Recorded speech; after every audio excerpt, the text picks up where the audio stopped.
Hello. Oh, I should have opened. I got time. Whatever. Okay. How's everybody doing? I almost forgot today. We're going to do some community casts later.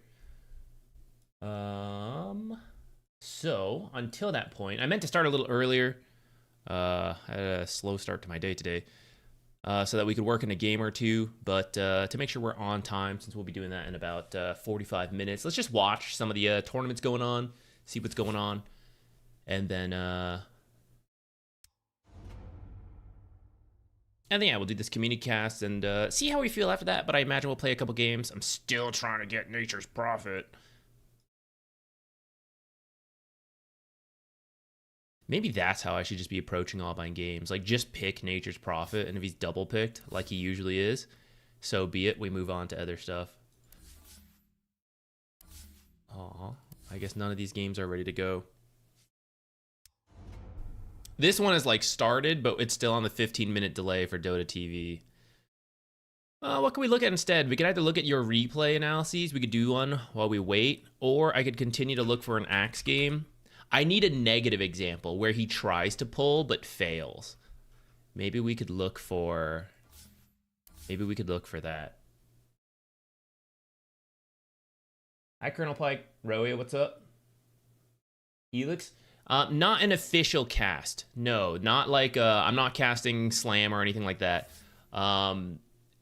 NPR, who is in you probably see him in the chat every now and then, is part of Pyrian Flax's community. Pyrian Flax's community every year does a big old tournament amongst their community, and they'll either get people within the community or other people to like cast some games. We did one last year. We're gonna do one this year just for some fun, you know, mix it up. I think it's fun to be involved in the community stuff every now and then. I can't do it like all the time, but yeah, this kind of thing.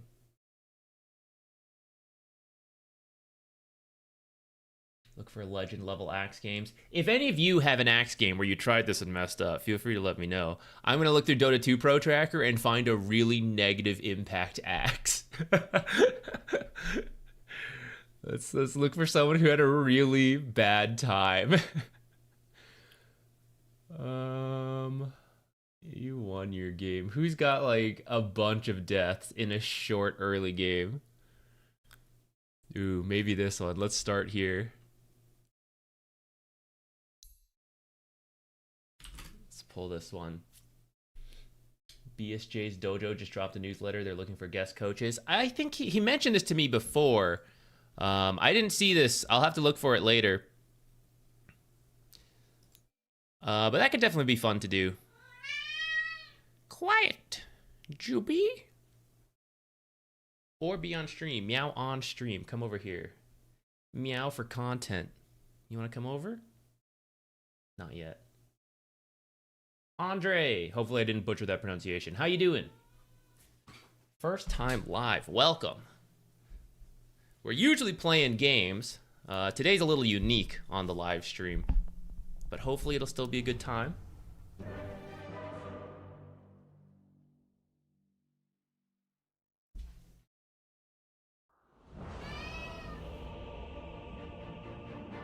He's trying to scratch at stuff. Get ready. All right, let's see.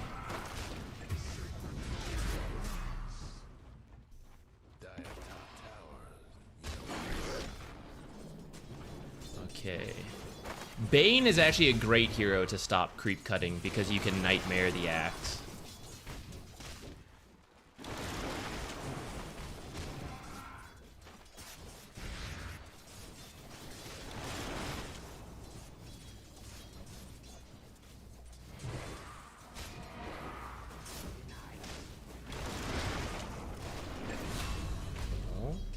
Kill? Someone's sneaking around the side.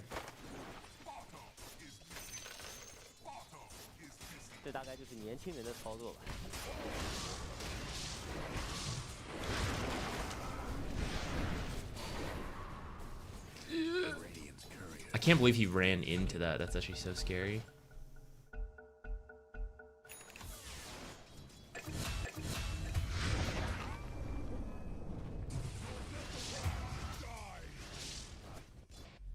This is our Axe having a bad game, so he's not able to creep cut as well, hopefully. Let's see if he tries or if he just ends up playing the lane.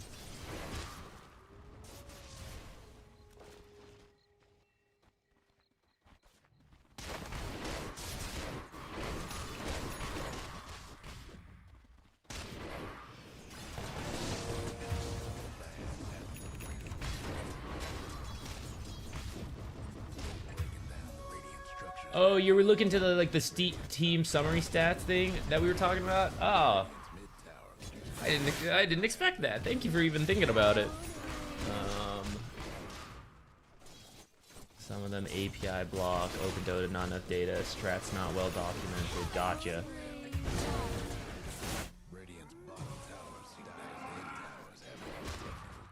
This is not quite what I had in mind for a counter to the creep dragging. Can you guys hear the yard work going on right outside my house? But this is Axe not being able to creep cut and then having a jungle on his own side, so I'll note down this match ID just in case.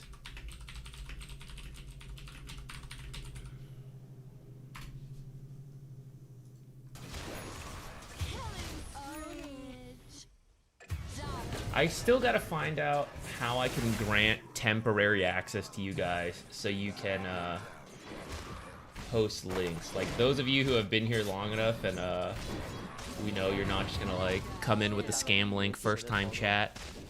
I gotta see if there's a way to do it. Shall we do a quick Google search?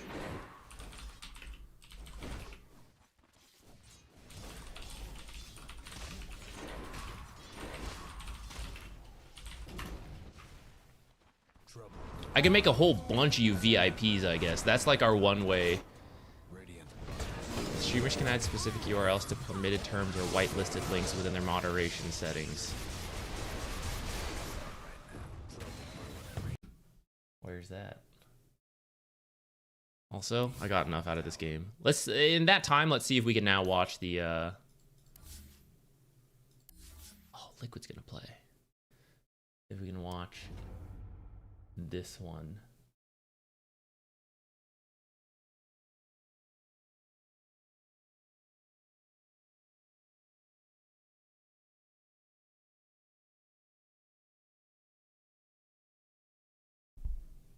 Yeah, I believe you that people should be able to post the Twitch clips. I just gotta figure out how. I was looking for it last time we talked about this. I didn't see a whitelist option somewhere, but maybe I missed it.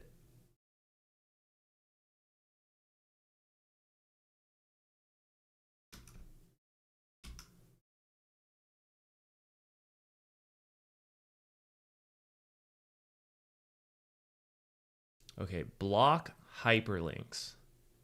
I don't see anything there. Chat rules, add channel specific rules. Okay, maybe it's in here. Let's dig deep.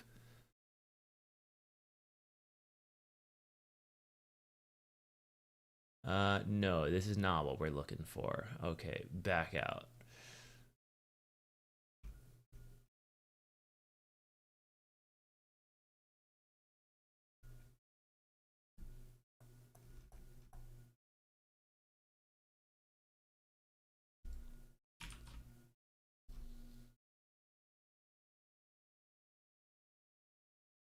Radiance ban.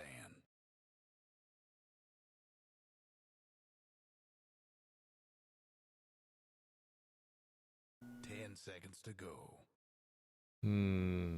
So if I used a bot to remove this stuff, I think we could have the bot do it. This is my initial search right now.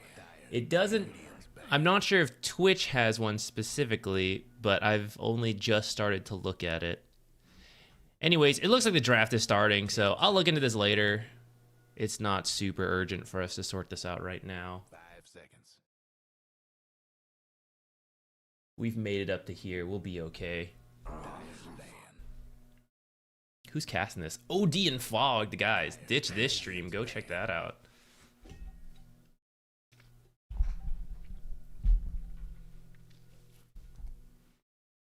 10 seconds to go. NP Chen. 5 Hello, seconds. Jupiter. You wanna be up here? Radiant's pick. Dyer's pick. Timber saw. We've acquired a cat.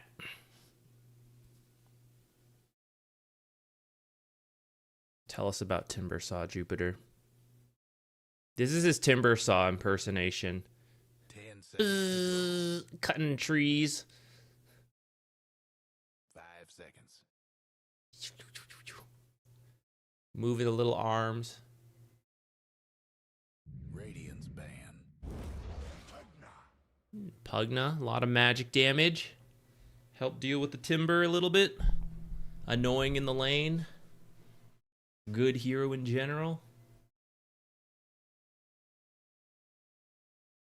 Do you think we're going to see Kez come out? I'm still interested in seeing more Kez. Hippo Ducks. Great username. 5 seconds. The cat, he's pretty chill when he shows up here like that. When you hold him, he's pretty chill. If you're not paying attention to him, meow, meow, meow, meow, meow, meow, meow, meow, meow, meow. Not so chill. If you ever hear a cat meowing in the background, it's Jupiter. The other cat's Hephaestus. He doesn't meow as much. 10 seconds to go. 5 seconds. Is Timber now a great hero in competitive but bad in pubs? Been seeing him a lot lately. I'm actually not sure what his pub win rate is. Let's take a quick look at that. For the pro scene, you don't usually see him in the first pick like this. This is very particular to certain teams, especially Falcons, which has arguably two of the best Timbersaw players in the world, Amar and then Malrine. So the mid and the offlane Timber is incredibly good for them. They've shown to pick it even when they, like, other teams don't think it's good, you know, like, but they just love the hero and they play around it well. So you'll actually see a lot of teams against them ban it out early or try to steal the pick away. A couple other teams with really good Timbersaw players are similar. As far as I know, he's not usually considered this, like, top tier pick for most teams. Looks like his pub win rate's like okay. It looked like 49-ish. Maybe I was looking at the wrong thing. Hang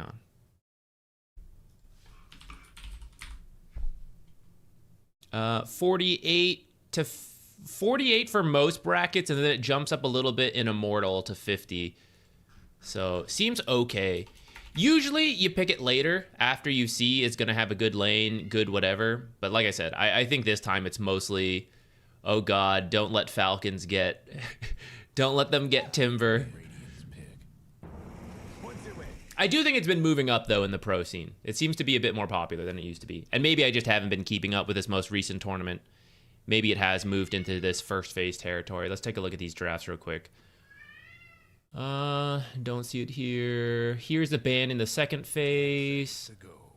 Here's a ban in the first phase. 5 seconds. First phase. Last phase. Okay, maybe it is moving its way up then, more than I realized. Radiant's pick. Oh, I do see a couple of first picks, actually. Okay, I'm out of touch, I guess. It looks like at this most recent tournament going on, Timber has moved his way up. I don't even remember him getting, like, a massive buff. It might be the relative nerf to the other heroes. Let's see. Timber. Stacks gained from hero attacks from 3 to 4. Oh, yeah, I forgot about that. I didn't think that would bring him to, like, first phase. What were his previous nerfs?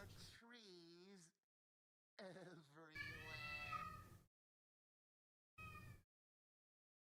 To be honest, I'm a little surprised because I actually thought Timber, because if you think about previous metas, we had a lot of bulky strength heroes, and I was surprised we didn't see a little bit more Timber. I suppose with this small buff to him and then small nerf to others, people are like, yeah, he's better. Dyer's pick. Did you see Amar and others are building treads on timber? No, I didn't.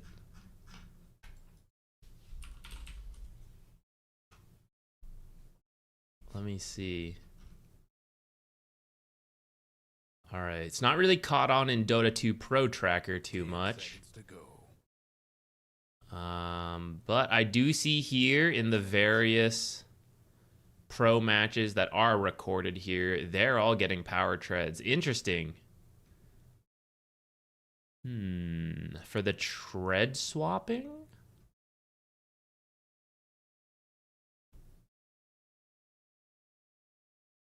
Is this so like once you win your lane, you can keep hitting, like you actually take the tower?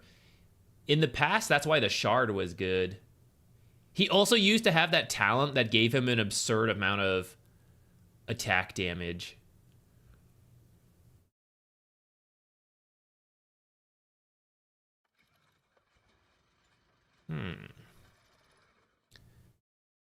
This is intriguing.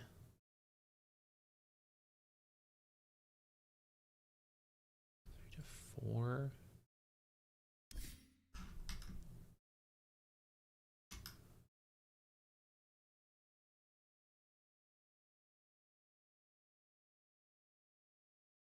I guess I'll have to see how they use it. 10 seconds to go. 5 seconds. My only guess right now is that once you win your lane, you get a little bit more attack speed to hit the buildings. And that, I mean, you buy arcane boots for the mana. Power treads can allow you to tread swap. I wonder if there is some math on... Okay, guys, here we go. You get one more reactive armor stack. One more reactive armor stack per hero attack, right? Which is a little bit more HP regen. So, you're on your power treads, right? The auto attack comes in. You go to agility for a little boosted armor. You get hit. You regen...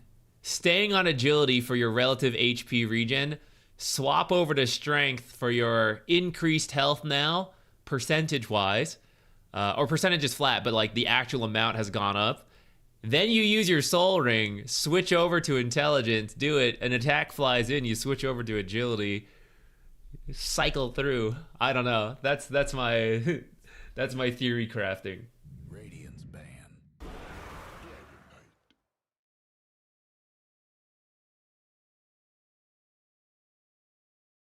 Oh, the Dragon Knight. Fires ban. Interesting. Oh, Rubik's here too. I do think Rubik is pretty good versus these three heroes. You like to steal all this stuff. Like, as if these weren't already annoying to deal with. Now you add his cast range on top of it. That's pretty good. Stealing timber spells are pretty nice. 10 seconds to go. 5 seconds. I feel like Falcons needs a bit more damage from their last hero. Although these two supports can actually do a lot of damage this game. Maybe it's okay as long as Pango has a good start.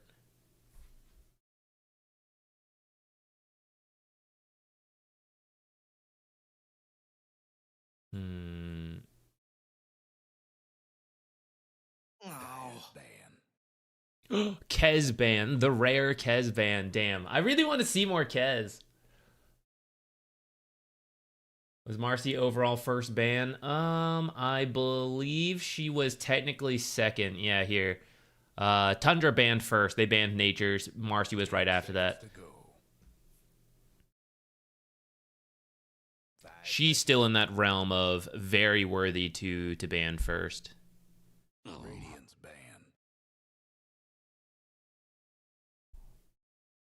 Time's at 12:35. Okay, we still got time. In about 25 minutes, we'll switch over to our community cast, which will be even hyper than, you know, these actual pro matches. Boo. Watch some true pub Dota, coordinated 5 seconds. pub Dota. That's where it's at.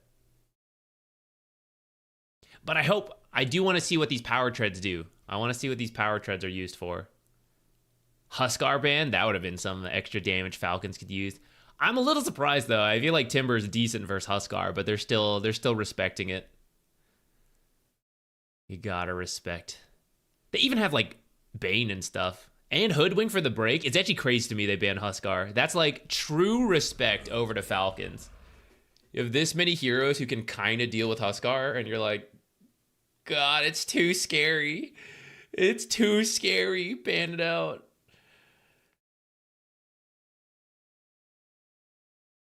Maybe they're thinking of a carry who's weak to Huskar, because Amar would do the offlane Huskar. 5 seconds. NPR, can I get the power to make predictions for the series? Yeah, I don't mind. What do you need for that? Can I just...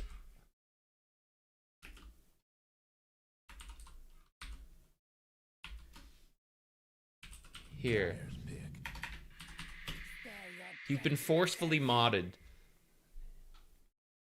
You can now... That should give you the tools to do the predictions.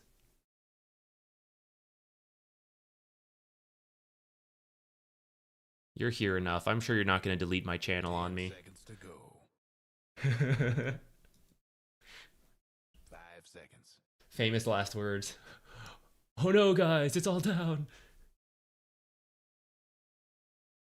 If you tell me, I know how to do it. If you tell me like what we need to do, I can also set it up. But you should be able to do it now if you want. Now that's a team. Is this a Muerta carry? Can do. With quick draw. Oh, nice. I've been wanting to see more. I've been wanting to see this ever since she got changed with the quick draw, but no one seems to do it. Is this another thing that's caught on while I wasn't paying attention, or is this just pure pulling it out? How many Muerta picks have there been? Not a lot. Okay, nice.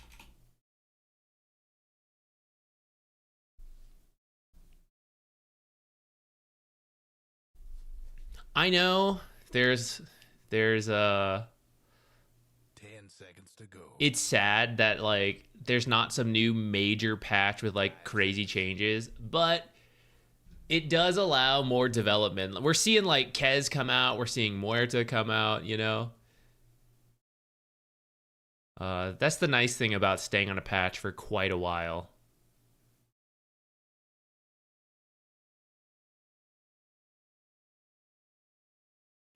They don't have a lot of synergy to help the Medusa with their own heroes outside of just the usual. There's no like mana interaction, but otherwise, I guess you're just making space for the Medusa.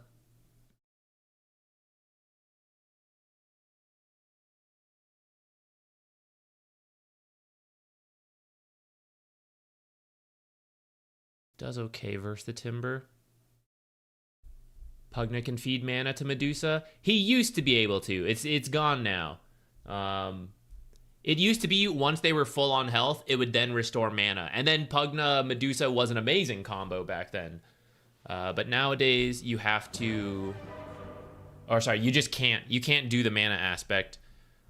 You can only do health, which makes it kind of weird because she barely loses any health. Out of 12 Timber picks, 9 went treads.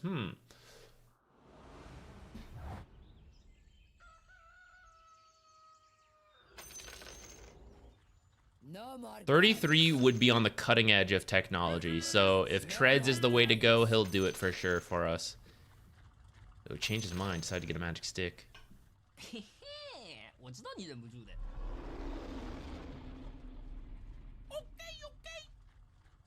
I wonder if it's that there are more supports in the pool who are consistently getting arcane boots. Maybe he doesn't feel he needs to do it. Yeah, Nabara, you're good, don't worry. I am often... There are so many mechanics in Dota and interactions, and then a patch will just like shift stuff up that's been the same way. It's hard to keep up with everything. I forget stuff that is in or out of the game. I'm not surprised if, you know, if you also miss like some changes here and there. It's impossible. I mean, if you're a pro team, you're pretty on top of it, I guess. But for those of us who are not strict professionals and need to know everything, it's not surprising. Also, even the professionals are sometimes caught off guard. Not caught off guard, just like it slips their mind. Here we go.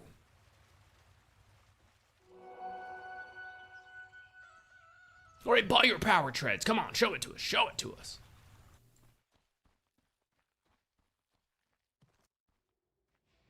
Okay, what's the Muerta build? Falcon Blade, power treads. Okay. Normal to start. And then I would guess Maelstrom.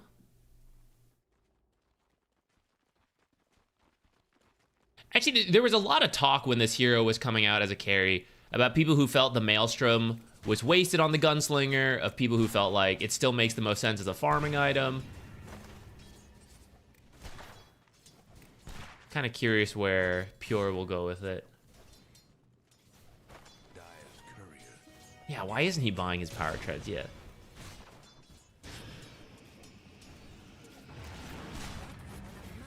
Whitebond's trying to keep him away from blocking the camp.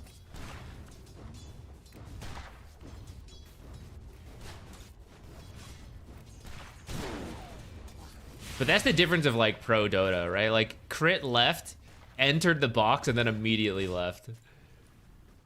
And I'll be like dilly-dallying here for 5 extra seconds.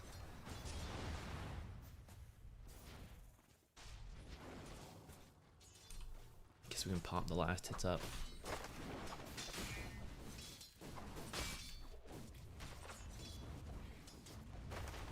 Just a quick check. Can you see the caster's room in the Discord?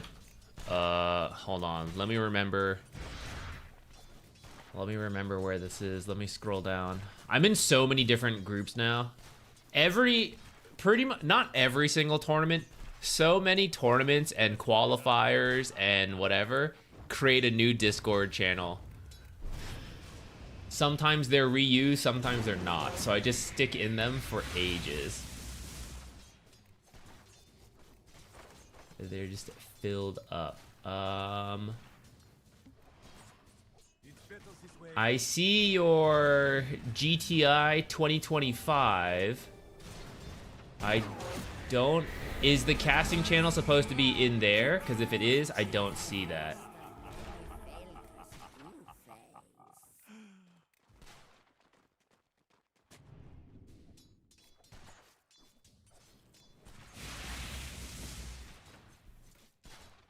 Also, tell me when I need to join your lobby.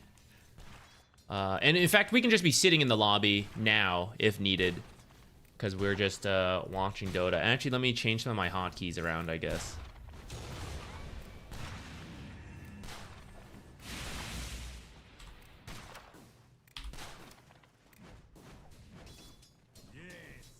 That's it, actually. I only changed that one. I'll tell you what. We'll also I'll turn off my colorblind mode.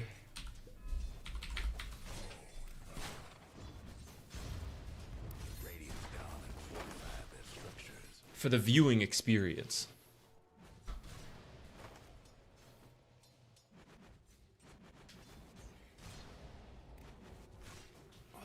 I need a pillow for my back. I think I've been sitting poorly lately. I blame Hephaestus. Let's go to player perspective, even though I'll be gone for literally 1 second. I'll be right back.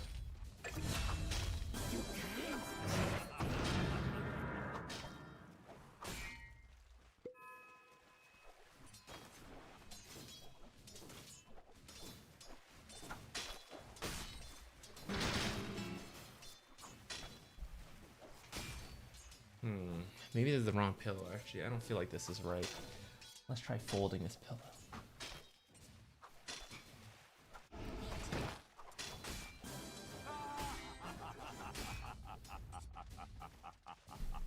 Okay, that'll work.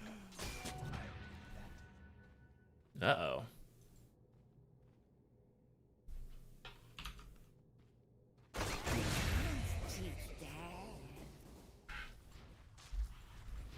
Oh, look at this giant-ass creep wave. He's got the power treads queued up. We are struggling to maintain connection in the server, though. You can't cheat. I'm gonna party with NPR. He's doing it. I don't know if we're gonna make it, though. He may not finish these power treads by the time we... Nah, we don't have to leave here for like at least 5-10 minutes. Surely 33 will have his power treads by then. Surely.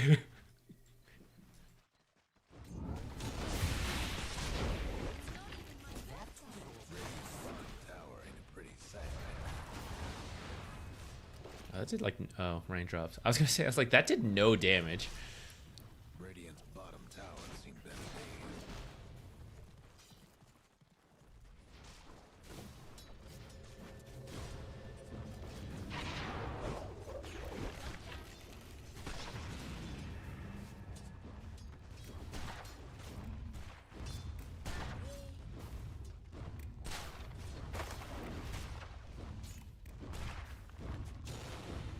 I do hope we see more Muerta carry. I think it's cool. I like the gunshot noises as well.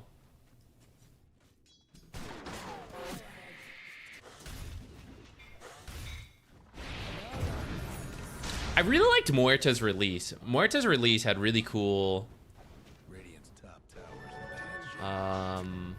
I guess lore around it. I don't know, the little like fanfare. I guess they drew little. They had the like little news obituary stuff that like went day by day. That was cool.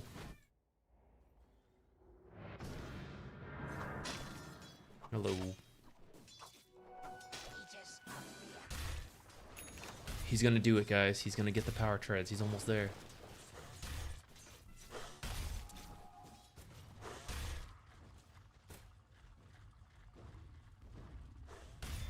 $507.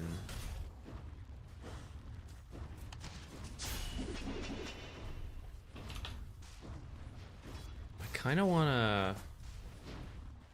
All right, hang on. We're going to go to player perspective. I'm going to leave it on 33 for a second. I'm going to pull up an Excel table real quick. Okay, arcane boost is how much? It's 150 every 55 seconds.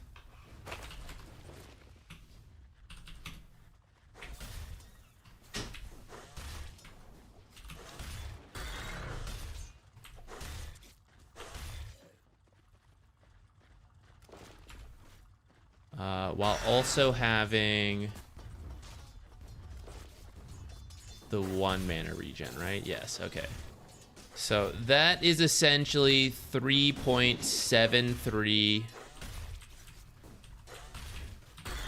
mana regen per second, which is 224-ish mana every minute. Okay, okay. 224 mana every minute, along with any teammates that are nearby. Okay, power tread swapping. And this is harder to calculate because it kind of depends what's going on. So let's say 543 is his current mana. And it's 10 selected attributes, which is, we're at 12 mana per...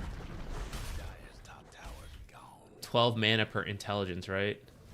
I'm pretty sure we are.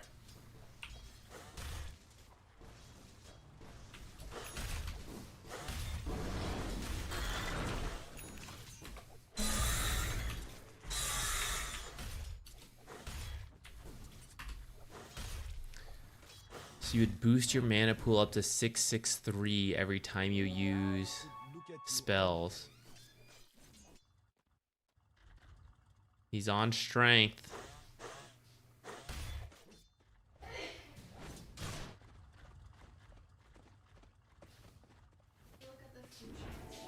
Oh no, I completely forgot after I said that. Okay, thank you.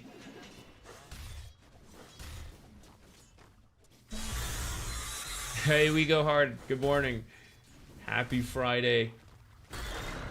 I know, we're trying to do some NA math here to calculate the value of power treads. What I was interested in seeing is when he uses different spells, how much mana he is effectively saving by doing this, and if it compares to Arcane Boots.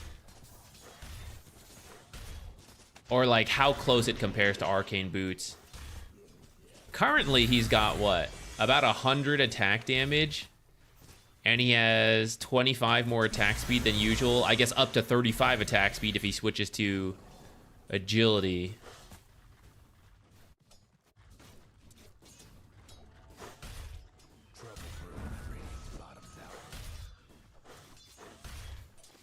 We almost never see...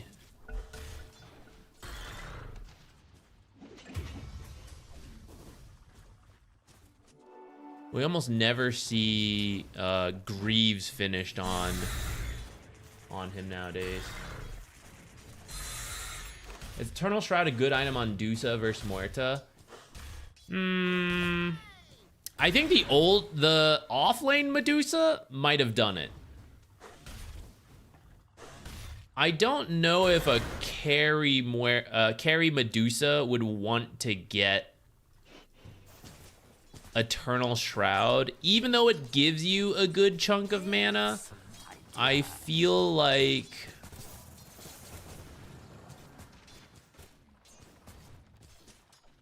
there's no attack potential from this. And it has to be spells, not just right clicks. I don't think Muerta's ultimate counts. Well, maybe.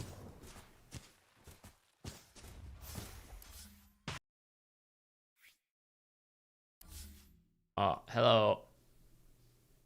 Should I change my title? Okay, I do see the Discord. I'll join that in a second. Let me test.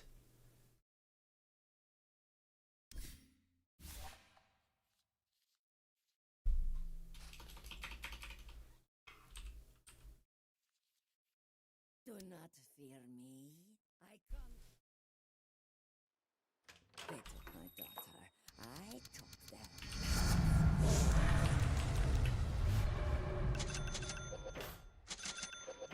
Places, everyone. I don't think the ultimate counts, but maybe it could. Where is Medusa?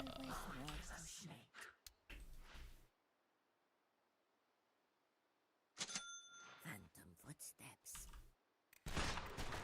Let's burn off a little mana first.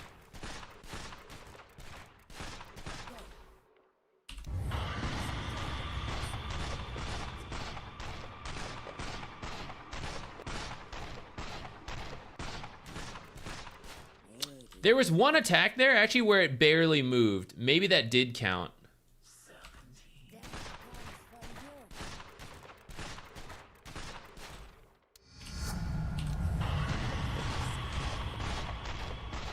Yeah, sometimes it doesn't move as much, and I think she is gaining mana in those. Oh, you know what? I can probably check the combat log instead of theory. Trying to see it happen, we can just look at the combat log.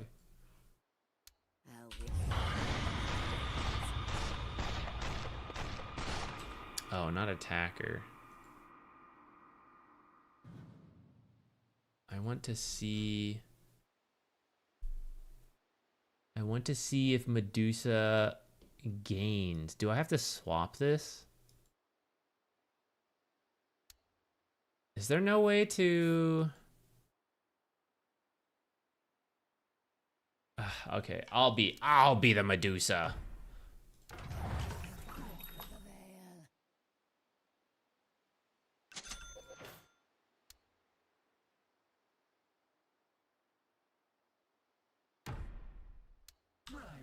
Ugh, I miss my horse.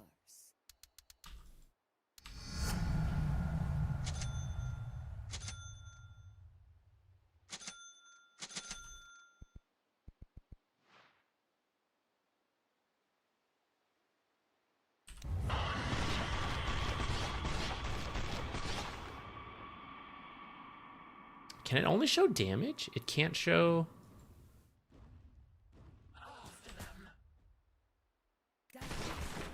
It doesn't show damage I take? It usually does. Is this a demo lobby thing? Wait, what if I change it to all?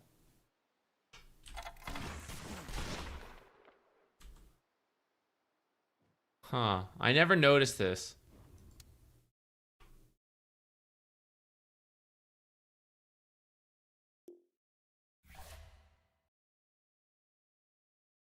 Okay, anyways, we'll look into that later. Visually, it looked like she was occasionally gaining mana, but I would say it's still not worth it overall because it's only like 25% every 1000 spell damage, and I would argue you should just get like a Scotty that just gives you the upfront mana while also giving you aggressive potential in the slows and the stats. Various other items you could buy that kind of double up. Like, for example, instead of getting mana back, you buy a BKB to reduce the damage you take from spells, most spells, anyways, and then also have debuff immunity so you can do damage. I feel like for a carry, the Eternal Shroud doesn't quite make sense right now.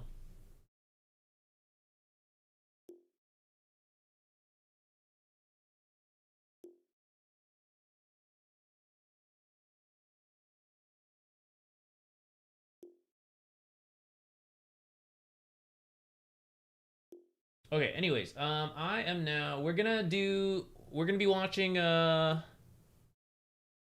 on, let me get all this ready. Okay. So guys, we are going to be clearly watching a more like community game. This is from Pyrian Flax's community. They do a yearly tournament, kind of like the TI, but you know, amongst the community. So we did one last year. I can't remember how exactly it went. We won't cover like the whole tournament. We'll do this series, maybe another one if we have time in the future. But it's just for fun. So yeah, that's what the next. Who knows how long? It's a best of 3, however long it is. And then after that, we'll return to either play some of our games, try to play Nature's Prophet, or maybe we'll watch more like Pro Dota, depending what's happening. So let me go join this caster room with NPR and make sure the audio is set up for the stream. Okay, test. Hello. Okay, I hear you. Say something again. Okay, not yet. Hold on. Okay, one more test. 1 2 3 1 2 3 test 1 2 3. How does that sound, guys? I see it going through. I don't know if it's like too loud or.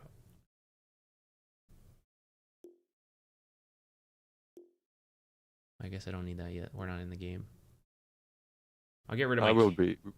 Hmm? We will be shortly. We will be shortly. Okay. I'll remove my camera when we start. We don't need me. I'll swap the camera and the little HUD.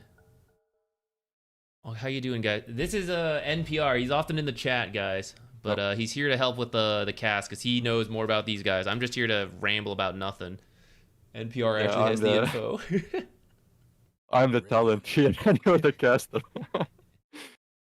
Yeah, I mean, firstly, thank you for casting this game. This is a really cool, like I think, moment for the people that are watching and also that are in this game playing. That a TI caster. Yeah, that's me. Yeah. Hey, you got your voice line in, you know. That's true. We are moving fast here. This is. I've never actually seen these bands before. I mean, these bands so fast before. But yeah, looking at this, it's mostly targeted bands. Yeah, that's how it usually is for Yeah. for amateur Dota. You look up the enemy players on Dota Buff and you like see what their most recent play, their best heroes are, and what else they've done in the tournament, and then you ban those. The actual meta is not as significant for this kind of stuff. 10 seconds to go. I mean, sometimes in these tournaments, it's like I remember in the first tournament I played like 3 heroes across the whole tournament.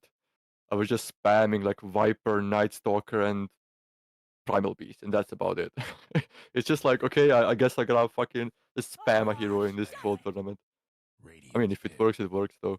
That's all you gotta do. Yeah.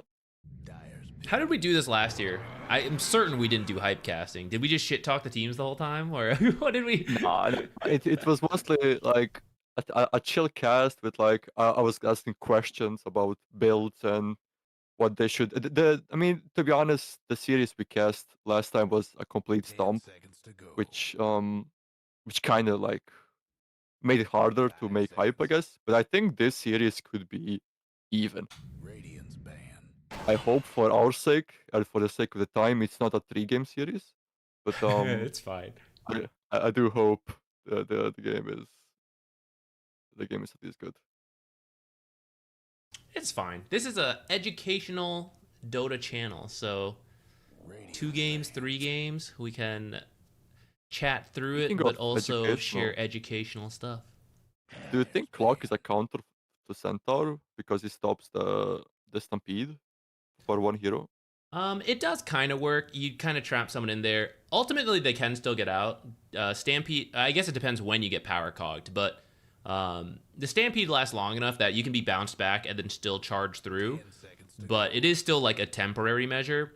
And in the laning stage, it's annoying because Centaur doesn't actually have a very large mana pool. So if you get hit by 1 power cog, you've already lost a significant amount of your mana. And then Battery Salt can also mess up your Hoof Stomp. So in the lane itself, it's useful.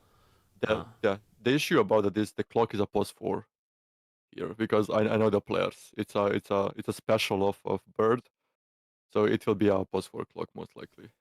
+4 clock. Okay. Yeah, don't you get your logic out. Get your your. I'm familiar with how these go. Yeah. This is real. This is real Dota. You know, the trenches. These are sometimes more fun than like people always complain pro matches are sometimes boring because like there's a good team and they just methodically go through the steps. Mistakes are what make Dota interesting, and here is where we have peak interesting Dota. Yep. This will be. I mean, at least I hope it won't be a stomp, but yeah. Some games go really fun. Like 2 days ago, when my team played, we accidentally randomed our last hero. They were losing the whole game and somehow still won. Like there's no rhyme and reason for these games. It's just like whatever happens. You know, you just go with the flow. 5 seconds. I mean, you also see 2 +5s here, Lich and Jakiro, but that's completely normal. The Jakiro will be +4. It's actually all of these 5 heroes are a bit staples of the players that are playing it. So they are getting their comfort heroes, that's for sure. Mm-hmm. I find there's a lot more people who play position 5s as position 4s rather than people who play position 4s as position 5s. And I would agree, like, it's easier to do that. It's also really common to see in these kind of amateur tournaments where there's actually not often a true position 4 hero. Clockwork does fit to some degree, even though he's more of a position 5 now. But then it's going to be Witch Doctor 4, so does that... Yeah. In the end, No, it's going to be Clock 4. It's going to be Clock 4. Oh, sorry. Yeah, you're right. Sorry, I was thinking it the other way. Okay, that's good, because Darkseer, that works. Darkseer and Clockwork, that's a good lane. 5 seconds. Yeah, the thing is about +4 is actually... Position 4 might be the hardest position to play to the fullest. Like, because you need to roam, you need to stack, you need to sacrifice yourself, but also not too much. So it's kind of like very hard to play at the really good level. All right. A Luna and a Drow. Some critique coming in here. I can't help myself. So I think the idea of Drow is that you see this double melee lane and you want to keep your distance, and Drow can kind of do that to not be affected by Ion Shell. And depending on the level of play, that will be true. But actually, you can gap close with these two heroes pretty well, and then Drow can't get away. Plus, Drow Illusion is actually quite good. Yeah. That's why you I was usually see a gonna say, yeah. counter like Sven or Ursa, where their illusions don't matter as much, and they have enough wave clear and strength. Like Ursa will Fury Swipe down, overpower Fury Swipe the Ion Shell creep. Sven just like pushes the whole lane against the Darkseer, and then later on the illusions won't matter. So that could go the way for what's the easy way to say it? Red Bara guys versus Sus. I don't know if I can say Stessy's Ultra Shitters every time. Yeah, it's a bit of a mouthful, that's for sure. All right, I'm liking the Red Bara draft right now so far. Radiant's ban. I think Luna's got good mixed damage against Centaur. I will say the Eclipse is maybe a little harder to land versus Stampede, since it everyone can like run away. But you do have Vacuum, you do have like Power Cogs and Cask, so if you like time it with that, it's okay. All right, they get Dragonite, really safe last pick. I feel in these amateur tournaments, there's also not as many like hard counter cheese picks. Or there either is or isn't. Like, you'll get one team with a guy who only plays cheese heroes, and then, like, other people will just play the standard stuff and won't have any cheese responses. Yeah. I do remember getting Huskard. And it's just like, oh, well, what can you do? You just need to play. Yeah. I do think... I mean, I also picked Brood, so it's like, yeah. I do think Red Bara could probably use an Initiator here, which... I'm sure fully intentional. Dragonite tends to lane well versus many of those initiating heroes. He loses versus more of the like lane dominator type heroes, but they don't initiate. And then if without initiation, Darkseer will have a harder time doing anything, and then Clockwork will have to like hard carry all the initiation, which is what he's gonna have to do because here's a Death Prophet. Yeah. It's a bit interesting, but I guess they are just planning to ball up, right? Yeah, They it's just a want to win lane and go type lineup. Yeah. That can work. It's a mid Death Prophet. Yeah. I feel like a DP animation is so bad. I feel like the DK should outlane it mostly, I'd say. To start, I think he does. I do think Death Prophet, the Siphon is really good versus Dragonite. Even though he can kind of regen up, it also means like Death Prophet just constantly stays healthy. So I think it's easier for her over time if you push that, the Spirit Siphon abuse. But that at least he won't die as quickly as like other melee mid heroes. Do you see a natural Spirit Vessel buyer here for Radiant? Because you kind of want like as a DP and also kind of the Victor Doctor heal. And also maybe Satanic later, but I don't really see a buyer for it. Yeah, it's kind of weird. Technically, any support could build one, but it would sort of have to be the Jakiro, and it's strange because Jakiro's usually in the back. Oh, I gotta do the camera work, right? Ah, wait, where's my... Oh, shit. How do I fix this? Do I have to disconnect and reconnect? Do you have the cam bug? Yeah. Okay, yeah, you need to close Dota in your into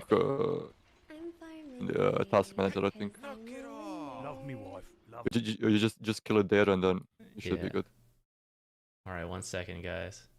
Well, it's a radio cast.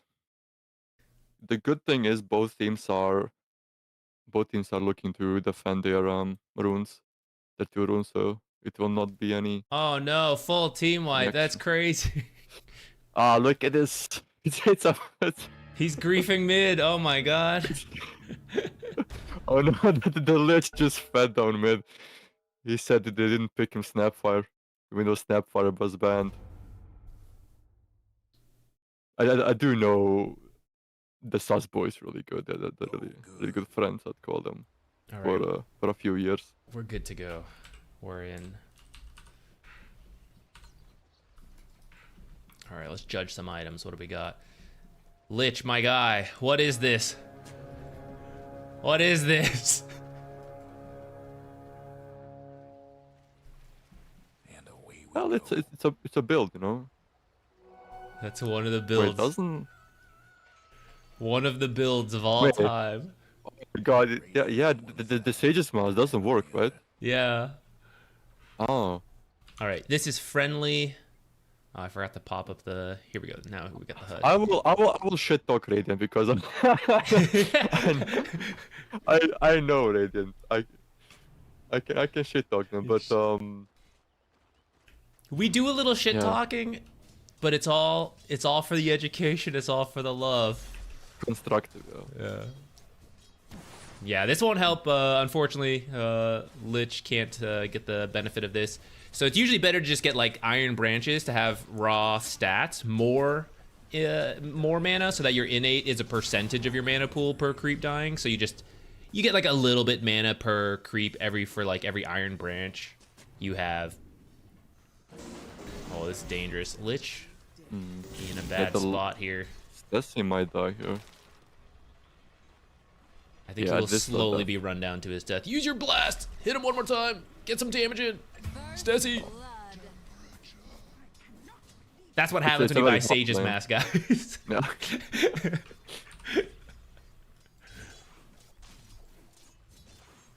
Yeah, it's a very sad lane. I don't think Lich can do anything to clock. Yeah, this is one the lane. where you have to, if you ever play this kind of stuff where it's really scary to walk out, which right now, pretty scary. Okay, fortunately, he missed that cog. Stacy will be okay. If you're ever scared to walk out, which happens a lot versus like Darkseer plus melee heroes, you got to try to block this camp at night. Like everyone as a team come over here, do it, and then leave. Or in a pub game, you just like go by yourself. But that way you don't have to walk out in the lane when these guys are here, and then they can kill you. You just have it done ahead of time. And then that way you can stick in the lane, because Lich really wants to stay in the lane as much as possible to get his innate going. Like, this doesn't do anything in the jungle. Luna top, dying. That was Totally, unexpected. totally saw that, don't worry. Yeah. I saw it. I saw it. Okay. This is a strong lane. They buffed Liquid Frost, so it's got an extra second on it, and it does a little bit more, I think, impact damage, right? Yeah, impact damage. So you can get more procs. Now it's pretty much always before the buff, it used to be like, oh, do you use Liquid Fire or do you use the other one? Nowadays, it's always the other Liquid Frost. Ooh, vacuum back on the Drow. Yeah, it's a very hard, honestly, lane for Stacy and for Alex on the draw. Yeah, that's the downside of the Surprisingly- Drow, is that Yeah. as soon as they get on top of you, you're kind of cooked. If you can keep your distance, then it sort of works, but you have to be really good about maintaining the lane here. As soon as you start moving up, it gets really scary. Yeah, it's kind of interesting. But it's a double melee lane against a double ranged lane, which you don't really see often, let's say. At least in this meta. Yeah, if you are going to run double melee off lane, it's a lot easier to pull that off. And then it's arguably good with the Darkseer. Like, you actually should double melee with this hero to get the value out of Ion Shell. Which, so far, they're doing a great job of that. Though it is coming a bit at the cost of CS. They're not managing their CS versus aggression perfectly. Might just be some missed last hits as well. Haven't been fully watching. But they are getting the kills to make up the difference. So I think they are still... Yeah, wow, only 8 last hits. That's kind of surprising. Yeah, so even though those deaths happened, it's like technically still an even lane because of the missed CS. I feel like some Darkseer players often like misuse the level 1 Iron Shell, because the level 1 Iron Shell is so bad. Like if you kind of don't want to push the wave. You want the wave in your favor. But if you push it with level 1 Iron Shell, it got nerfed so bad. Oh, maybe a kill. Well, Revenge! there goes advantage, I guess. First, you have to earn it. Yeah, it does Alex depend, is, yeah. actually. Because at high levels, people are really good at managing level 1 Ion Shell, like your opponents, because everyone's... used to like how much consistent damage it does, so you can get a lot of denies on the Darkseer. So then you use it to shove the lane, expecting to lose CS, but to get level 2 Ion Shell to make you stronger. That doesn't matter as much in most pubs because people just aren't as consistent. And then that's where you're right, where sometimes you mess up the level 1 Ion Shells and you're losing farm when you don't need to be.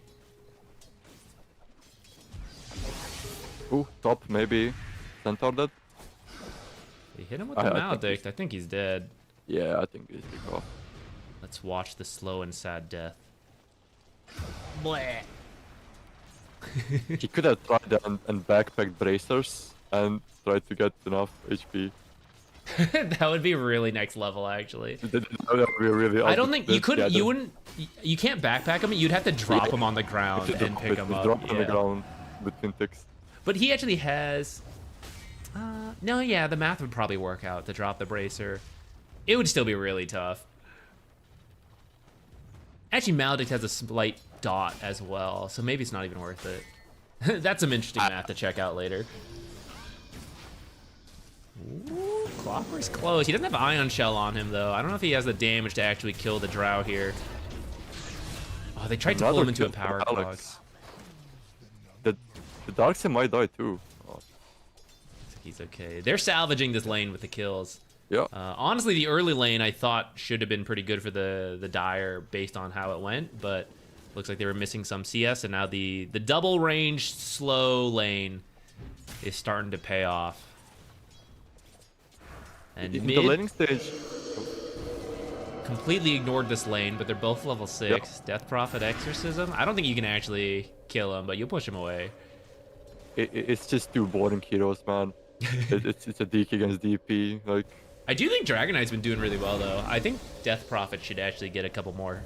Like, she should have a slight advantage in CS at this point. So, props to Dragon Knight. she has a regen rune running, so this will be rough Unkillable. for the DK. Ooh. Oh, she actually finished the job! Yeah. Alright, lane saved. I think it was a soul ring, and the Dragon Knight lost HP for soul ring and died. That's unfortunate.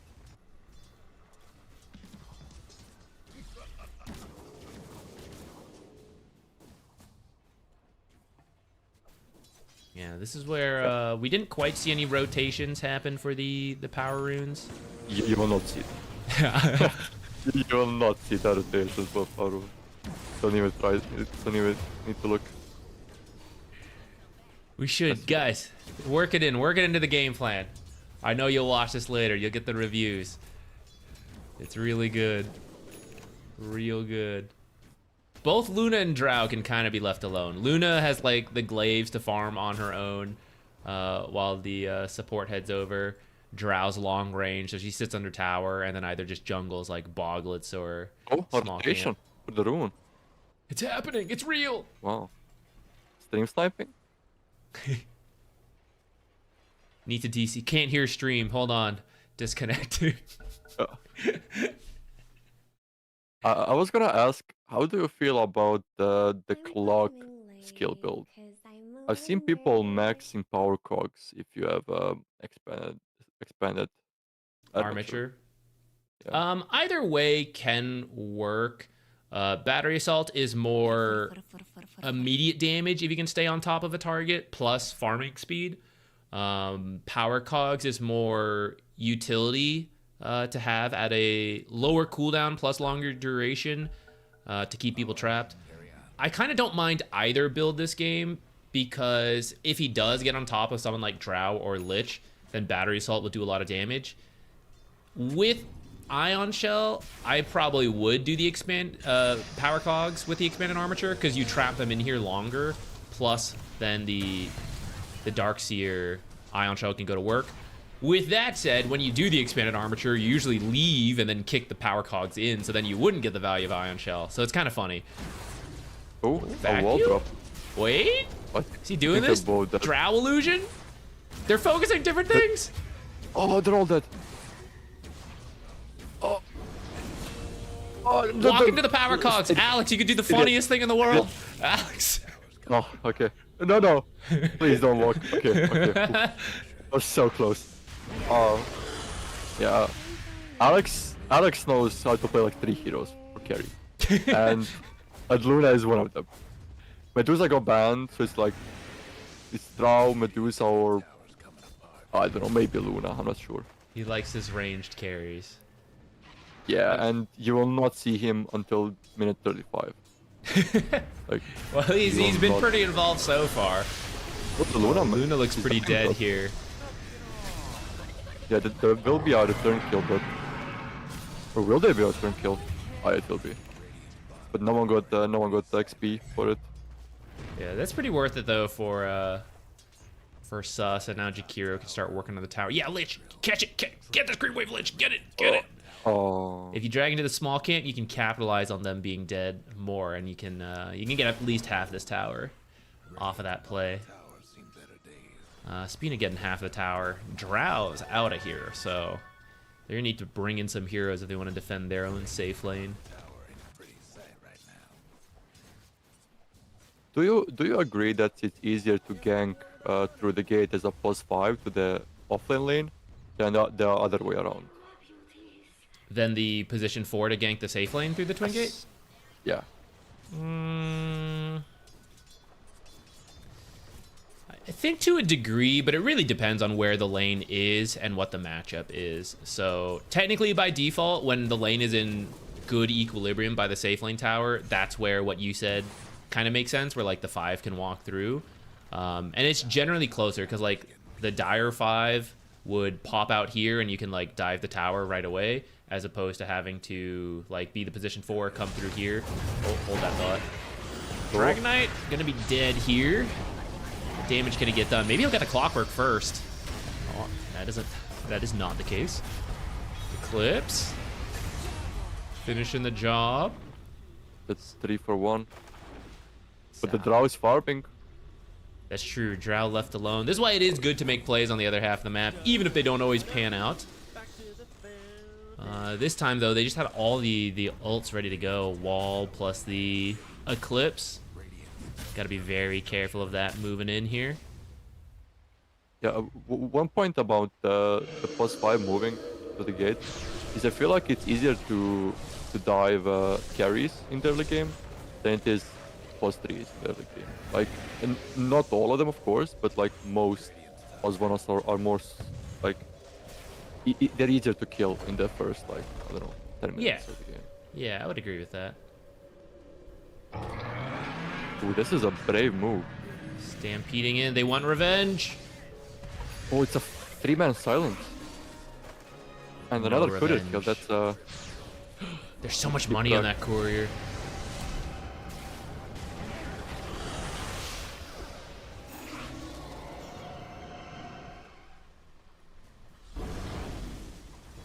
Yeah, this is where Stampede can be a little awkward, especially when they have ways to, like the paralyzing cask, bounce between all of you running in. I think they need to get this tower, the DK ult, yeah.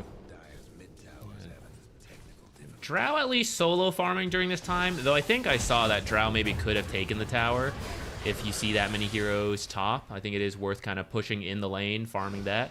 Stessie kind of close here. Oh, the last tick got him. That was very close. It's a unlucky move. The Dire just disowned their Pretty even game, if you look at the net worth. Radiant's bottom tower. Yeah, I think if it's even though, for now that will favor the Dire, because they have a like, let's just group up with ultimates and go, and that's stronger right now for them. The longer this goes, I think Drow can carry this as long as she keeps her distance and the team helps her keep her distance from like Darkseer getting on top of her, or like Eclipse deleting her. Yeah. It's Let's see if he'll buy a BKB. I wouldn't count on it, but He doesn't need to build it yet. He can finish the Dragon Lance. At some point, it would be good. You'll see Dragonlance into Manta, into Butterfly, into Crystallis maybe. And the BKB will come right around the second high control. Trying for the Wisdom Shrine steal. Gets a good Lich ult. Okay, that might actually keep him alive. Keep running, keep running. Ah! How's this still bouncing? Oh my god. Almost killed him. Keep running. Ah! Macropyre, but it's a little awkward through this tree path, so not connecting them too much. You're gonna lose the Lich. Oh, with the... Okay, with the stick, he's gonna be close. One more Rocket Flare? Ooh, no. Now he's gonna be close. Yeah, down to 60. Oh, You gotta run, run. go away. Oh, Drow showing up. It's a split fight. Drow's They're doing the it. round on sus. But the Luna is also coming. Clips, this is gonna finish the job here. Yeah. Yeah, I think they just can't fight in the EXO. Yeah, when the ultimates are up, it's difficult to fight. At least without creeps nearby to tank the Eclipse. That Yeah, ended the up good a thing lot about- better for Sus than I thought, though, Yeah. actually. Yeah, So. definitely. If they had Stampede, they could have just run away from the Eclipse. They can run away from the EXO too. They just need to kite. Ooh, Rocketman is in trouble. Stampede in 7. I think should be okay. Ooh, hook shot from Bird. Oh, he's flicking it. Oh. Oh, imagine the macro here. Lich ult, pretty good. And Should get him a another- double kill. nice. Another Rocket Man turnaround. revenge.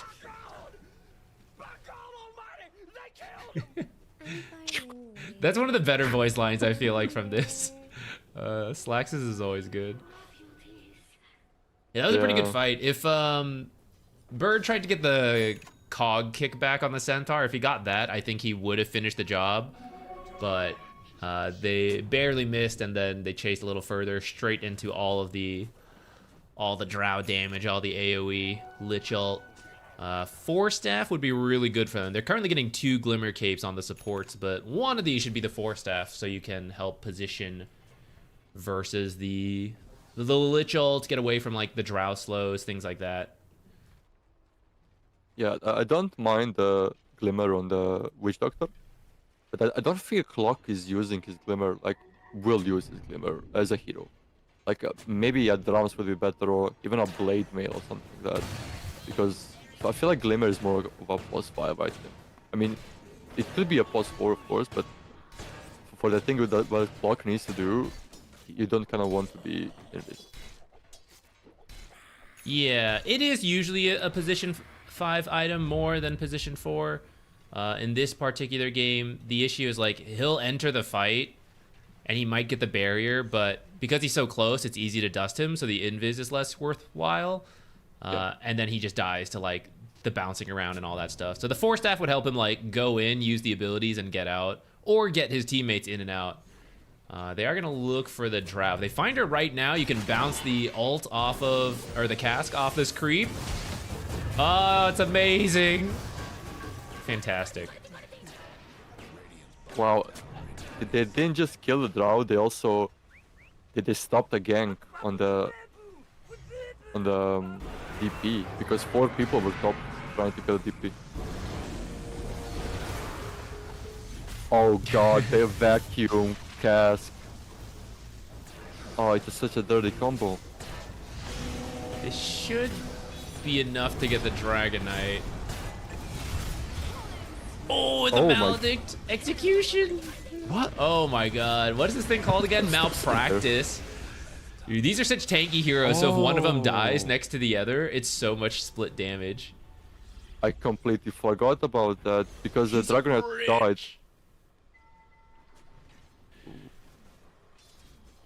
Inglorious Witch Doctor, about to pass as Dark Seer at this rate. Top towers taking hits. Amazing. Really amazing. I don't think Stacy's Radiant's shitters top can tower's in bad can shape. kill the DP. No, you're just 2K. delaying here. I do think eventually the Ags on Drow will be really good this game. That will give them, at that point, they'll have everything they need to potentially kill people. So you're kind of just making what plays you can. You're waiting for... Okay, Drow's actually getting the BKB now. Wow. Yeah, I kind of don't mind, but I also think you can get the Manta first and then the BKB. If you're getting BKB now, your team is seriously planning to group up and fight like as you finish it, which at that point, I think you can do that versus some lineups. I think you're gonna need the Ags to kill the DP, so I think you're actually trying to delay longer than that. With that said, I mean, they're going to be pushing the Dire, so you kind of do need to be ready to fight when they start grouping up and going. Ooh, the Luna got axe. Yeah, this is the current build, which is like Mask of Madness, sometimes one other item into Ags, and then back towards regular items. And when you use the ult, one, you might just kill a hero in one go, but then with this... facet, you also get a bunch of damage from the Eclipse, so that's how it's like your damage item. Ooh, big fight up. And Dragonite is dead. Everyone else running away. So I mean, that's a pretty big movement just for the Dragonite, but it should also get them the Tormentor. So we got the yeah, most likely. we got the moves here on the Dire. We got a 8-minute power rune rotation. We got the Tormentor. Yeah. We got a Clockwork. Now he's gonna fly. That's Which pretty is bluer. helpful. That's true. Now he can do some like invisible scouting.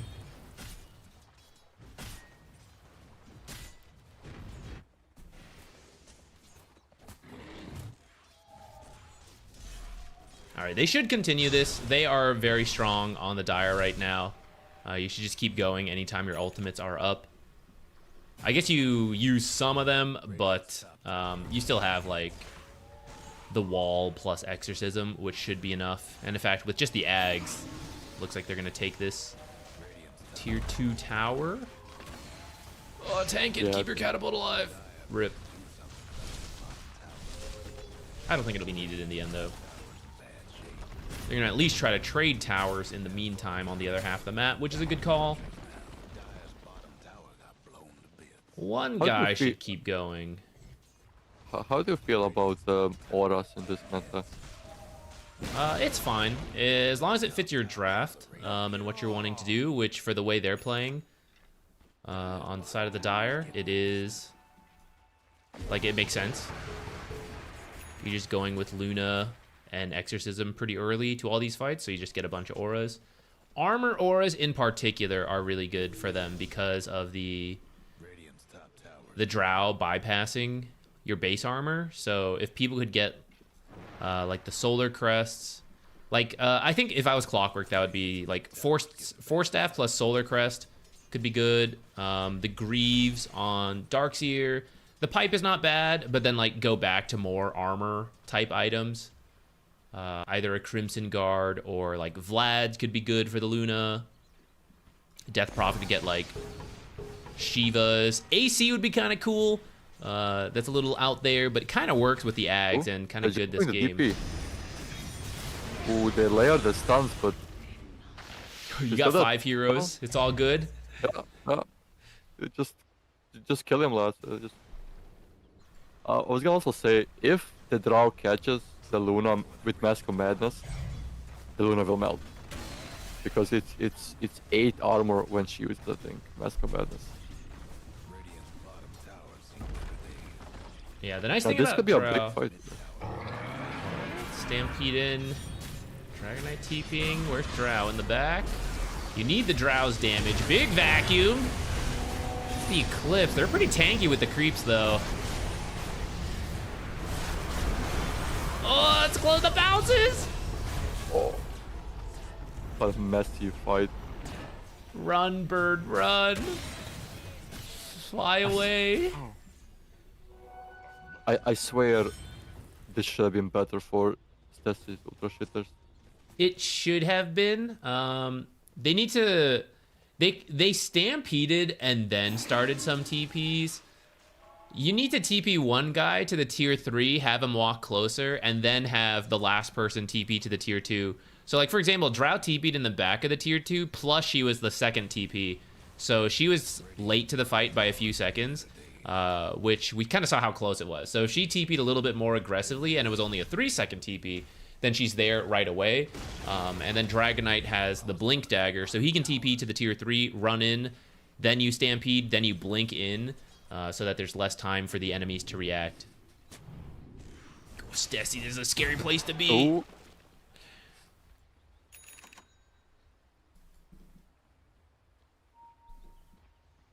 Yeah, they also need to find a Witch Doctor in these fights. They need to cancel the ulti if they see him.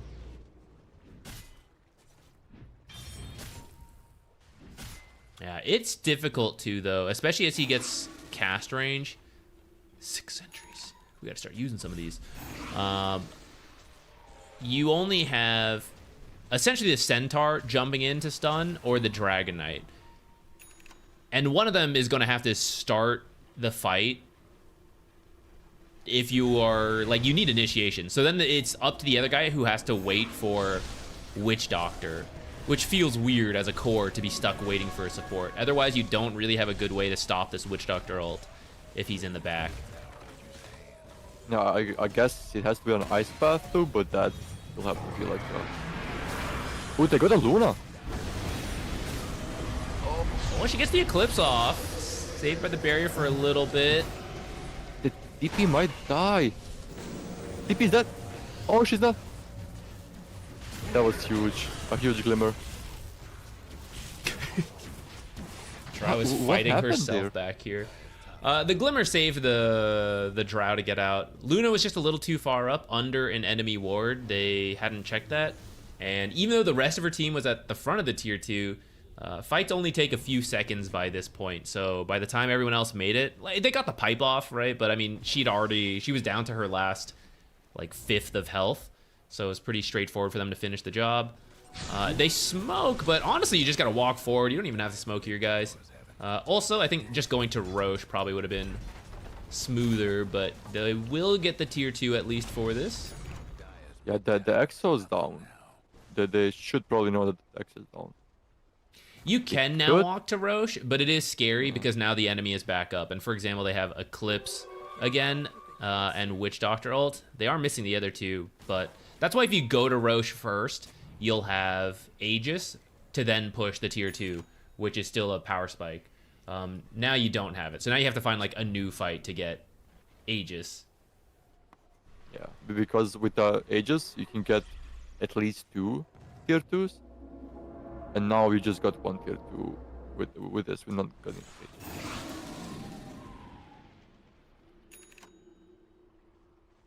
Some really aggressive wars at top for Dire, but they were playing bot, which is interesting. When the fight happened. Yeah, that's true. Their vision was top. They will see Another Desi ward. with this ward. Ooh, hookshot Miss. misses though. Ooh. Now The Drow. Drow though. The big KB out. BKB saves lives. Oh, the illusion.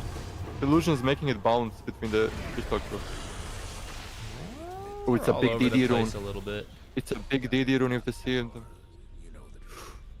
All right, with those abilities down, I think you just get whoever grabs this. You can consider Yeah. Roche. Yeah, it's an easy Roche, I think, for Dire here. I mean, they have macro power, to be honest, in the Chikiro, but I don't think they will try to defend Roche. No, I think if you commit Exorcism for it, you can do it pretty easily.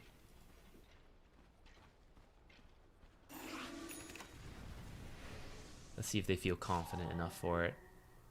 I'm So guessing they some- don't. I think they will try to find a fight first, which is arguably the safer play.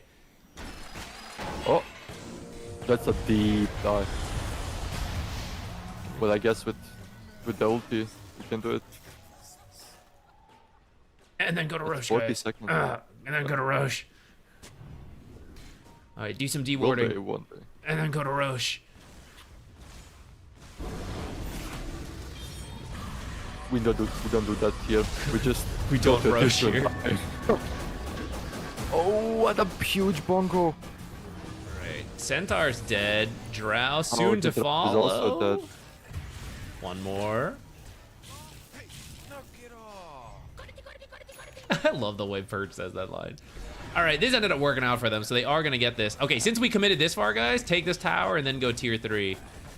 Ooh, also no glyph. No glyph for T3. Yeah, take this and go tier 3. Yes, yes. On the side of the Radiant, you guys need to defend more passively on this one. Since as long as Witch Doctor is in play and you can't see him, it's really dangerous to group up on a target, as we saw like what happens. He ends up getting the cast Maldic. This is pretty deep. Throwing in the Eclipse. This is why it's kind of scary. Oh no. All right. Luna is shredding the building. Yeah. Okay, in this kind of situation, guys, if we're going high ground, you have to ask yourself, can I go high ground and can I be stopped? If they can't stop you, you don't need to look for any kills. When you look for kills is when you risk this kind of stuff, where you go in too deep, the rest of the people can't join, you end up losing people, and now you're too scared to go high ground. But if you actually just sit behind the Luna, they're not going to kill your Luna. So you actually don't need to find any of these heroes here. Might find the Witch Doctor. I'll tell you what, this Witch Doctor's worth a lot. He is 3rd on his team. Ooh, this time they do cancel the ult. Nice. Where's the damage? Where's Drow? Not here. Oh no, Alex is farming. Typical Alex. Well, to be fair, he did just respawn and his team was going ahead of time. So that's where it's tempting to make plays as the enemy retreats, but we do have to remember, like, who's our strongest hero? In this case, it's Alex on the Drow. So Alex has to be involved for any major fight. For example, let's see this Darkseer. Should die a lot easier this time, unless stopped by the clock. All right, here comes the damage. Hit, but the throw is hitting, but not enough. Did they oh! Ah, she can't finish anyone! Oh my god, no one's dying. Here comes the BKB. Guys, you gotta help your Drow. If she's staying, you gotta stay too. Oh no. She's just so close. Every time she's so close. That was a really good hook shot from Bird. Drow can kill everyone on this team. That's why I like Drow as a hero who there's always a chance with her, especially on the high ground defenses.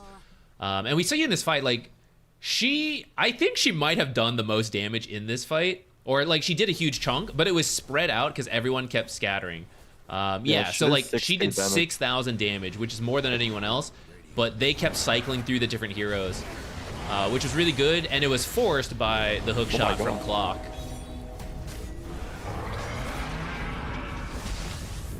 Will the doctor die? Yeah, Yeah, he's dead. Eclipse into the pipe, so they should be okay. Then everyone gets out. Flying pipe on Centaur just feels so bad. It's basically a fourth of your mana. I guess that's true. I think it's not bad versus some of what they have though. I think you could arguably skip it this game to go for some other stuff, especially the Aghanims. I think if you do like skip pipe, finish this Crimson if you want it, and then go Ags, BKB, Blink, or you already had the Blink, so like you would just get Ags and BKB. It's all about Drow at this point. Like Drow can win you the game if she is allowed to attack, and that's what the cart can do. Can also protect her versus like the Witch Doctor ult, the Eclipse. I also recommend instead of the Butterfly, I kind of worry he's gonna die to his own illusion with his Butterfly. Yeah. I mean, it is a good Drow item. Maybe it'll be fine. I really think the Ags would help a lot, though. Yeah, the Ags is, I think the Ags is very good this game. Wait, can a Centaur even use all the abilities and items? With his mana pool? Just about. 130 plus 200 plus 150 plus 25. Yes, just enough to do it. Okay, it is enough. His team has arcane boots, for better or for worse, one on the Lich. So as long as he's near one of them, he'll get some help in using spells. Oh, a hook shot. I think I got blocked by his teammate there. Oh, that's a tip. I think he was going for the illusion though. So Worked out. Oh, nice. Death Prophet is getting the AC. All right, Squelchy, I like your build. Keep it up. oh, they're waiting. They're waiting. Oh, they didn't wait. Drow's on a pretty good spot. Witch Doctor's in maybe a better spot. Just decimated them on that. Oh god, the DP is dead, but at what cost? This time Too the close stun. enough. It was a great idea. They were waiting by the high ground, but then when they actually initiated onto Death Prophet, Drow had to spend some time running forward, so it took a little longer. And then again, they're clumping up into these Witch Doctors, these vacuums, these eclipses. You really have to send one hero forward. It has to be Drow +1. Drow is in the back, hitting whoever is initiated on the one hero, and then as the Dire respawn, the other hero, Centaur or Dragon Knight, whoever is waiting, has to then go around. And in this case, it should be Dragon Knight going in with then the Stampede cart. Eventually, the Centaur is waiting to either pick up the Drow or to stun like the Witch Doctor who begins channeling his ability. Yeah, guys, get Roche. Someone get Roche. I've been talking about this for 15 minutes. Come on, guys. Let's go. 5 minutes. Let's go. Let's go. Let's go. Let's go. Let's go. Do it. Yeah, there it is. Think of all these fights that have been pretty close, and if you had a second life on your carry, get it. Get it. They just had to be sure that they can make it, you know? I say But that. also- Okay, this is actually not a good time to do it, guys. They're coming to get no. you. There were other times to do this. All right, this is pretty good, as long as they don't keep clumping. So notice they scattered. Oh, unlucky cast bounces on this Drow, actually, in this camp. Oh no. Where are the others? Coming in from the side. You got to help your Drow. He TP'd back. Oh, where are the God's procs? dying. She's too close. All right, this started pretty good. It was really unlucky. The cask went between the camp and Drow, so she wasn't able to do as much damage. But otherwise, that one was really good. Like, just the Dragonite was in front. They Delta split on the cask originally between the other back heroes, except for that neutral camp that is a huge Dire fan. And then once that was lost, plus the other heroes were coming in from the side, which is a little awkward.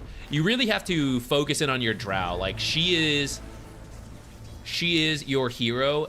If you are initiating on heroes away, it has to be to keep them away from Drow, or you have to like stick closer to the Drow.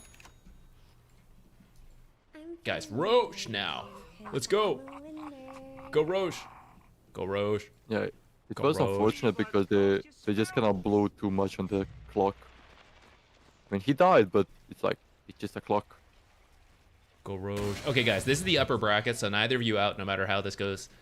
After you get all the tier 1s, anytime you get a major fight, my #1 piece of advice, forget the tier 2, you can do Roche. In almost most lineups. I guess that's not fully true, but like post 20 minutes, any opportunity should be Roche rather than Tormentor. First can be fine, but like after that, it should be Roche before like any of these tier 2s and high grounds. There are certain cases where you do push. Like earlier we saw a fight here and then I was like, okay, go high ground then instead. But in general, you should get Roche first. Oh, and DD rune. Ooh, this will hurt. The Luna ulti would just decimate whoever. Should be a pretty straightforward Jakiro kill here. The jukes? Unlucky cask. Any Roche fans on the Dire? Hello, Rush. Any Hello, Roche fans? I mean, to be honest, if the Drow dies, the game is over. But still Roche.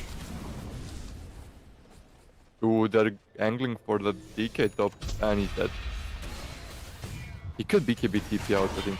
Oh, he can go now. He can go now. He can go now. Go, go, go. No, he used. Oh, he did it too soon. He BKB'd and used his TP, but the clock is still there. Oh no. Why the ulti? The Why panic the ulti setting in. ninja? Oh, that. Any Roche fans on the Dire? No, Any no, Roche Zach, fans? it's gonna move. It's gonna move in 30 seconds. You gotta Any wait. Roche they can do it in 30 seconds if Luna comes over. Can they? I mean, she took a little while, but I still think they can. Hurricane yourself in here. Let's go. Speed this up. Oh, Yeah, see, they're fine. yeah. Any support Roche. can push a lane. Only the cores can really do Roche. So in those kind of situations, the core's got to come here. Don't get tempted to like jungle and push a lane. Go to Roche. Supports will push your lane so that you can go push right away. Go top. Yeah, mid's Yeah, because already done. even like Witch Doctor is also a really good lane pusher, and so is Clockwork. So it's kind of like you can push two lanes at the same time basically and do Roche. I think you can buy out your AC on this Death Prophet as you pass by here. It'll help this push a little bit. And in fact, if you guys want to wait a little bit, I pressed my pause button by default. Like we're doing a replay analysis, I was gonna pause and talk about this. You have 4.5 minutes on this Aegis, so you could have given your DP 20 seconds to finish her AC and be stronger on this push. You're still pretty strong with 17k gold lead, so it should be fine, but like you would still have 40 minutes on your Aegis. So this is one of the mistakes from a lot of teams. When they finally do Roche 20 minutes late, they beeline to an objective and they don't make use of the 5 minutes of Aegis. And they either win the game within like the first Aegis, or they lose the Aegis and then extend the game. But you should use the minutes to like continue to build the lead and then push harder when an opportunity shows itself or within the last like 2 minutes of the Aegis. All right, well anyways, the AC is here.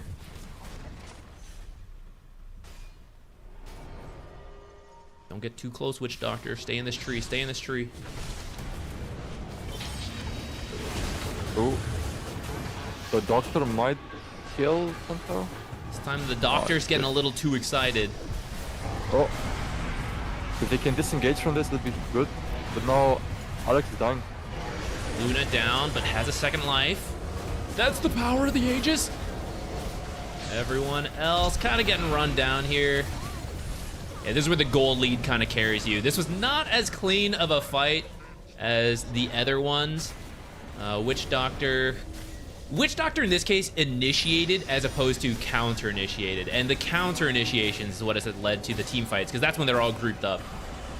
So really you just have to watch Luna be like watch her take the buildings. Yeah, at this point now the glaives are bouncing everywhere. God, like I'm lagging here. just ghost and cast. Just and watch Luna. Everyone stand behind Luna. Yeah, they're killing the ancient. Oh, Alex is dead. Okay, that'll be that. Yeah.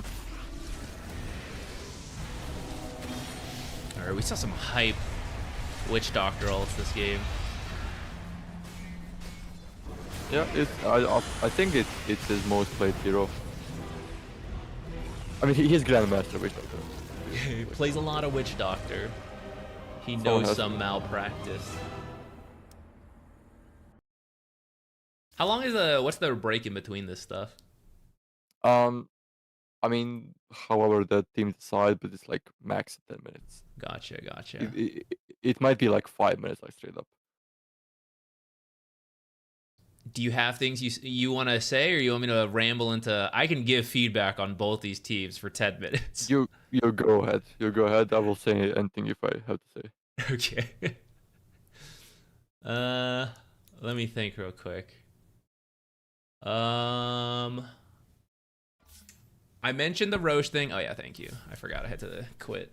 For both the teams moving forward, no matter what happens in the rest of the series, once you can do Roche, which for a lot of people they don't realize how soon they can do Roche. But maybe in the next time you guys like play a practice game together, just test it. Typically, post 20 minutes, if you bring 5 heroes or 4 heroes to Roche, you can do it. And then it's easier depending on like what heroes you have. But after the tier 1s are down and you're like around that 20-minute mark where most teams would have the capability to do Roche, any opportunity should be Roche rather than like push.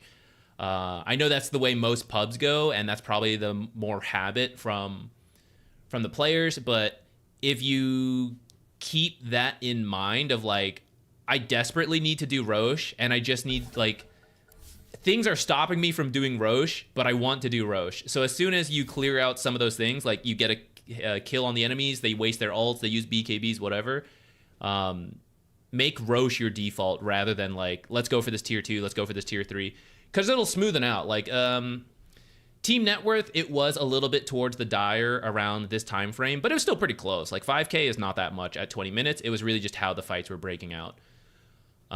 So if you get an opportunity here, which looks like both of you had different opportunities, right? Where like some heroes died. Okay, looks like actually this was the same fight. But like, if you get the Roche here, like let's talk the dire, right? You're going to jump up to 7k gold lead, and then you have 5 minutes till the 30-minute mark where you have Aegis. So you can spend the first 3 minutes farming, playing the map, looking for pickoffs, and if you get those, you push high ground with the Aegis.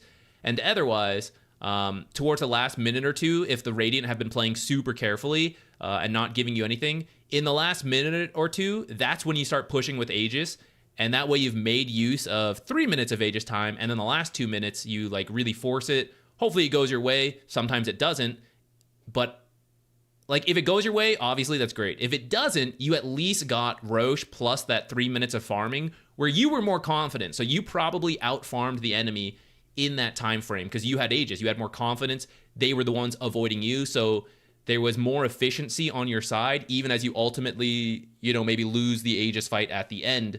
So you just cover your bases more. By the time we did Roche, this could have been the third Roche.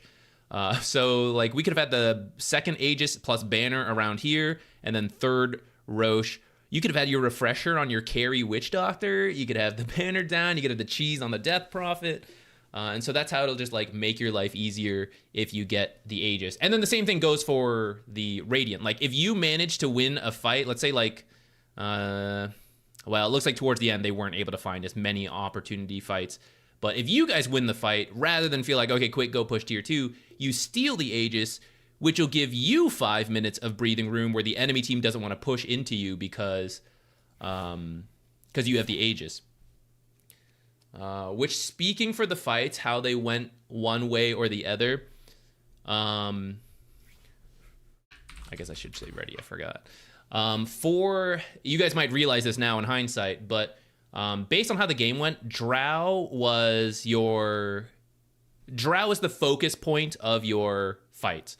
Drow needs to attack freely, so whenever you initiate, Drow has to be close enough to do damage if it's any serious fight. If it's like a couple heroes picking off a support, that's okay, right? But otherwise, that's kind of what you got to think about. Like, is Drow in a good position to fight? If yes, we can do it. If no, we shouldn't do it. You can't all rush forward because the Dire's way to win fight is for you to clump up and for them to land AoE spells. And if you look back at all the team fights they won, it was everyone clumping on someone, getting 1 kill, and then Witch Doctor, Cask Maledict, ult, like shredding everyone. The vacuums, the eclipses, the exorcism, and all the AoE damage coming in. So you need like 1 target at a time so they can't get that fight. And when they try to do it, that's where the other people then initiate to cancel Witch Doctor ult, stuff like that. That's why at the end, when I saw Witch Doctor go on just a Centaur, that's not what has been winning you all the fights and getting you so much impact on Witch Doctor. What's been winning you fights is the patience to let them react, and then you go in. So like as the Witch Doctor, you don't want to start on a single target, unless it's like the game winning, like there's no buyback carry, like then you throw it all in. Otherwise, you just keep waiting for them to group up. Because you're winning, they're going to need to group up to have enough damage to kill people, and then you will throw everything and then wipe them, and then you'll be good to go. All right, I'm done rambling. That was... that's my feedback on game number 1 for both teams. We could probably go into more small details, but... Game number 2...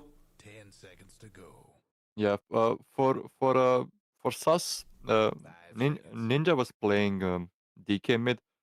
He's mostly a spirit hero enjoyer, so it's a bit surprising that he played DK this game because DK isn't that mobile as the Spirit Brothers.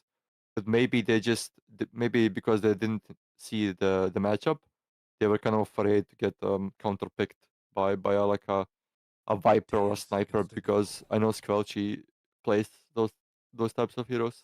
5 seconds. I mean, to be But fair, let's see the what Dragon Knight laned really well. I think they just tried to force a couple plays. Stampede can work as initiation, but into what the enemy has, like the Eclipse, the Vacuum, the Cask. Now with the power of hindsight, you can kind of see why the Stampede is not ideal into that, right? You actually want the Stampede to retreat from the team fight and get away once they use abilities, not run in and then be stuck in all of that.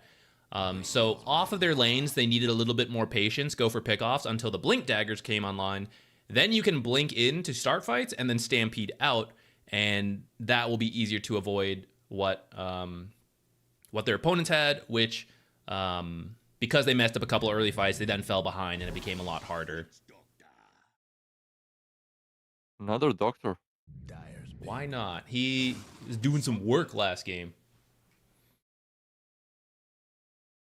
Okay, this time they get the Clockwork, which is a good hero to go find the Witch Doctor. Both the Rocket Flare plus Hookshot. You can keep Witch Doctor out of fights. Disruptor, Long Range Glimpse, also pretty good at stopping the channel. Oh, I'm sorry. I should turn off those notifications during this. I didn't think about that. Thank you for following, guys, but since I think you guys keep the VODs of this, right? Yeah. Yeah, let me turn that off for now. Ooh, nice Stalker. Oh, he's also good at finding these, like, Witch He is. Doctors. He's kind of good even against Avenge, because if he gets like, if a fight starts and he gets on top of the Venge can't like defensively swap 10 someone seconds to Mhm. go. with the silence. So it's a very good interruption 5 interruption seconds. mechanic, but they just need to help the Night Stalker not die. Basically, they need some jumpy follow up for him, because if he's the only one jumping the backlines, I think he might just get controlled and killed.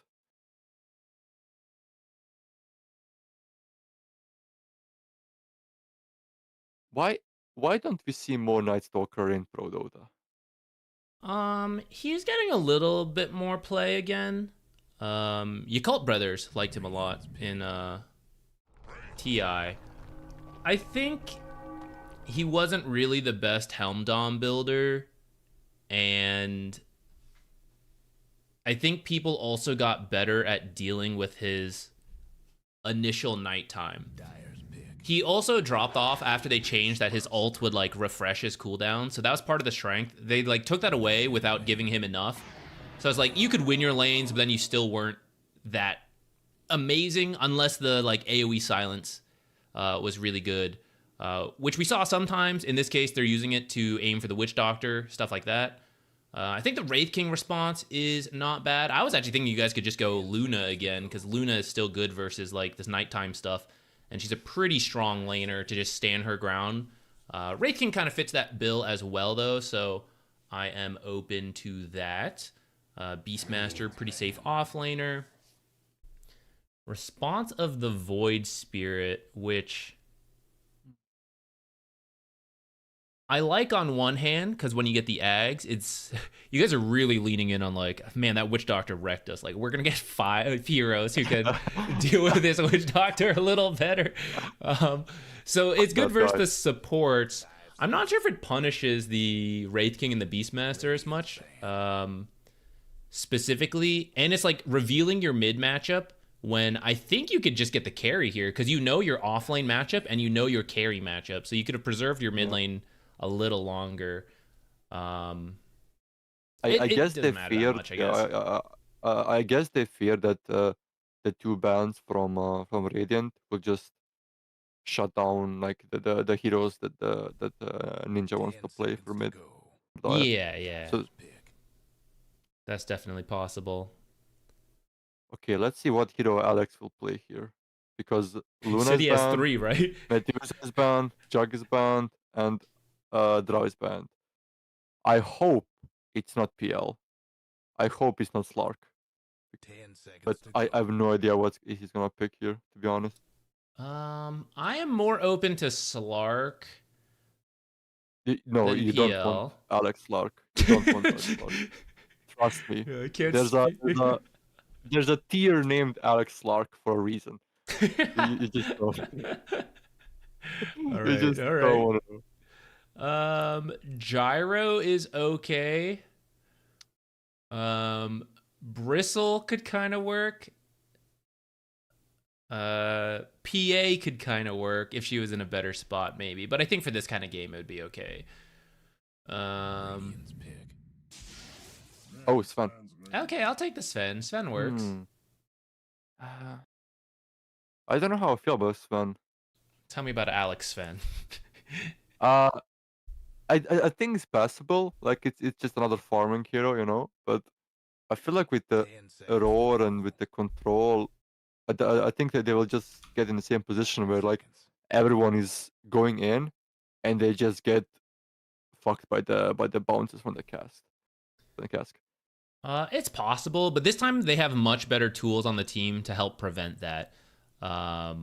Especially like heroes to stop the cask and the ult. Like this was the finishing blow. Like vacuum and eclipse are one thing, but then like an uncontested maledict cask bouncing channeled ult Ooh. gets you. Is this mid wyvern? Are we mid cooking wyvern. here? We cooking, boys? Oh, Or is it mid venge? well, no, it's mid wyvern. Squelchy. Will the Sven kill his own team? No, that's the question. That's definitely possible. I will say, as a core wyvern, you are more required to show yourself to actually do things as opposed to being able to just like sit in the back forever. So it will be easier to know where she is and BKB in time. Plus, you actually have two really good vision heroes in the Clockwork and the Night Stalker, and then Void Spirit can be like jumping in first to make it difficult for Wyvern to, you know, sneak in with the ult. So they have tools against it, but you are right that if you don't play that way, which can certainly happen in these casual leagues, then a Wyvern ult after God Strength comes out next to any teammate will just get them removed. Yeah, but yeah, I think the Night Stalker should be good against the Wyvern because if you jump the Wyvern and silence, if she's like separated, I'd say she can't ult you because if she ulti is the ulti will be like a second long. I don't know how long the ulti is without anyone hitting. So it's definitely a hard lane for the Void, that's for sure. But they could recover it in the mid game and in the mid to late game. Oh wait, I forgot your UI goes for the smaller minimap. Oh, what? Next year, I need an expanded, this little like egg on the minimap. I need a expanded one for extra large minimap setting. Oh wait, we didn't put any voice settings on. Open mic. Whatever. Oh, I didn't think. I didn't think about any of that. Whatever. Oh well. Who cares? Who cares? Watch the No VOD, one is. guys. Give my channel views. No one is. No one is even. Ooh, a fight possibly. These are awkward in the daytime because of the Night Stalker, so it's harder to sneak up close. Pretty good positioning here to see this and back out. I don't think you want to fight this with the Night Stalker. Just leave. You can't. Nice. Oh no, Alex, no, please. Oh no, Alex, why? Is that? Oh. One, maybe the Oh, second Ninja coming in also, here. Ninja is also dead. Why did he go in? Technically, you guys read that, so maybe you thought you could do this, but yeah, Night Stalker's just really weak in the day, and their team is. I suppose you could argue both teams have similar level 1 strength, but I think it's this Night Stalker that kind of makes a big difference there. You just make a clean escape. I think that'll be a lot. Well, obviously now it's clear. Clean escape would have been better, but Ooh, one question: is there any hero that has that there's more daytime vision than other heroes, or is it the same for everyone? Everyone has equally good. There's exceptions of some people who have bad daytime vision, like Okay. Bat Rider, Okay. but no one has like better. So it's not like nighttime vision like Slark, Bane, and Night Stalker. Yeah, none of those. Or Could be a Sniper, fun I think, mechanic. I will say, part of the reason that worked is because Beastmaster took the animals and used the Hawk, which saw over the tree to get the initial stun on the Night Stalker. I'm pretty sure that's what saw him. Otherwise, I have no idea how they saw that Night Stalker. Oh wait, also the Night Stalker shard doesn't counter. It doesn't counter the creeps anymore, right? Because they're creep heroes now. Not From the Helm Helm of Dom. Yeah, not the Helm Yeah, Dom yeah. creeps. He could still eat like the boars, I guess, but Yeah, but it's just a boar. yeah.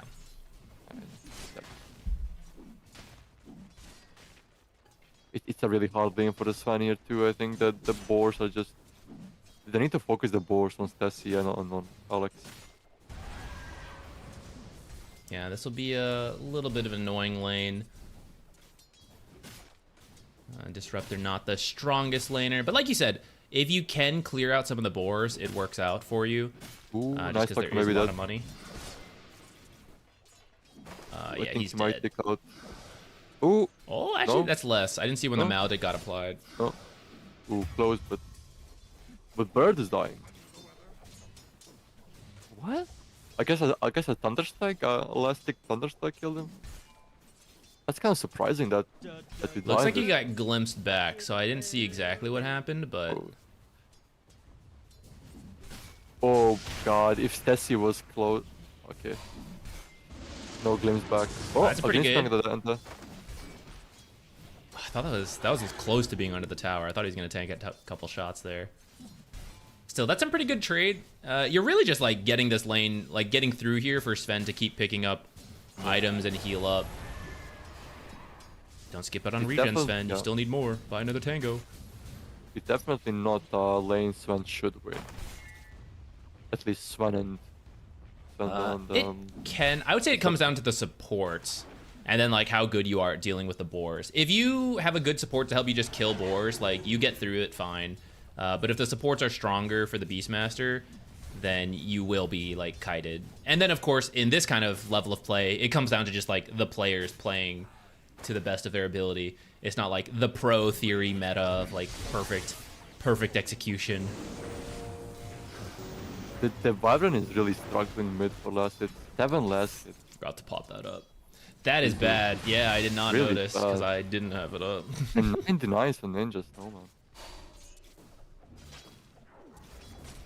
Sometimes we cook a little too hard.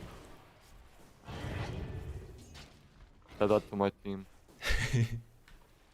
This is one of the downsides of Wyvern. The damage is not as good in the early game. Some of the harass from like Arctic Burn is kind of what gets you through the lane to harass the enemies, but it doesn't actually help you CS better. Missed a kill down here. Zalper might die, but He's got the don't think they have boys. the control. Tank the battery With the assault. boys killing, the boys are back. You in still gotta tower. run, Zalper. Don't walk into Ooh, a cog! kick him, Don't walk kick into him, a cog! kick him, kick him. Oh, he's dead. Okay. Run. Oh, he it's did just- Guys, this is it. Every time there's like a minor buff to the ult duration and all that, this was it. He got that double kill before falling. Does he get XP from that? I believe so. I think he's still in the area. That's rough. Yeah, a that double ended up kill. really good for them. They needed like one more power cog kick in there to get that. Ooh, the skeletons are killing me here. The boys don't They're mess around. chunking. Jesus. The boys are powerful. Yeah, it's. I mean, yeah, the Night Stalker like struggles with the lane against the skeletons because you basically do fuck all to the little boys. Oh, it's daytime though. That's unfortunate. I don't think they can kill him, but yeah, Met is One down more too. crit will finish it, I think. Oh, I think you can. I think if you keep going, you'll have your stun. You can finish that kill. Remember when Wyvern offlane was a thing? Like a year Yeah. ago? That was so good. I mean, that's where a lot of these core players started wanting to do this Wyvern in the different lanes. Prior to that, it wasn't as popular. But it has been nerfed since then. Yeah. Oops, Alex might die. Oh no, he's allowed.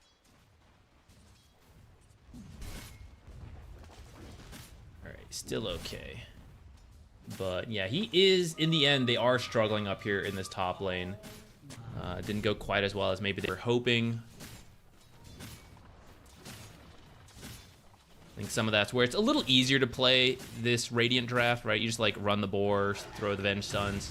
On the other side, you have to be like good Thunderstrike usage, good glimpses, like focusing boars down, stuff like that. It's a lot trickier for you. I wouldn't recommend observers in this area, guys, because there's so much fighting of the camps. You tend to lose observers like that. Oh, bird Pushing might too die. hard, bird. And the bird as well. Alex might live. No, the root. Yeah, The there's... hawk. If you have full health on the support, try to like run in and body block. You can still do stuff even without spells. Maybe you save it. Maybe he still dies. Ninja is doubling up the CS from Squelchy. Also, the denies are so huge difference in denies. But oh, actually interesting. Do you not max Q on Core Wyvern? I have no idea. It's no longer popular. I don't know. I don't know what the build is now. Based on how this lane's going, I'm gonna say yes. You should have maxed Q first, but I don't actually know. Like W will give you better farming speed, right? And I think that's part of why this hero got nerfed and people aren't doing it. Like the Mage Slayer plus Arctic Burn spam is just not as good as it used to be. So yeah, I really don't. I don't know. Yeah, but also if you zone out the melee hero from the lane, you can also free farm, which is basically the same as just spamming W. Ninja is pushing his luck here though, but a curse is... Oh, I don't think kill him, yeah. It's very hard to kill the Wyvern. I'm not even watching. I'm just looking at Myth be chased by skeletons. Okay. How does a clock deal with this? It's just... It is very annoying. That is the strength of this Wraith King pick. The boys are very strong in the early lane. Ooh, also Myth is going his patented build. Straight Orchid. I don't know how to feel about it. It is good in certain games. You usually have to be doing well for this to pay off, which I don't know if he's doing well enough. This game, it's okay, because you can stop Witch Doctor, you can get the Venge, you can get like the Winter Curse, all that stuff with the silence. Aurora top. Static Storm, but they don't seem to care much. Here is Ninja.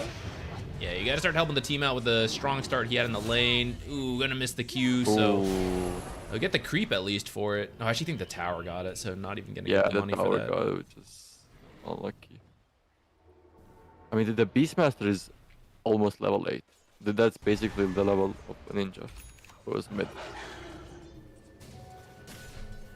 Yeah, part of the strength of these spirit heroes, by the way, guys, I know this is easier said than done, but especially once you know you're winning the mid lane, I know I was saying it last time, help him get the power rune so that Ninja can help your side lanes more. They're going to swap and get Alex killed off here. He's dying again. He TP'd back here. Oh no. Okay, he will get the Beastmaster this time at least, so. Some return. It's something, but no. Alex with no TP has to walk. Yeah, and that's also where it'd be giving rough. Squelchy a lane. Giving Squelchy a lane. Let's get the Amplify damage rune too. But yeah, anytime you have these like playmaker heroes who only need level 6 to come online, and then they're doing well in the lane, get them the rune, because they need both the mana and hopefully the power of whatever rune they get to make a play. And you can turn this like top net worth who was the top net worth mid hero against their mid hero, like you can then save your side lanes, which have been struggling a bit here. So you gotta help him help you. Instead, these are coming a little later than was possible, so now it's harder to make the difference. Right now, he's coming into this Helm of the Dominator creep. Now he's coming into Wraith King 6. Ooh. I don't know how I feel about this ulti. Should get the Witch Doctor. Will it I cost guess them? it's worth it, yeah. No, I thought Wraith King might get close enough to stun under tower, and then you would lose your Night Stalker in response, but Ooh, yeah, Venge's here. Ooh, the Oh, maybe swap. not. Oh, he flew out of range before the attack landed. That's crazy. That's unfortunate. I didn't know he was that fast. Maybe he stopped the attack. Dire's top towers get Okay, what do you do with this Beastmaster right now if you're Dire? If you're Dire, you have to either full commit to ganking him or avoiding him. And he will just farm top and push, and it sucks, but you have to try to like convert the other lanes into your favor and force the Beastmaster to teleport over and then avoid him. Really, anytime a hero starts to get out of control, this is your mindset, right? Of like, even though they're strong and relatively can kill you, they're still only so strong to take buildings, which admittedly Beastmaster is one of the better ones at doing so, but there's only so much this hero can do in terms of free farming. So you have to try to do other stuff and limit what he gets, because the more kills he gets, because you keep coming up here one at a time, then he's gonna like accelerate. So you have to try to make him rotate around and avoid him and play wherever he is not. So like play mid, play bottom. It's tough because they lost both side lanes, so it's tough to play bottom, and it's tough to push mid into a Wyvern. Like even though she didn't have a good time, you start grouping up against her, and then you're gonna get Winter's Curse without the BKBs. You're gonna suffer. Squelchy, if you're gonna jungle here, bring these two camps together. And that way Splinter Blast will be a little bit more effective per cast. Pretty much any mid hero who has any kind of AoE, try to like connect these camps. Like hit one, drag them together, then use your AoEs. That'll be how you recover faster. It's a good old Mexican standoff here. Oh, no, they're blinking on Dire. Oh. Winter's no. Curse to get away, but you mentioned it, the shorter curse time if there's no one actually hitting you, so Void Spirit's in. Ooh, hookshot this time. Nice. They have Witch Doctor answers.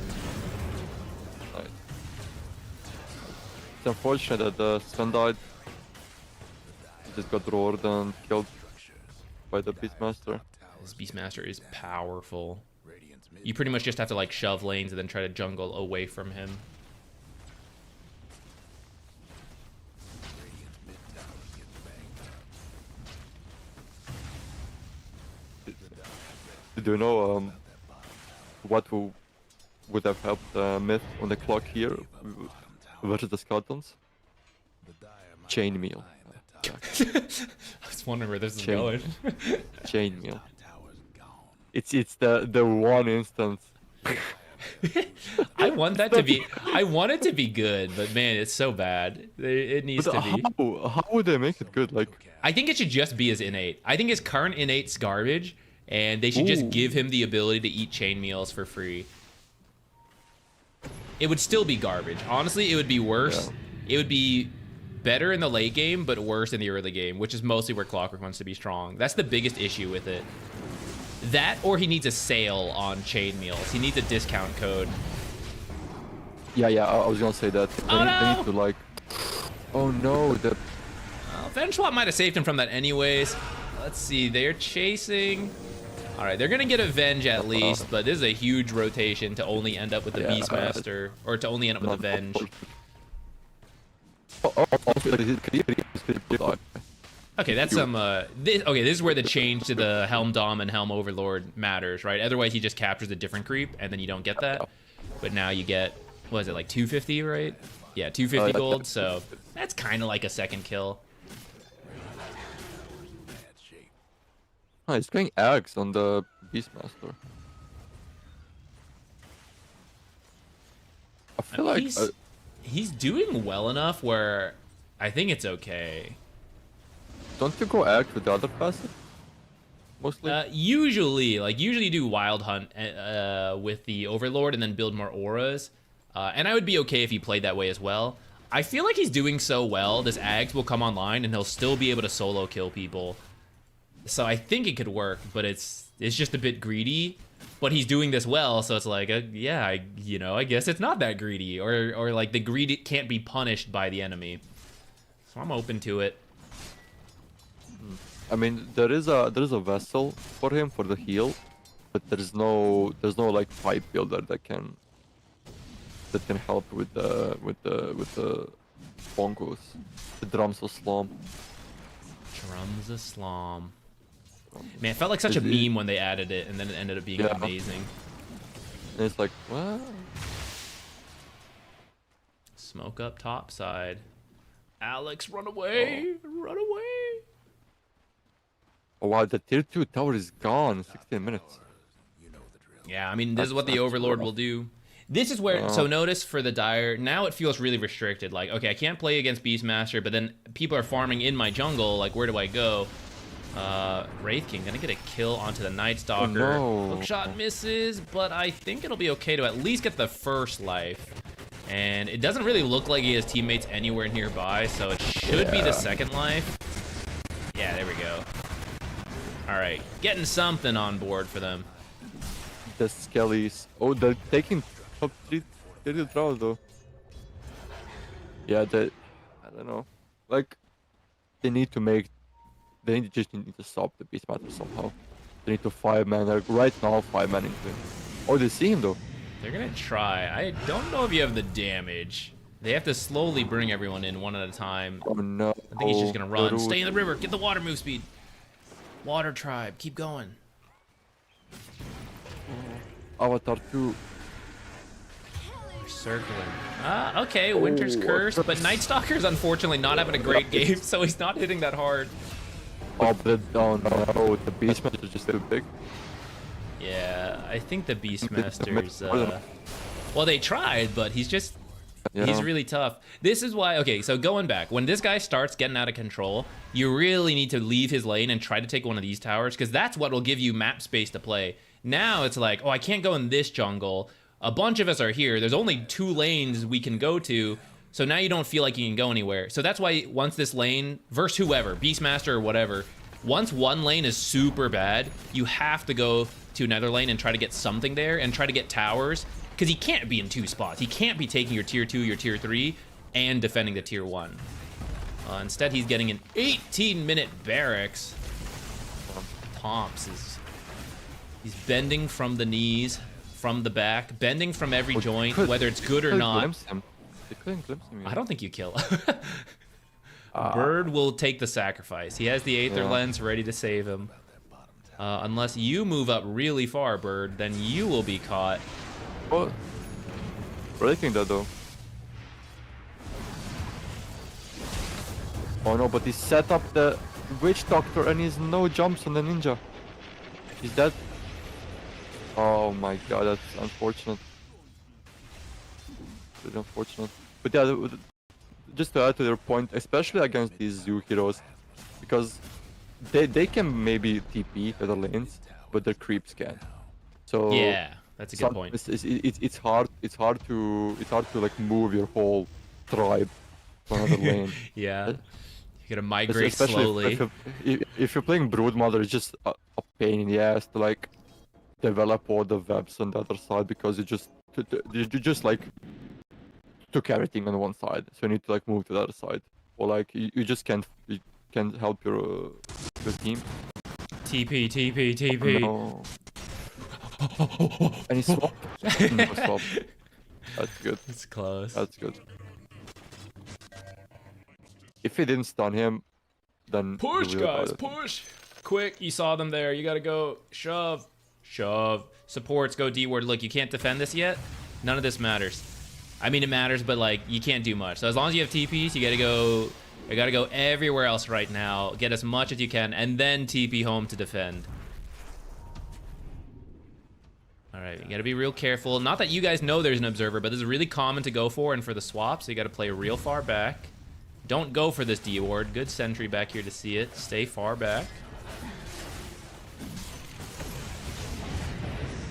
They're gonna try, but your Sven's not here, guys. Maybe that's better, actually. The Winter's Curse is early. No ulti. Oh, just that. Ooh, this might be game. Oh, because swap. I think it might be game. There's like that. I think it was game on the top barracks, but it's true. I think Tomps might like misclick and break his Helm of the Overlord as he walks into the enemy fountain. Yeah. Micro is tough, you know. Sometimes you're just trying to move a creep, but it's like, oh no, I broke my item. That's crazy. Really gets you. I mean, we had one guy just DC for more than the allocated time of pause, and they just played 4v5 and lost. It's just like it can happen. It does happen. Unlucky.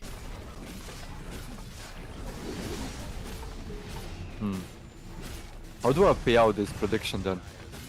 I think officially you have to wait till the very end, but No, because the prediction was when will the first Roche fall.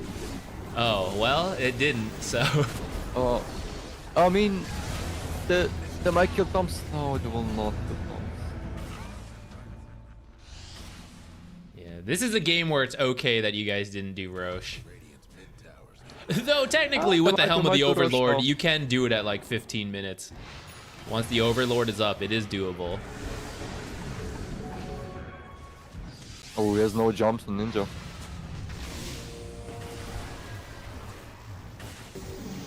This is a rare case where you're actually so far ahead you can go high ground without Aegis, as we saw them do. Most games are not in that realm. It's like 5% of games are in this. Maybe 5% of games are that case. Most of the time, it'd be closer, and you have to like build your way up.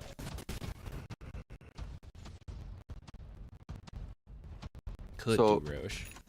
What was this a drafting issue?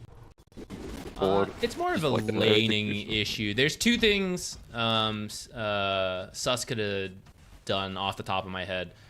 One, going just based on how the lanes went, right? Mid was doing really well, and he should have a rough feel for that. Like, I feel like I'm getting a lot of CS and denying a lot of CS, right? And especially as you see a level advantage build, that's where the mid laners, you have to call, like, I'm gonna be powerful, and you gave me a playmaker, so we have to make plays. So you either have to help him get the mid rune or gank the mid laner, because like maybe he can't get the kill on his own even though he has a lead, but like with one support help, he can do it. A glimpse back, clockwork cogs, whatever. Like maybe he can then convert his power into real kills to then help the side lanes. The other thing is to look at your side lanes, because it shouldn't go this poorly. There were some like individual mistakes that led to this. So like just straight up better laning could happen, but I know that's obviously a lot harder to just fix on the fly between games.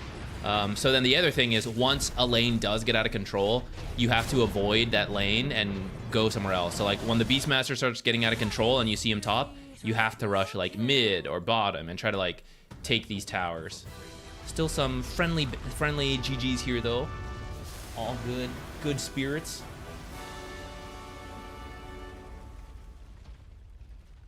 Yeah, the curses are coming in the private Discord, so not in public. Hate Beastmaster, man. Screw that. All right, that was that's 2-0 then, right? Yeah. Yeah, that's done. 24-minute game. I mean, that was a good Beastmaster performance. Like up to here, it's not crazy, right? So actually, like to hammer that point home, when we come here at 10 minutes, and maybe arguably even a little sooner, where we see like Void Spirit's doing really well compared to Wyvern, Beastmaster's doing really well compared to Sven, but then the rest is like, yeah, some people are a little ahead, a little behind, but it's still pretty close.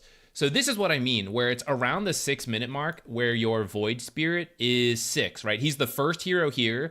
Even though Beastmaster's doing well, he's level 4. So there's just like, there are more tools Void Spirit has at this phase that you need to try to convert into your side lanes if they're not going well. Like if they're doing poorly, it's kind of different, I guess. But around this mark is where you need to try to bring supports in for the power runes so that your Void Spirit can then come to a side lane. And then you can imagine like, oh, we killed Wraith King, so he dies, you know, we gain like a couple hundred gold on either Void Spirit or Night Stalker, and that lane changes. In what was roughly even lane suddenly starts going our way. Or you come to the Beastmaster lane, and we saw how out of control he got. By this point, it's like, I can't touch this Beastmaster, but over here, it's much more manageable. As rich as he is, like, he is saving a good chunk of money for some expensive items, like the Ultimate Orb, or if you're building Ags first, if they go that build, right? Like, the components don't mean anything. So you have to, like, punish him in this window to buy yourself more time.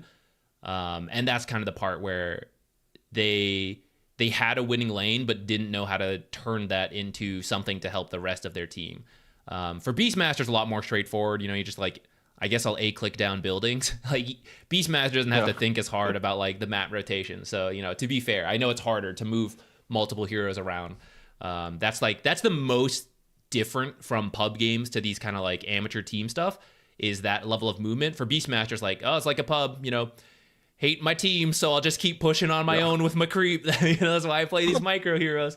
So it's much easier to coordinate for him.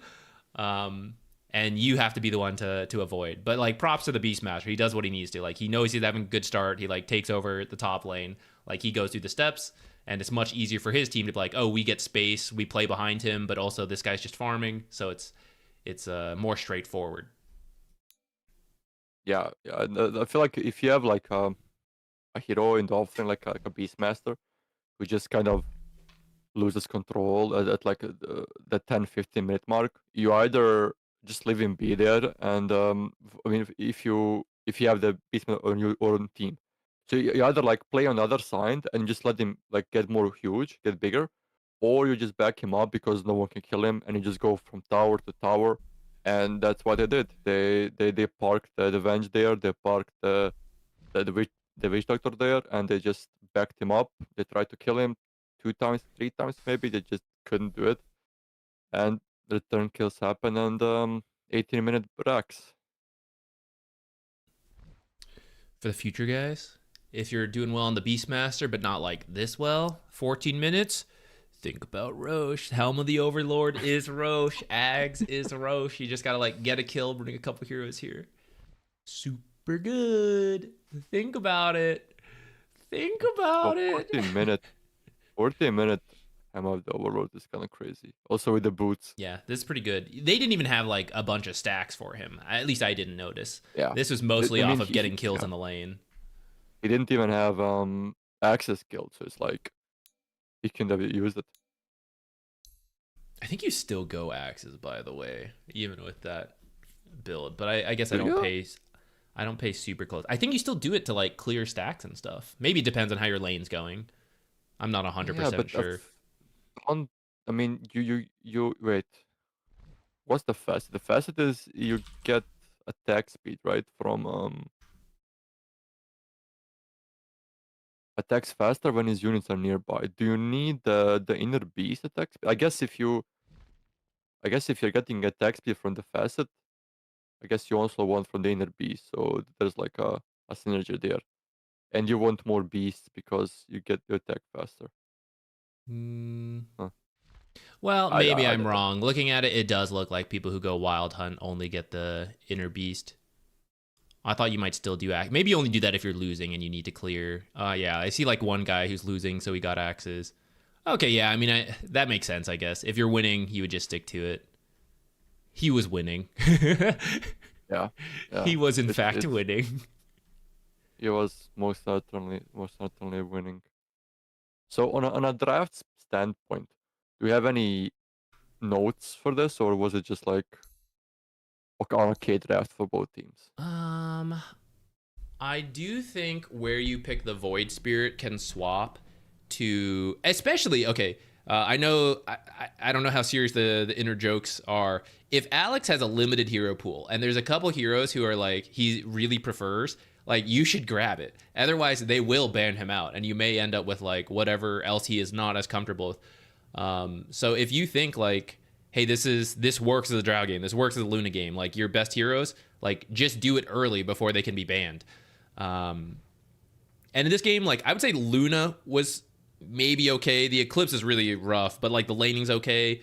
Drow could work if maybe you had a stronger laner than Disruptor. I like the Gyro a lot. I don't know his hero pool, so I don't know if like he doesn't feel comfortable. But ideally, when you see both the safe lane, like the side lane matchups, you know, maybe this is a world where they're willing to play like the mid Beastmaster. But like once you see it, what are you saving the carry pick for? To like also counter the mid lane? Like you never, there's very rarely a case where you're going to get a hero that like, I beat all 3 cores, you know? So like as soon as you can identify this side lane hero, especially your carry, the 2 most important considerations are that your lane goes well and that you can beat the enemy carry. If you know those 2 conditions, I don't think you really need to hold the carry pick. With that said, in an amateur league, it probably is not that big of a deal, but it matters more when you don't have like a huge carry pool or like any role. Whatever your hero pool is, if you are limited, you should probably be picked sooner rather than later. Yeah, but let's say Alex plays all the heroes, for example. What hero would have been good at that 18 pick instead of the Void Spirit for the carry? In this case, I think a Timbersaw could have been kind of cool. The downside is they also grab the Night Stalker, so there's no like. Sorry for the carry. I meant for instead of the Sven. Yes. Timbersaw. No. Carry Timbersaw. I think the Gyro would have done well in the lane. The Gyro would have killed all the boys really quickly with the flat cannon. True. I think Gyro could have been good. I think if you're a TA carry player, that could have worked. Monkey King can work, but you kind of need to know what you're doing. Otherwise, it's easy to get controlled by the boars. But if you know how to like commit in, you can do it. I think Abaddon is okay. Who else? I think I mentioned Bristle. Bristle could work. Essentially, you either need to deal with the boars or you need to just be able to farm really fast. As we saw, like, you know, Beastmaster takes over with the creep and then he crushes you. Sven actually does work. I do think this lane could have gone better.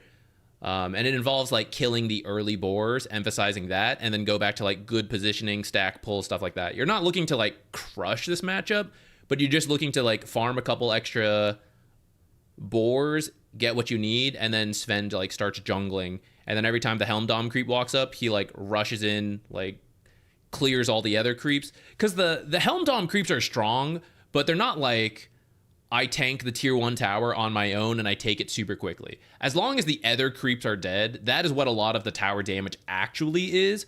A creep wave uncontested will do about 300 damage to a tier 1 tower in the early game. Like if there's no opposition and they're just slowly being killed by the tower.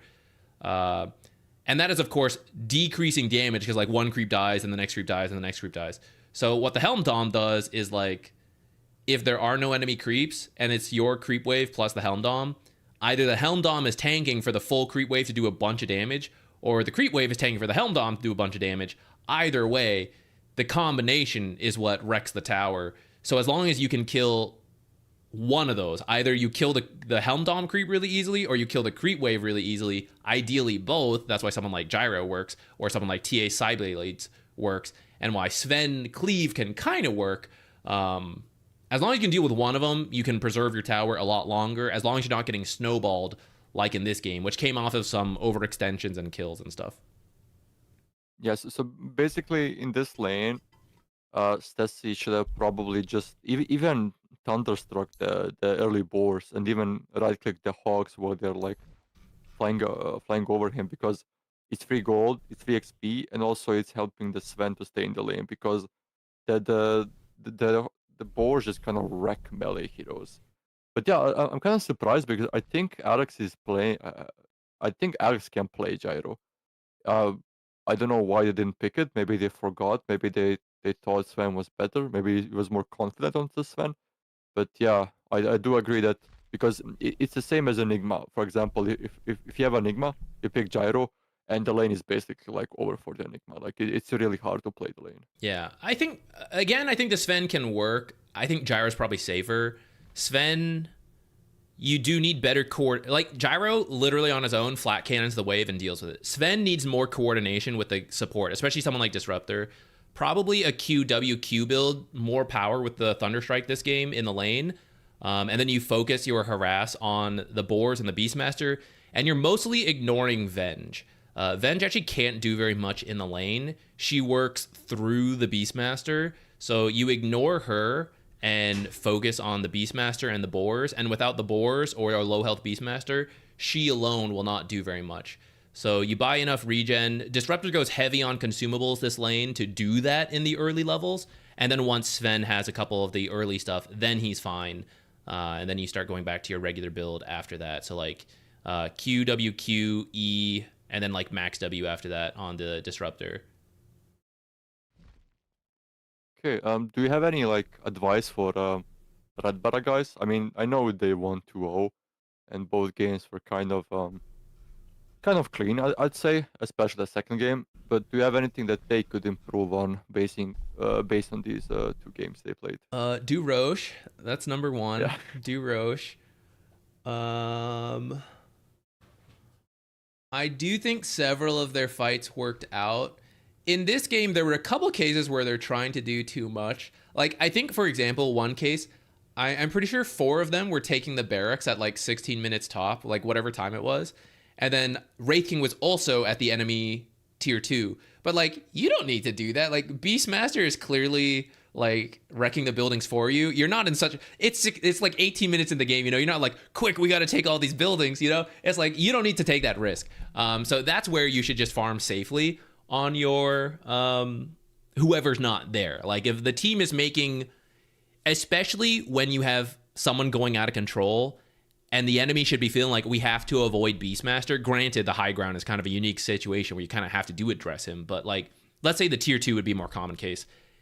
If they're trying to avoid Beastmaster pushing your tier 2, then you can't also be taking a risk, because that's what they'll look for. They'll be like, oh god, we can't deal with Beastmaster. Oh, Wraith King's at our tier 2, let's kill him instead. Like, we can do that, you know? So that's where you should actually be safe, and you should be using the space your Beastmaster's making for you, playing safe. If they are trying to deal with Beastmaster, then you do push aggressively. But if they're not, you play it safer. That was one thing I saw. Yeah. Oh, go ahead. Because in this instance, even though you have a hero that's going out of control, you kind of need like a plan B, because the Wyvern didn't have a good lane, for example, and the Wyvern kind of went in the back, and like he was helping the Beastmaster let go. But you also need like a plan B if your 4-man doesn't work. You need the in this instance the Skeleton King or the Red King to also farm, because he's basically like free to farm, because no one will go to him because of the pressure that the Beastmaster is making. So it's basically you need to farm up as much as you can, because you are given the free space, basically. Yeah, and then you like, if Beastmaster's winning and then you're rich, like, you're winning. If Beastmaster's if they do punish the Beastmaster, like you said, then you come in with your like, okay, I farmed up, you know, in this case, like Radiance Blink, and then I'm working towards, you know, whatever, BKB, AC, whatever you think you need. And it's like, okay, they dealt with Beastmaster, but now I'm super rich. So you don't have to take like too much risk altogether. And then you do the fusion dance from Dragon Ball. You combine, yeah. And you combine. Now what do? You need nothing. It's game. You need Lifestealer to do that. Now I've infested. Now what can you do? God. And Snapfire 2 and a cart. Is that all? Lifestealer, Snap, cart. I'm not Is sure. there any? I'm sure there's someone. Pudge. Oh no, old Pudge. Old Pudge can eat people. Old Pudge. Who else? Toms is here in the chat. That was a good game from you. Game 2, Toms. Very, very dominant Beastmaster performance. Maybe Phoenix. Egg them after all that.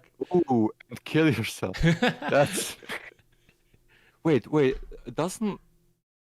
Oh, can't a hero kill himself? Oh no, Red King can kill himself, Just- right? Oh yeah, right? yeah, he can with He can with his ulti. With his ulti, yeah. yeah. Ricky Aggs, he could like jump in someone. Oh yeah, the backpack. Yeah. That's Yeah, there is a stride there. There's a stride there. Not a good one, but there's a funny one. there's a There's a funny one. there's a very it's for a clip compilation. No, it's not for a real game. Yeah.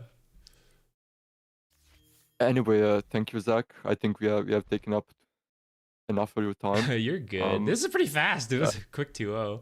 Or I guess the first one was a regular length. This one was a fast. Yeah, for 40 minutes. Yeah, I try to ask as much as I can for the teams to get more information for their future games in the upper bracket and also lower bracket. I mean, they can Um, plug.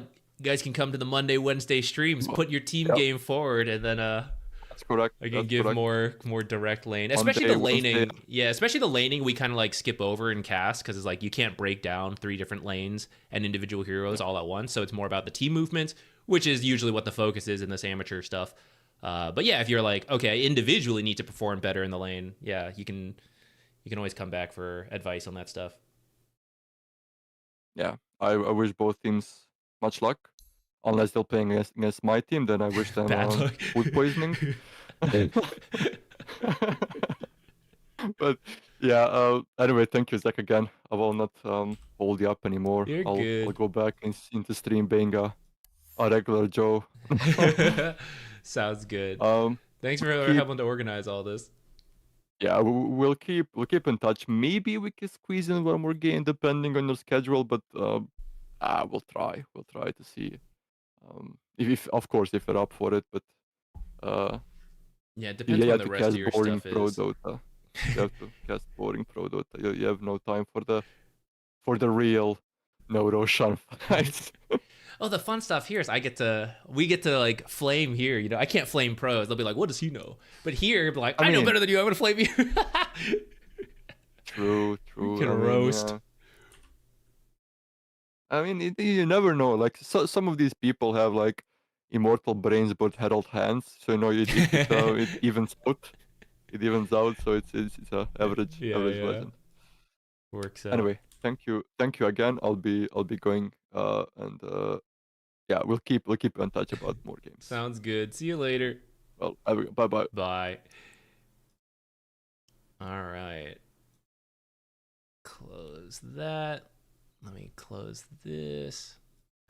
All right, we'll transition to actually playing ourselves now, but hopefully that was fun for anyone here. Tom's probably my best Beastmaster showing. That's pretty good. It was pretty good. 18-minute barracks, I think that was. That is rare. That is definitely take control of the game and go.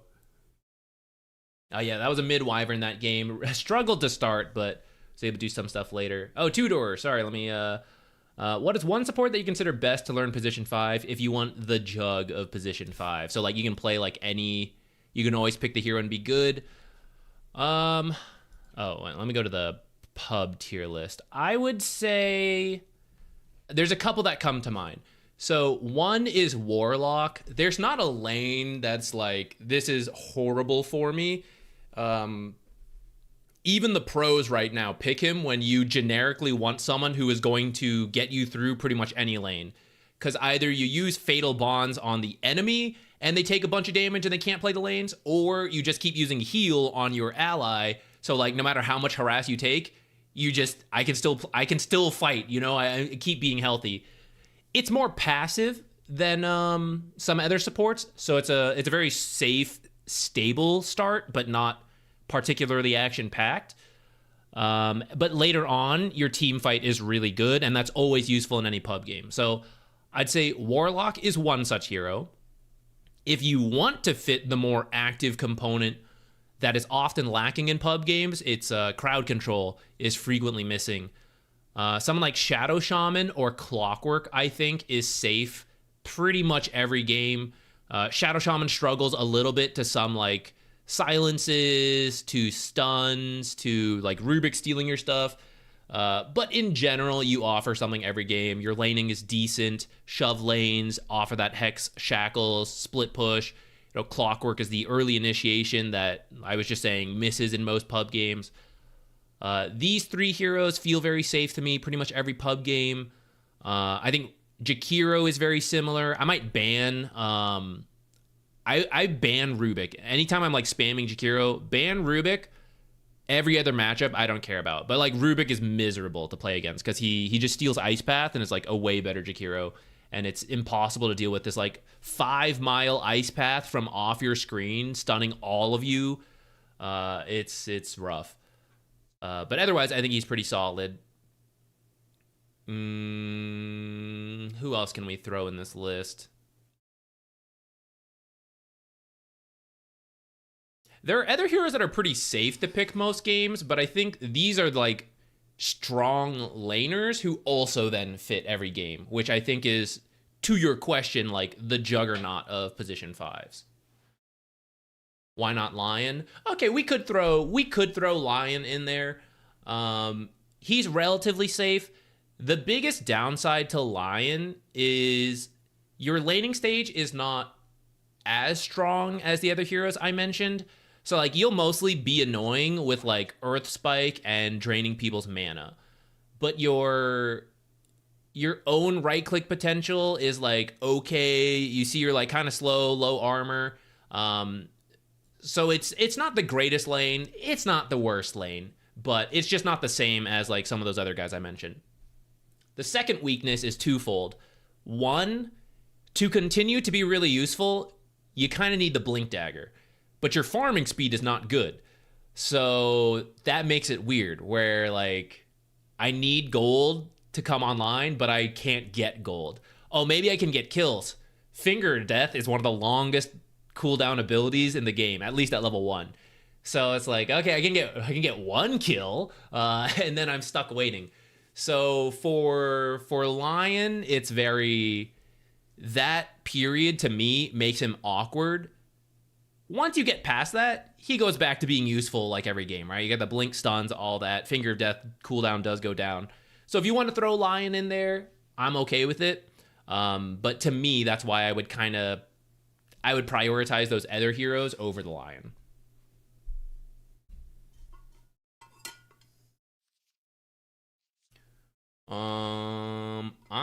Before we start playing again, we're gonna try to get trying to get Nature's Prophet. We've been keeps getting double picked on me. Feel free to like ask more questions. I can answer them as we come back, and our queue time I'm sure will take a while. But I'm gonna refill my water, and then we will start playing some games.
Nature's Prophet me, please.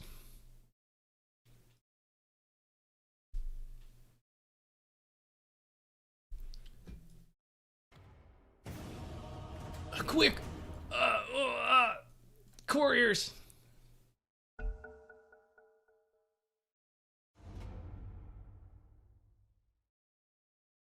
Did you end your offlane arc? I remember you used to play some Centaur and Brood. Yeah, I went through that period where I was trying to get better at offlane because I was getting close to a Mortal Draft at that time, which started at 6.5, where you lose control of only playing support. And I felt I was... Damn it! And I felt I was really bad at the other core roles because I hadn't played them in so long. All right, I'm playing Veno then. I felt like I was really bad at core because essentially there was like a 3-year period I only played support. So I went through an offlane arc to try to up my core gameplay. And then after that, I went back to support, which is where we are now. I'm feeling that again, where I want to go play core again a little bit to improve, but also expand my knowledge as a caster. I feel I'm pretty on top of support knowledge, but when there's core stuff, I'm a little lacking.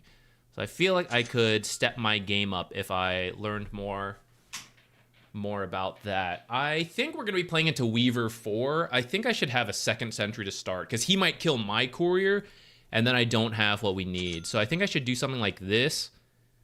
And then I wish I could buy this Tango. My greatest fear is we lose the courier and we get whittled down by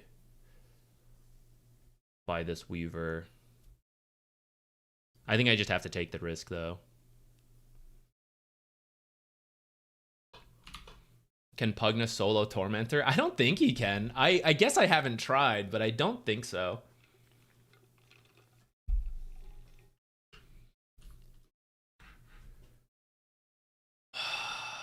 I'll tell you what, our team actually has so much spell damage. If we were to get a Veil, this is the game to do it.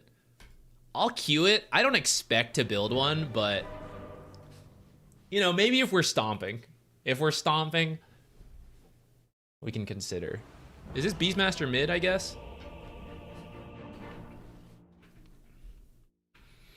Our crowd control is a little lacking. I probably need to get an Atos. Ow, though Atos feels bad versus these heroes. Places everyone. Oh, I knew there was one more setting we forgot to adjust.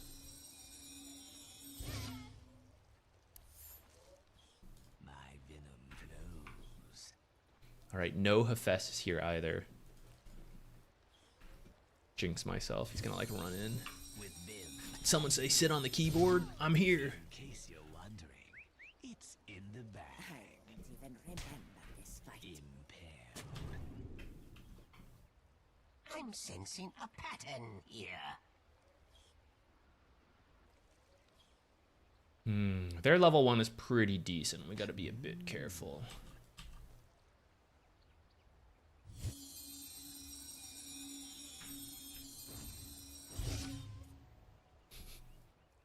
Seconds to showtime. I feel like you should send it in a little further if you're gonna do that, but maybe it's just for the ward trick. Maybe there's something about having to keep it short.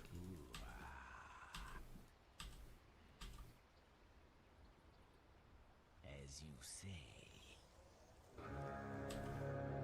Go or what? We take one room? Or we go here? The game is on. Violet bells. It is a little weird. This is really dangerous to walk up like this. Hopes for this one.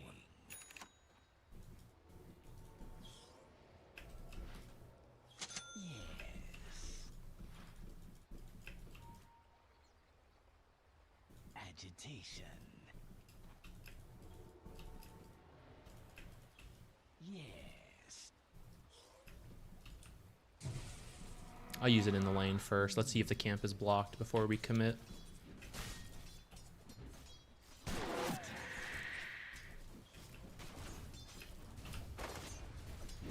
Quickest rhythm. I'm under attack.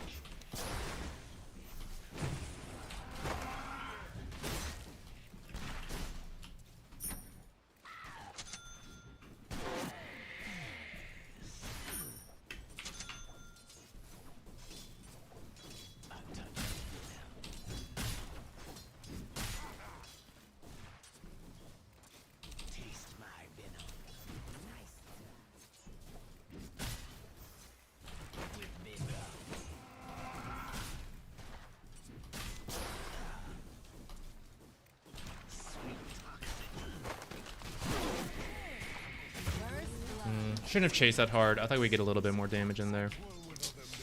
It's my mistake.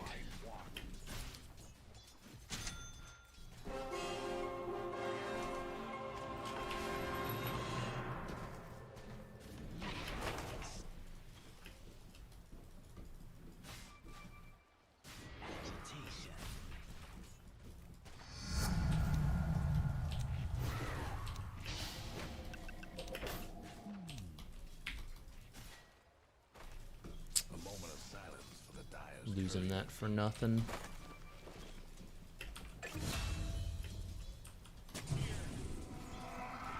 I'll block that for the future.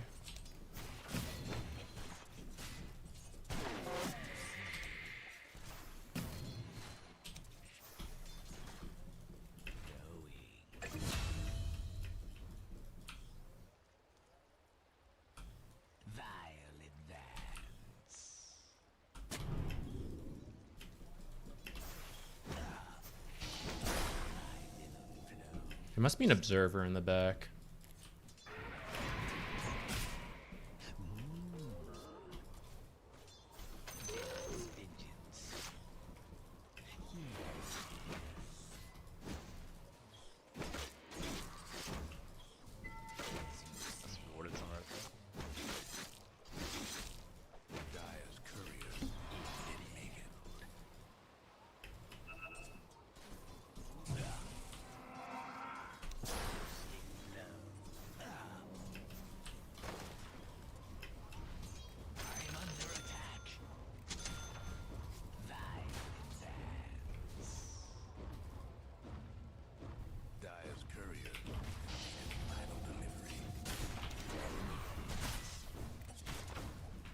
This is a game where we're gonna start maxing Plague Ward so that Axe can't just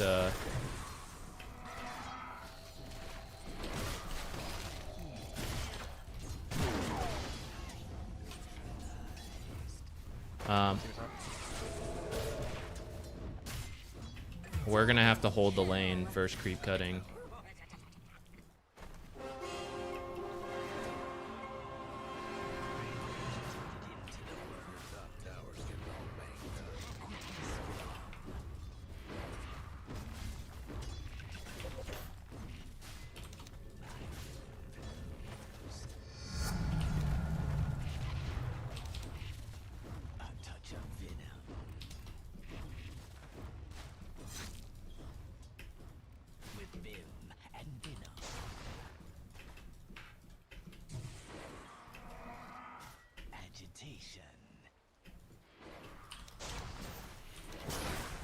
I also need to kill my own sentry, I think, so we have this hard camp.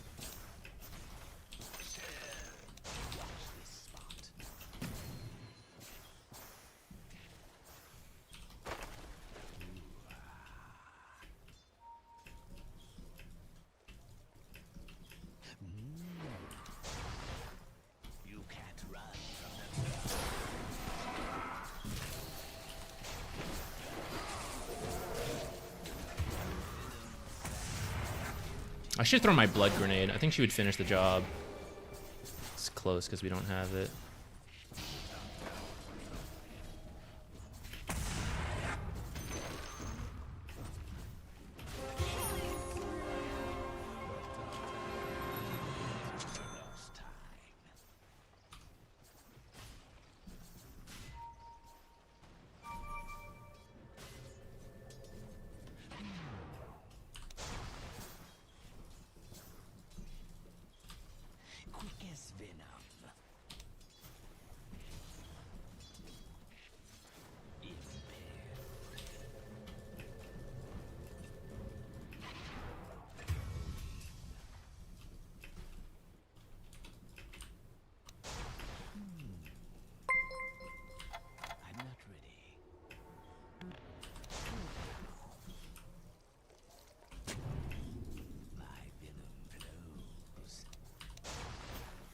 Need help. I think I'm dead.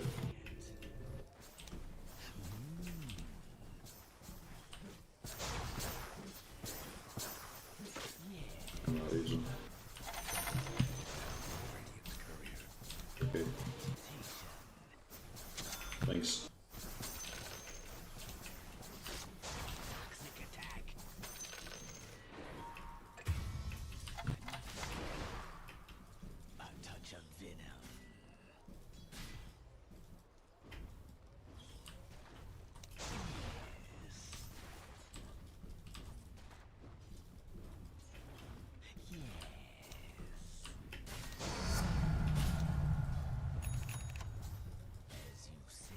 try to kill.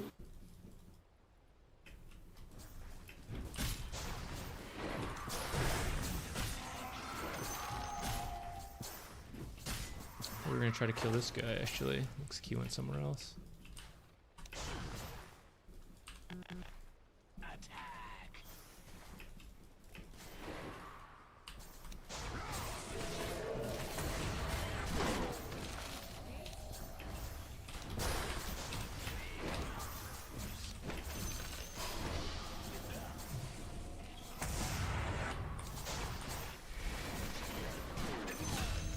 Oh, thank goodness. I think I'm gonna die to this urn though. Damn. At least we got axe. That's the important thing.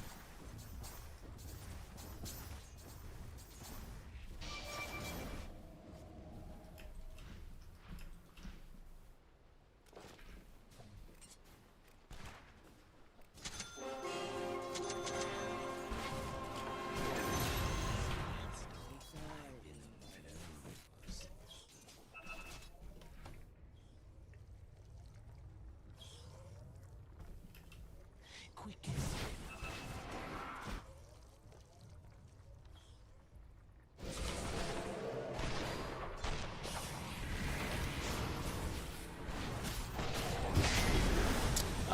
Don't think I hit the real axe there.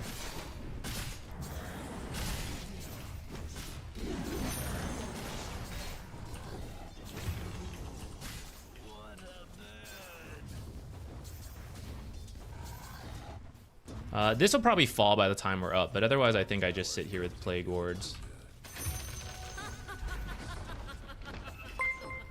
Goodness.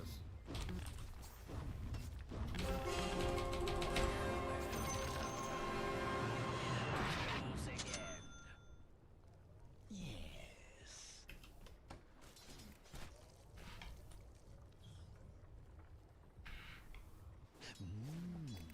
So mid. Yes.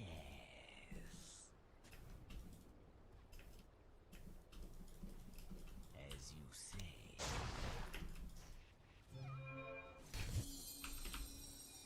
Agitation.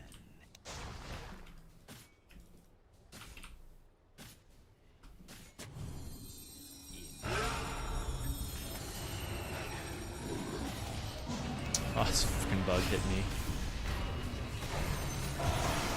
Fucking hell, bro. There's like 3 people mid.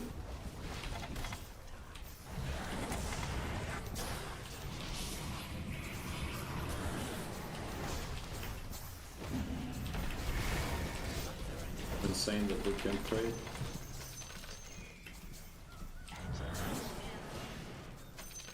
Oh, fucking hell, bro.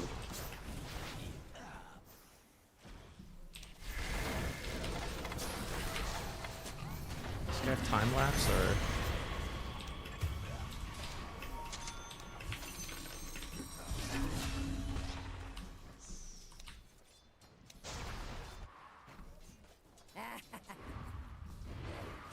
The fucking rush hits. If the tower was a little healthier, I would TP top. I think it's probably not worth it.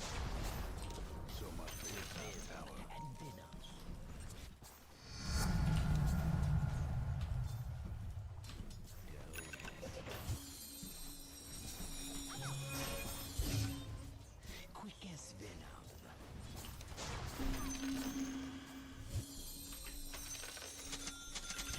My venom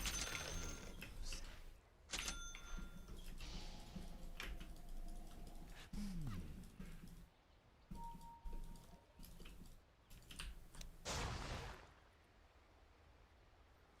Okay, we just need to like hold on and stabilize.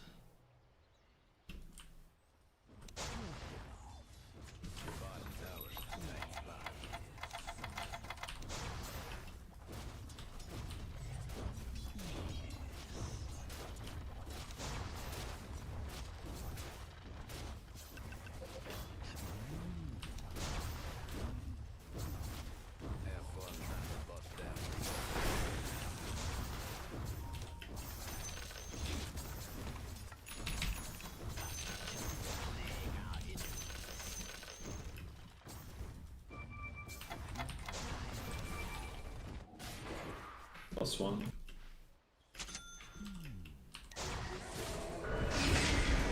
Got both.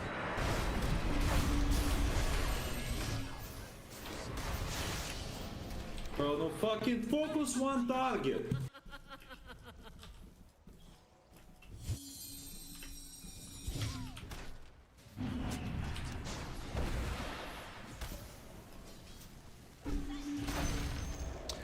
I meant to grab the other one. I meant to grab Sister Crowd.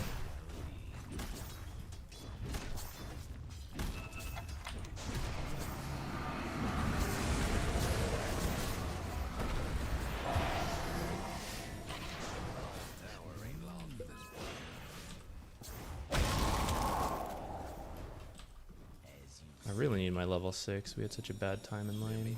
Smash that bottom tower of yours.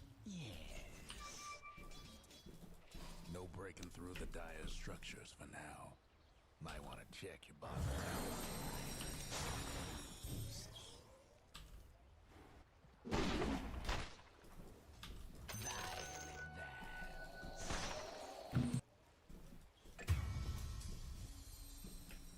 Quick as venom.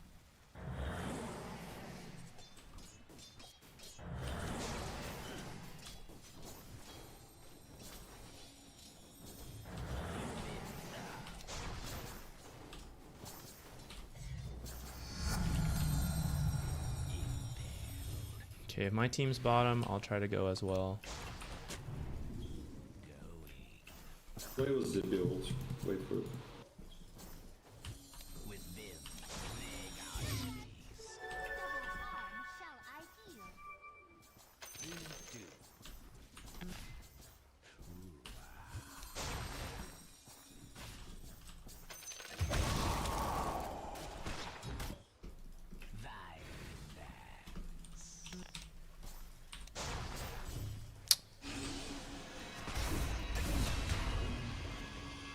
Axe is invis.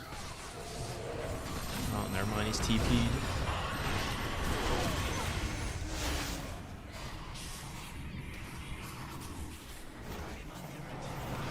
Kill here. Didn't press this? I thought I did.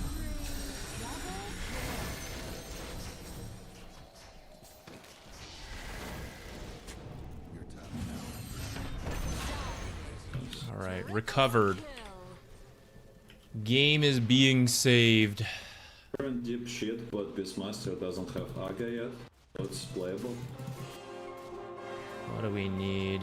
I'm the aura guy this time. I'm thinking mech.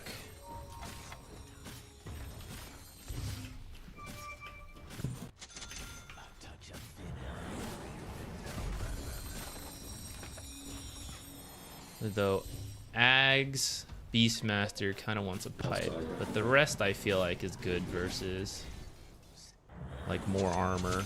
I'm gonna do it.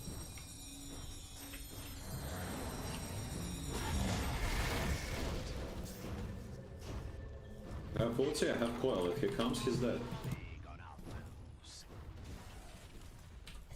Agitation.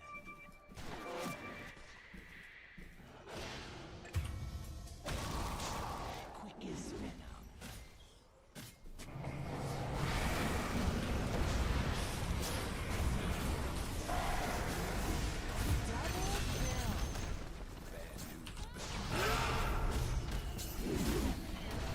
I'm fighting this.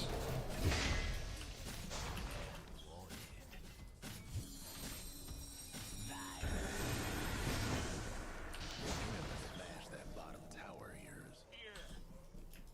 Agitation. Your bottom tower's in a tight spot. God. I was gonna come over here and put a sentry. I thought they had left by this point because nothing was here.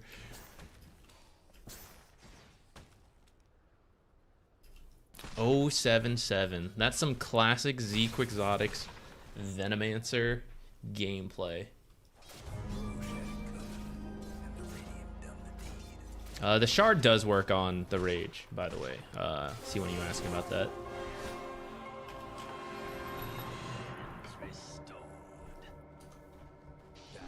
I'm pretty sure it does. Okay, I'm gonna come bottom. Whole team is here. I have 3 observers. We gotta plant them in this time. Tower, tower.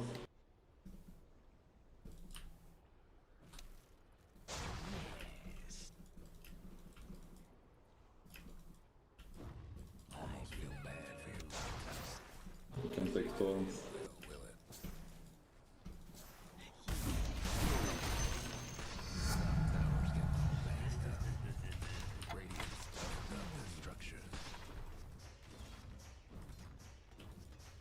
That top tower of yours ain't doing so good. Run you down. Oh, I didn't see AA did that. This is redundant. Shouldn't have done that.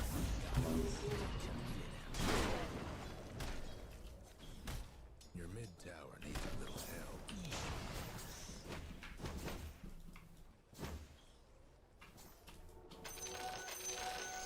Your mid tower's in a bit of a bind.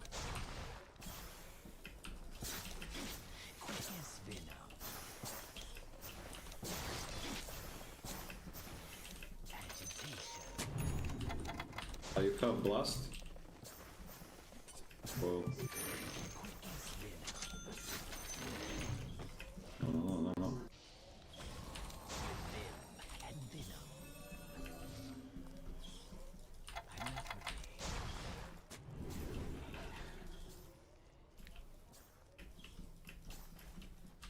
As you say.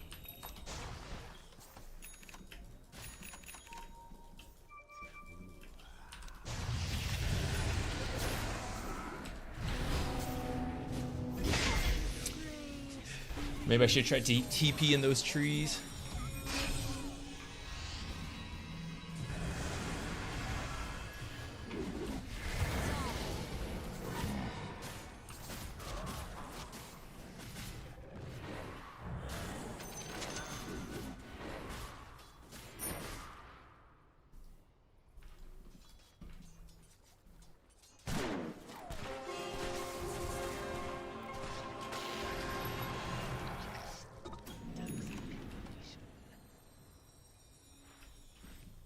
Yes. Okay, they went back. Gotta try to get something over here. Flows. Yes. Not yet. Watch this spot.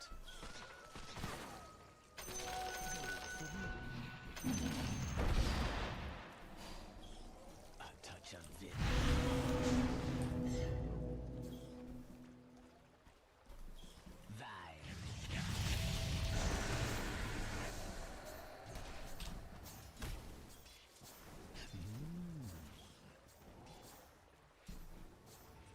Mega kill.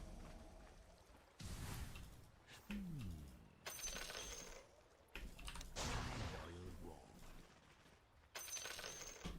Yes. As you say. It gets 50 seconds, we can catch. Fine.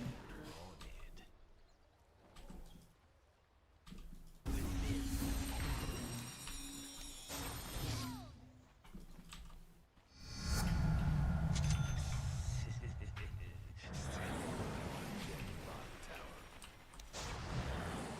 I'm too scared to go check that tower right now.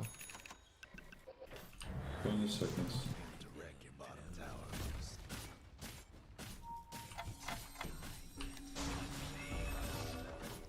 Quick as Bottom venom. tower ain't long for this world.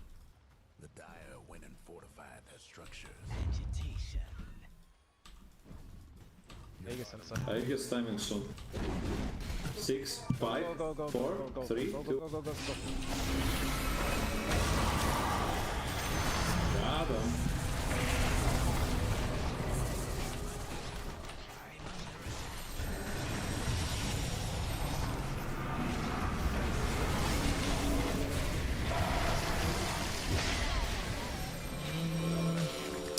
Maybe we pushed too hard.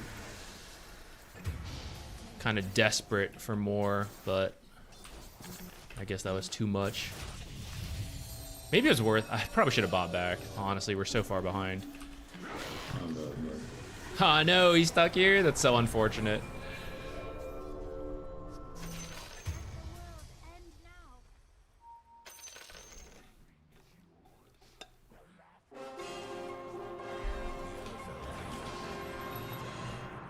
Taste my venom.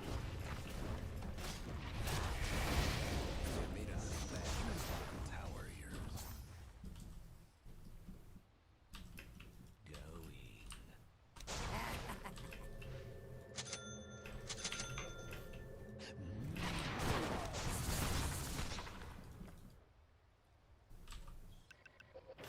Yes.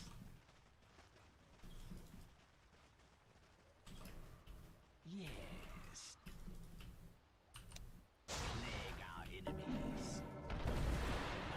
Try to get a safe ward top jungle side. Violet bands.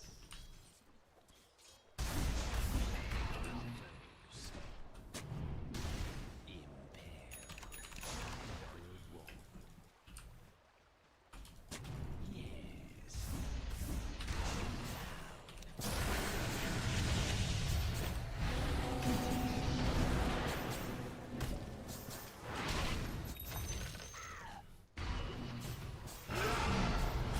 I don't think we have the tools to kill him because he can just time lapse. Mega kill. Your mid tower needs a little help.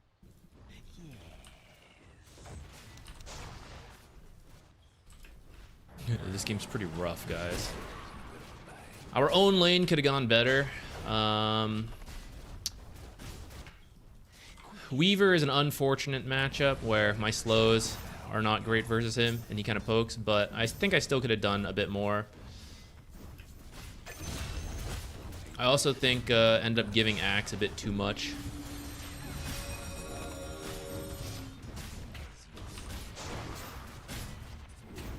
Tower's coming apart.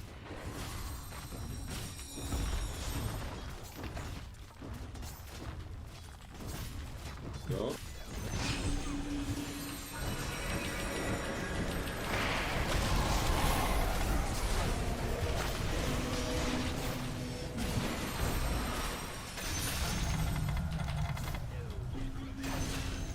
Towers hurt. Where are you busy treating?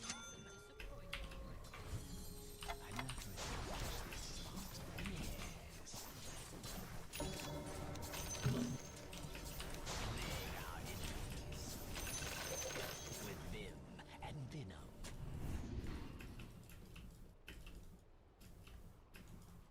Yes.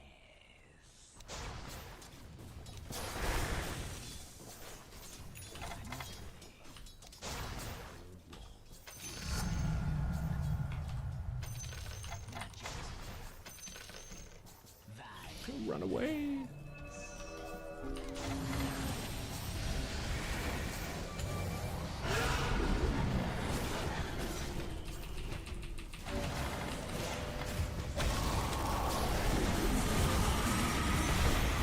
Should dusted before I died. Well, Weaver may have gotten that anyways. All right, we are kind of getting kills. Uh-oh. For as much of a disaster as this game is, they sometimes push a little too hard. If there's any chance of comeback, it's off of that. Though it should still mostly be in their control, if we're being honest.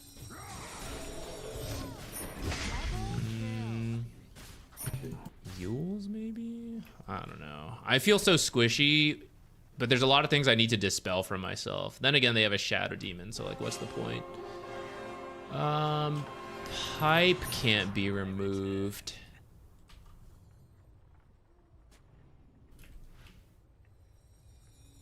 Yeah, alright, I'll get a pipe.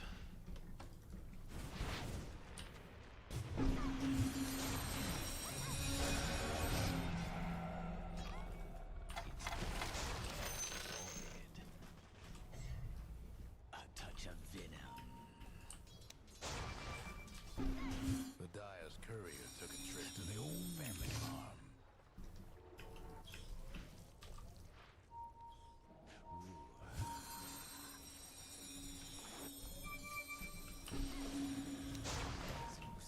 You. Quick as venom.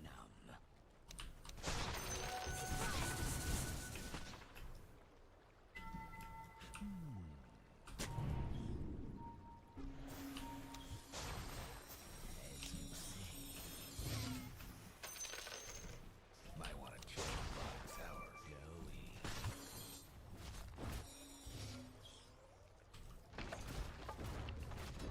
Can't do nothing about Second towers.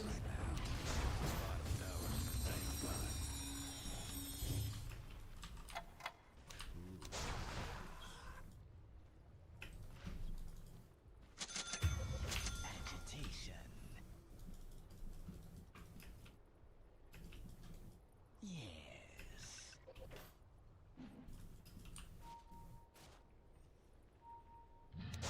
vim and venom. Meg our enemies. A touch of venom. A plague on our foes. Yes.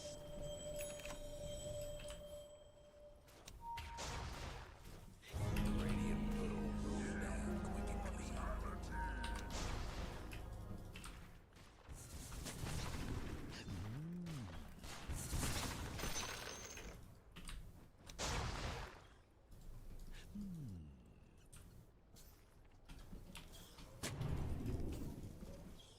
My venom flows. Violent dance. Do I need to check here? Impaled.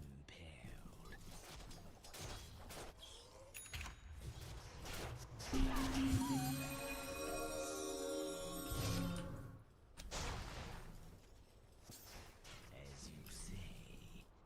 There's several heroes top, and we're just like not able to get to this guy.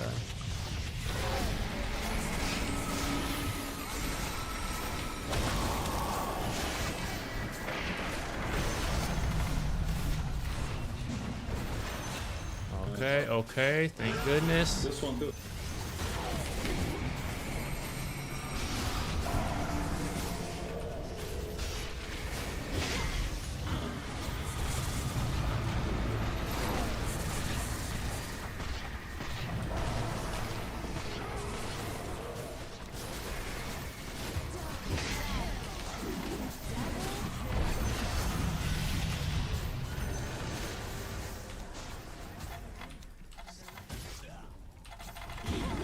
Darn. Triple kill.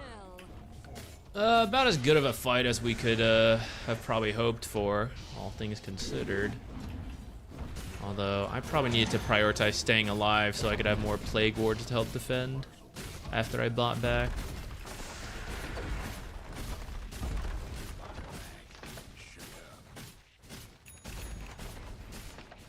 Yeah, it's not really a great.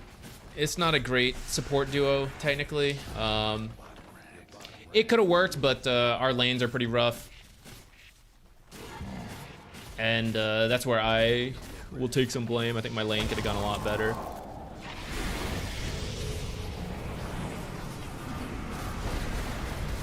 Is that some next level bait to get him to stick around? Oh, good thing there wasn't another bash. It might still be at the end. That does it for your mid-range.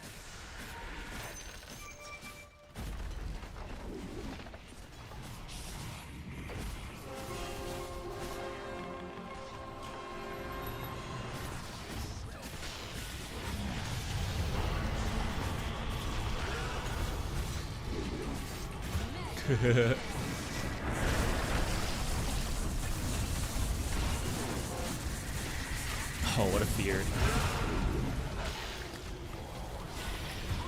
Yeah, could have done better in terms of limiting the snowball out. Once we were like losing lanes, I think I need to just like sit and hold. That was kind of my idea, but then like as a team we kept moving around, and I should probably have just said, like, let me sit here.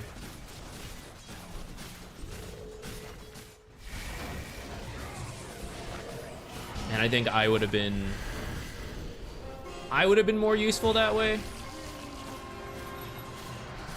I ended up having like a really late level 6.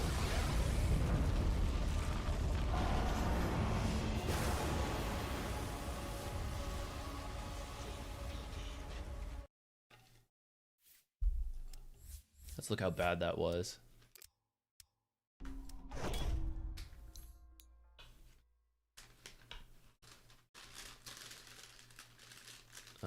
Axe is not as out of control as I thought, to be honest, but it did require some rotations from AA. Because, like, up to here, yeah, I was, like, starting to lose, and then Ancient Apparition rotated over.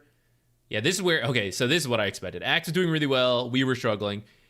Ancient Apparition rotated a couple times, and that saved us, but at the cost of the Dawnbreaker, which looks like that lane was maybe also struggling pretty hard. I think both side lanes losing, and then looks like maybe we just lost all lanes, actually, looking at it.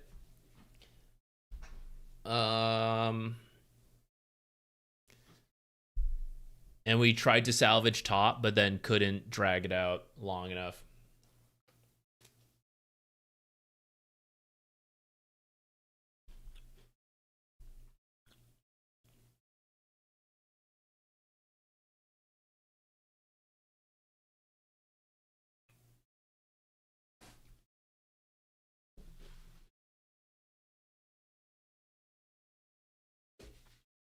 Is it a bad draft?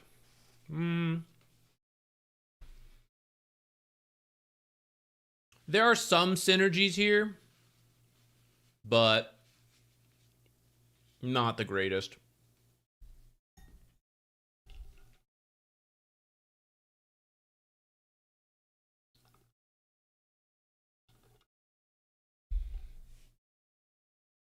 I would say Veno and Ancient Apparition are not the strongest laners on their own.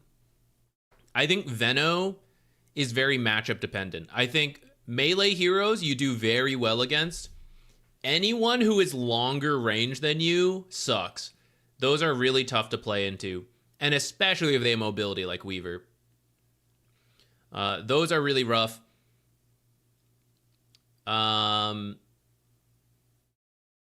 Ancient Apparition is weaker. I would call him a weak lane.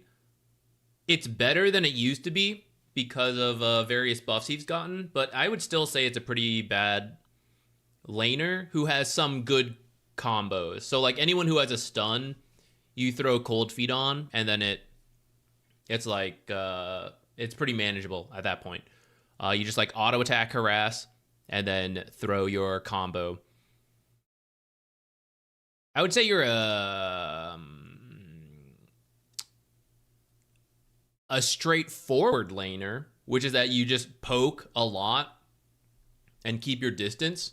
And as long as you do that, you will be useful. Which is why I actually recommend him as a beginner hero learning the role. Because you just like chill and auto attack. And that's easy enough to do with such long range.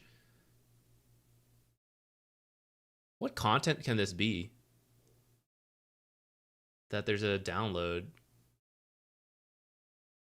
Quadro is till November, right?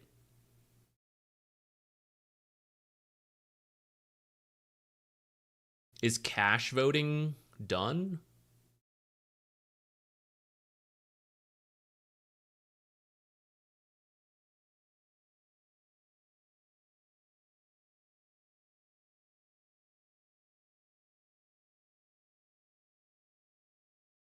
We're getting there, guys. We're downloading. We're almost there.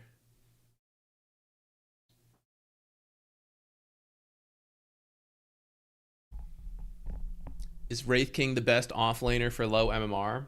Wraith King is just a good pub hero because the second life gets people off guard. He's a pretty greedy offlaner that can work. Purchasing the International Physical Aegis. This required an update? I guess so. I was thinking about buying this. I scored high enough to get the discount, but I don't think I really... $75 is still $75. I guess I just showed the code. If you want the code, you can type it in before me. But I don't think I'm going to use it anyways.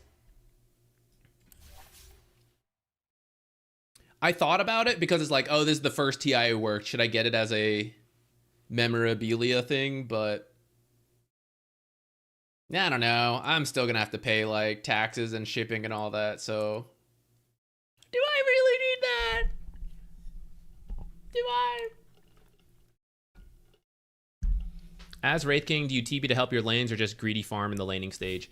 If you see a fight breaking out and by TPing you could get 2 kills, let's say, or help your team get 2 kills, I would say that's typically worth it. It also depends how egregious the dive is. Like, if you show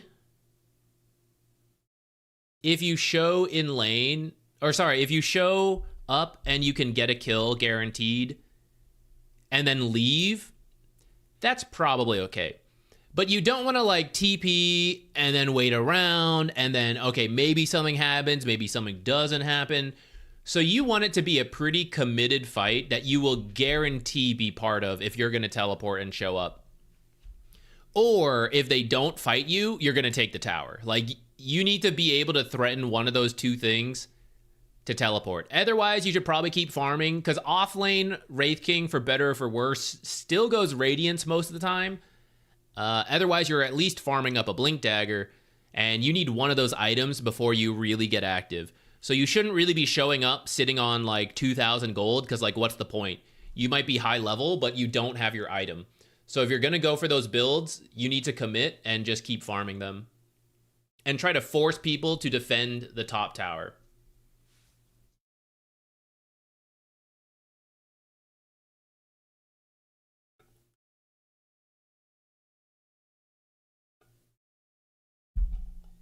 Don't have to think, you just showed the code. Yeah, I know. I always speak that way. I say like, I think, I feel, whatever it is. Yeah, Wraith, he literally says, you know, like, I'll help my weak and puny allies where I can. So it's like, when it's time to do so, you can go do so. To your question though about a good low MMR offlaner, I think it's not bad. The Wraith King, I like Axe, and we're gonna have a video on Axe, so maybe that would encourage some people to give him a shot. I also think if you like micro, Beastmaster is a super safe offlaner. I think Centaur, pretty solid as well. I think Dawnbreaker has still been really good, and the global repositioning with the ultimate is quite strong. It's a little tricky in pub games because sometimes people won't play the way that best utilizes your ultimate, but I still think it's good. Venge is another one where technically you have a weak lane, but much like Wraith King, second life mechanic once you get Ags is really good, and a lot of people will overestimate themselves into what they can do to you, so then you win fights. These heroes just constantly have a pretty high win rate in pub games for this reason. What do you think about Zeus support having 55% win rate? On Dota 2 Pro Tracker? I think Zeus support's pretty good. It's at least doable. Whether it's like super good or not, shrug. But it's definitely playable. I think it's fun. I like Zeus. We can add him in. I haven't done it in a while because we're constantly cycling through different heroes, but I have played my fair share of Zeus support. Your prayer answered. I used to play him mid when I was like doing all the roles, but nowadays it's mostly, you know, if we play him, it's because we're playing Zeus support. There was a big drop from like 2021, 2022, boom, 2025.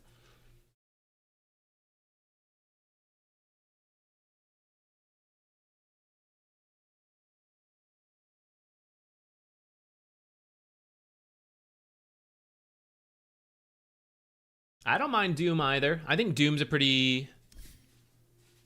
If you learn how to play Doom well, like, do it, you know? That's another good one. Yeah, when you have no one who can initiate and you're a Dawnbreaker draft, it feels bad. I think you can still try to play the way you want to play, and when they commit on your non-initiating draft, then you ult in, but it's still rough. When is a good time to use Dawn ult? I find I use it and get murdered shortly after. So in the early game, try to use it like right away, anytime you can get a kill. Like, just have someone else, like, tell them, hey, I'm ready to ult in, can you just initiate on someone and I'll go in. Now, hopefully they choose a good fight. But in the early game, just use it to get easy kills.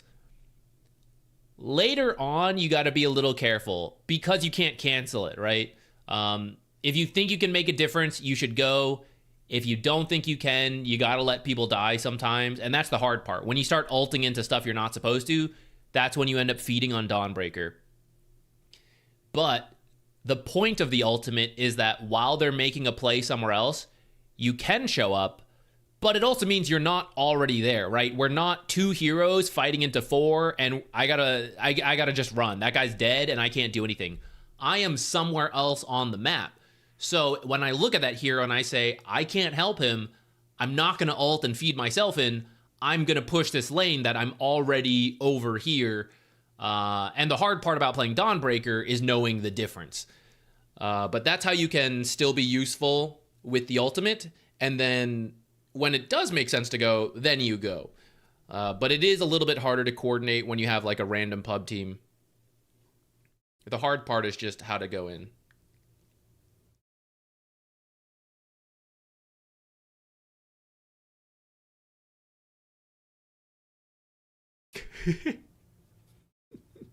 No, it's my child now, and my stroller.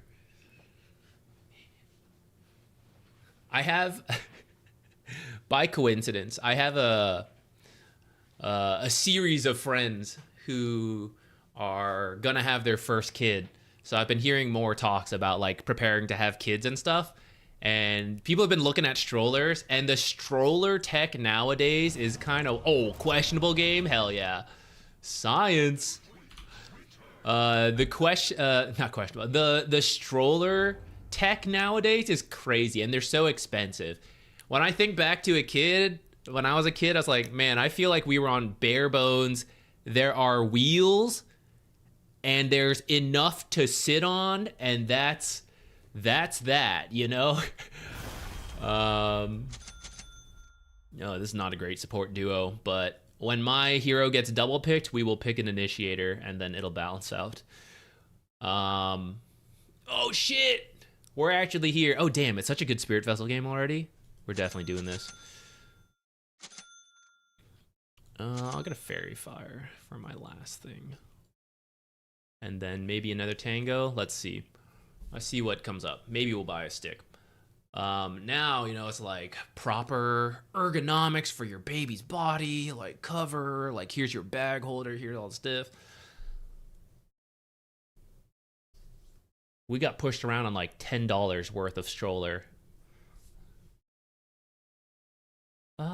It's not a bad magic stick game. For my lane anyways, but I might still skip it. So I can just right click and stick in the lane and avoid this frickin' pudge hook that's gonna get us. But if it's Pugna Mars, it really is a good magic stick game. Never mind, I'll buy one to start later. Well, what could I sell? I could sell, if I don't get the Fairy Fire and I don't get this, I could get the magic stick. Work towards an urn, 3 damage and charges, and I still have my sentry.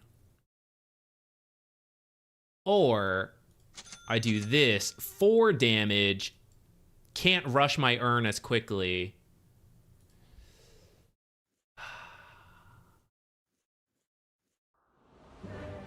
If I knew it was Pudge 4, I would definitely skip it.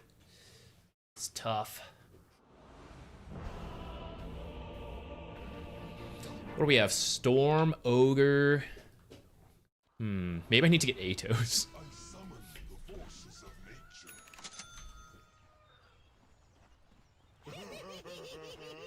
All right, I'm gonna commit to it. I will buy a magic stick with my starting gold. I'm gonna commit to the early right-click items. So who? It's 4 Omni offlane Ogre versus a Monkey King. Oh man, that lane's gonna be rough. Good luck to those guys. Oh, I should give this Observer. Never mind, I didn't buy it. Okay, cool. We gotta be careful not to get hooked. I'm gonna stick near my team. Someone's having technical difficulties. Yeah, there hasn't really been much YouTube videos lately. I've been kind of in streamer mode because I've been a bit burned out on making videos. But I think this weekend I'm going to try to make an offlane axe video, actually. I know there's usually a support channel, but we had a couple axe games in the replays. I don't know if we should be invading.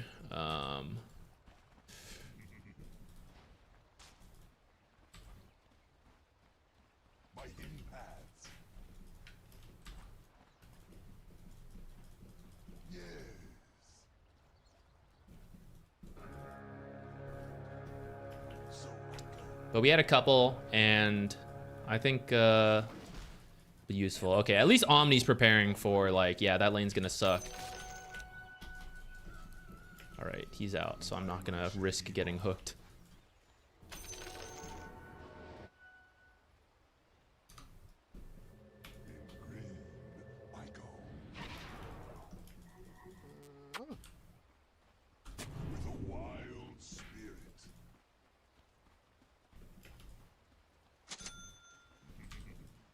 Wait, what in the world is this?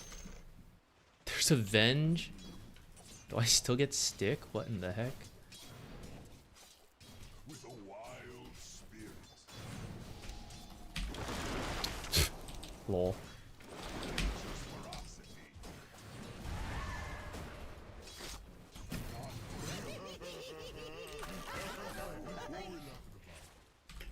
With a wild will. My hidden paths. By my shaggy bark.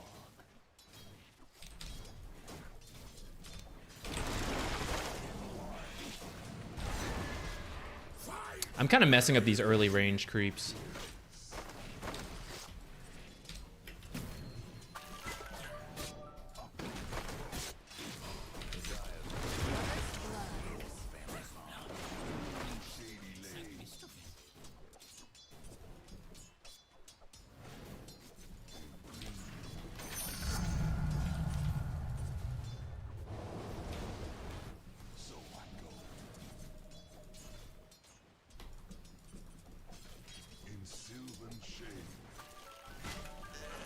Oh no, he's got no Shikuchi.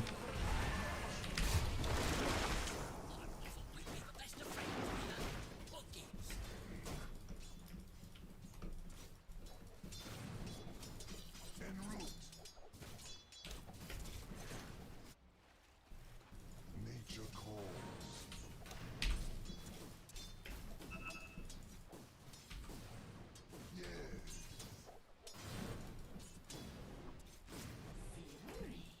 Too scared. I don't know where Pudge is. I might be late to this as well. I'm definitely late. One auto attack in. Damn.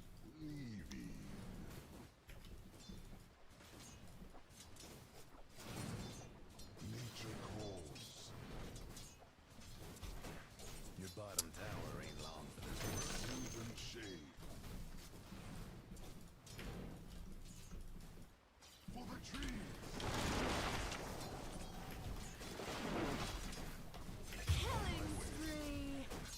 I love this part. I did ping that. He's just been missing for so long. That,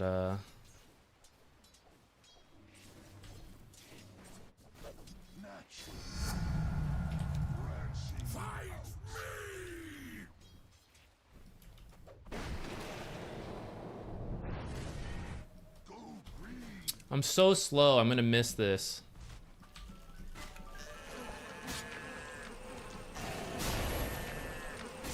Bro, this Pudge's hook game is crazy.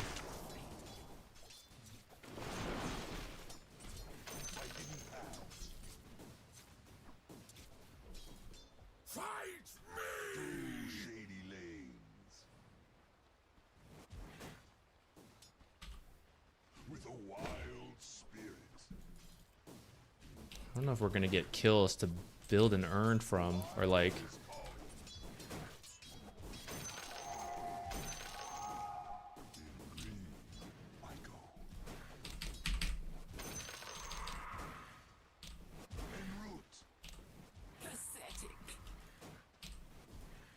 I'm still gonna do it because I think.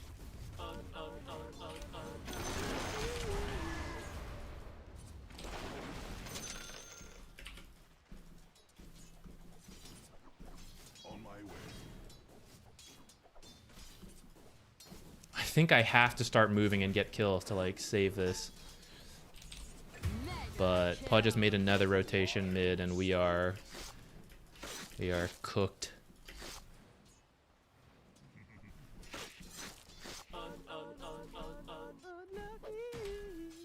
In sylvan shade. Radiant's toughened up their structures. Through shady lanes. Mid tower ain't doing too well. Ah, well. Fight me! Fight me! Naturally.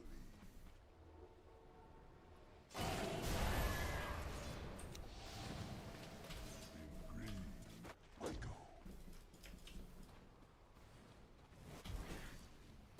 Weaving.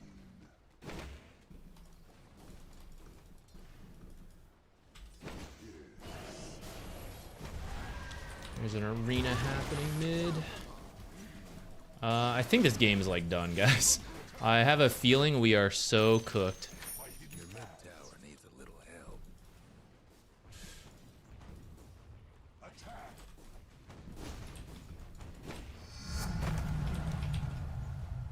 Take this tango.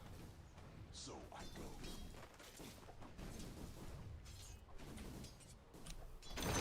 Not anymore. I'm strong now. Monkey can't. Last hit. Nature calls.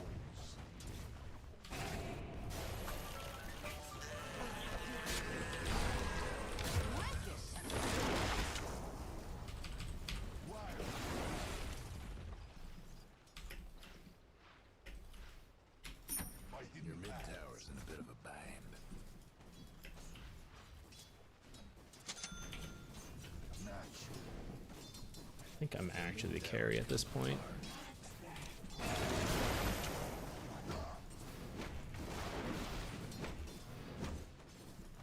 En route.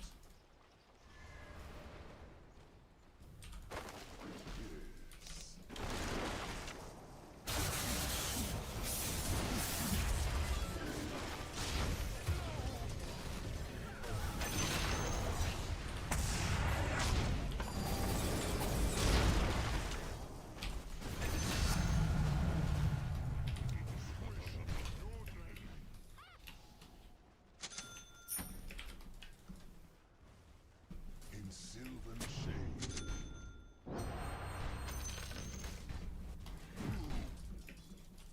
On my way.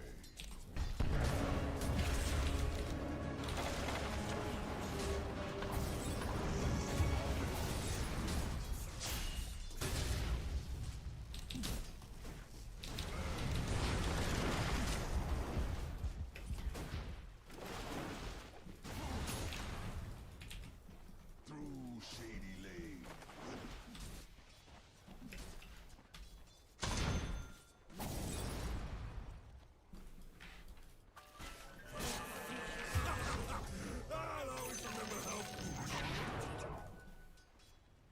Nature calls.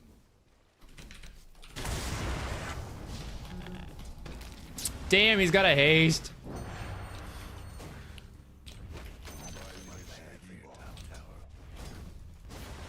Monkey's coming for you.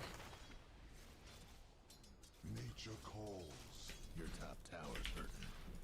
Let's just say things are getting a little uncomfortable.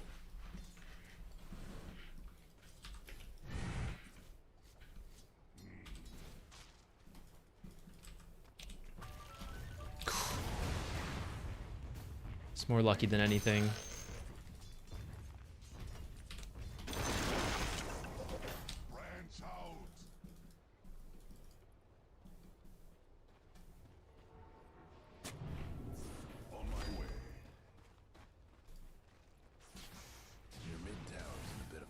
Drastic measures are required.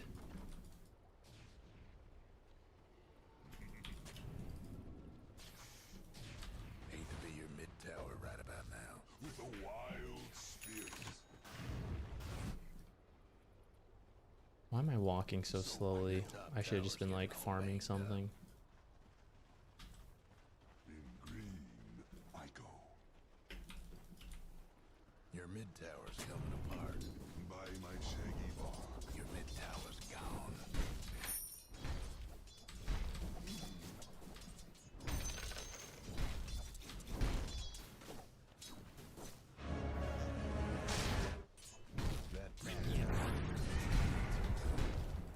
Killing spree. Through shady lanes. Your top tower's in trouble.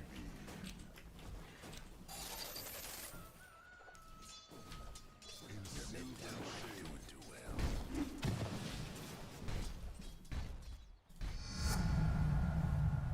Naturally.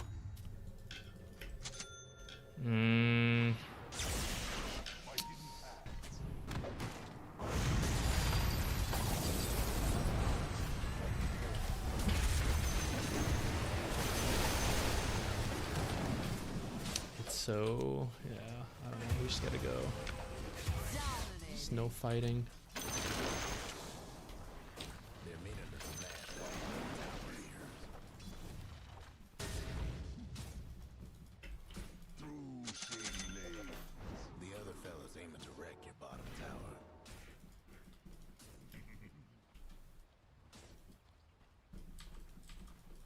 Might want to check your bottom tower. Naturally. Radiant structures must have been fortified. Bottom tower is toast. Well, shoot.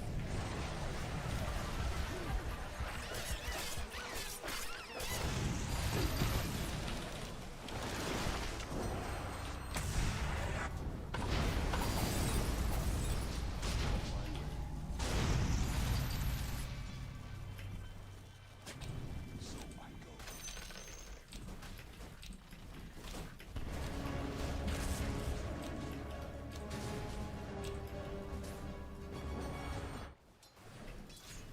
With a wild spirit. Can we get her? If Storm goes first. For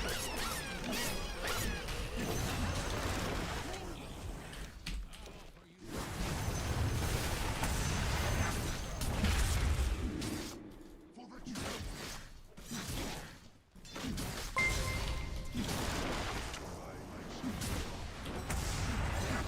Ah, damn, if his thing had hit, that might have been it. Killing spree. Double kill. Damn. You just either go for that Venge and then get out, or have them come to this lane. Pathetic. Alright, we'll have the Spirit Vessel to help deal with all this healing and such. Let's hope things are... Away from the sacred woods. We need them to get overconfident with how ahead they are, and just keep pushing it, and then we get a couple random kills because of that. In sylvan shade. Okay, I'm gonna go walk out in jungle. I'm pretty sure Weaver will TP in to farm this, so I will not TP there. Or Storm will go, I don't know. I'm gonna walk out and like ward and jungle otherwise. She has the Ags, oh my god. Dominating. Franchise. The wild is calling. On my way.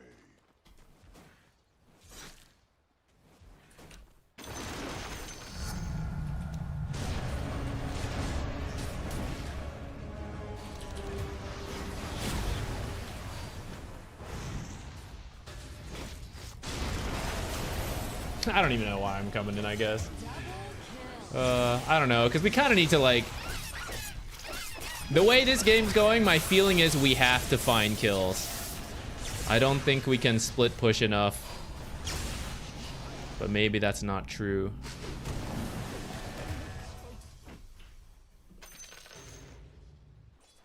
The only one surprised by this is you. Your mid tower. Should I, too, get a Midas?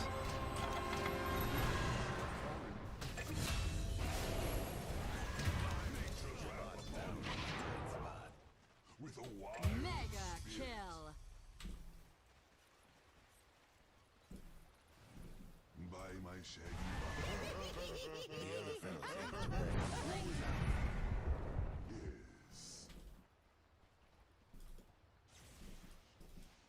Yes. They're meaning to smash that. I think I just TP to their... And when this is up, I think I'm going to their half of the map and I'm jungling over here, guys. By hidden paths.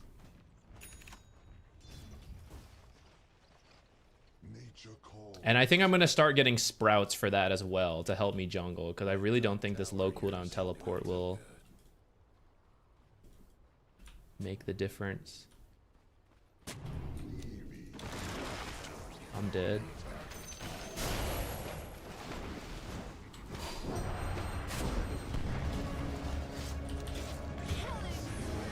Does my ult still bounce around if I can't see things, actually? That never occurred to me. If I'm in the arena and I can't see things, does the ultimate still know to bounce around? Alright. Weaver's trying to cut lanes. He'll probably have a better time of it than I will.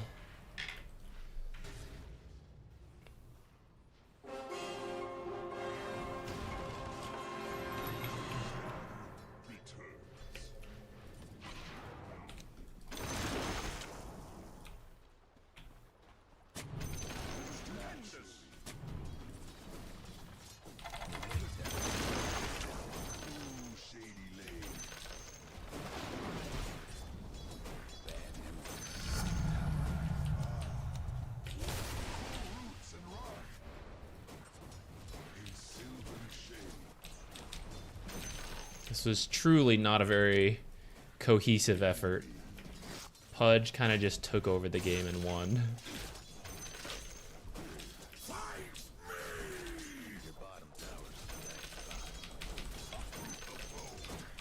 I should have farmed a little better while Weaver was gone from the lane, at least, though. I got scared, like, Venge versus Pudge. I think I needed to farm better and then show up to these.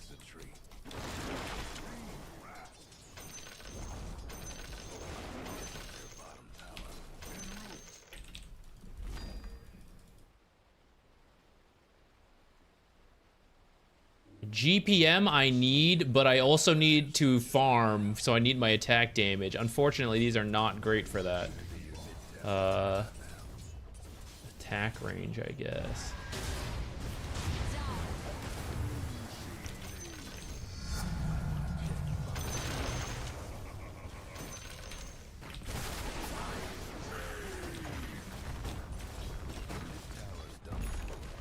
Dude, you fucking fed a Pudge Venge lane somehow.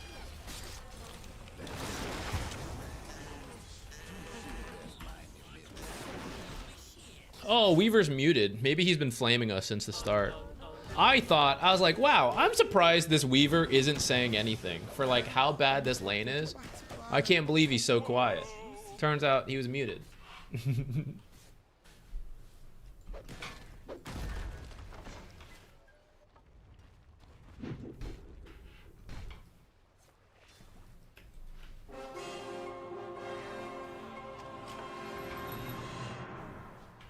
I see my woods again. What are we laughing about? So your top tower.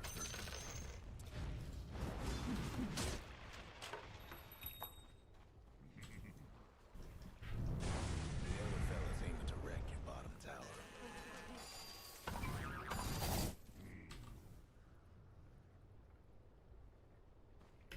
I kind of don't want to leave my base. Not sure I have high hopes for this game, but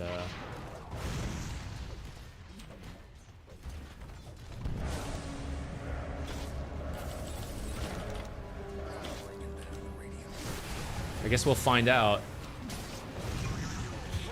Did that ult bounce, guys? It doesn't seem like it did. I think it literally just hit Mars. All right, a little bit of science there. Oh, this was the questionable game, wasn't it? This was the one behavior score. All right, we learned.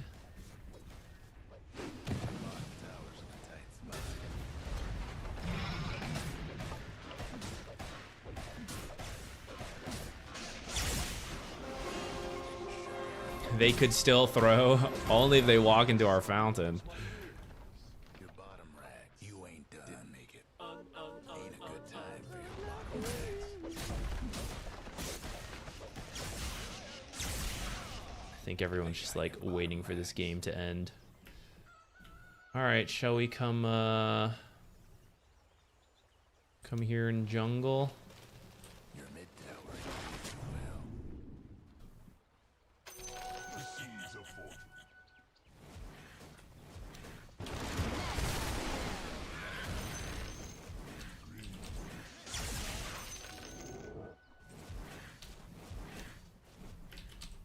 Nature's ferocity.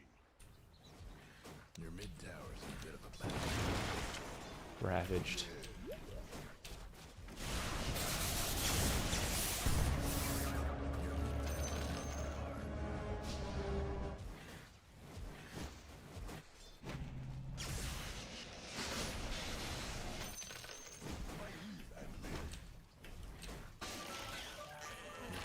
Look at this Pudge. He just does not stop landing the hooks. Courier didn't make it.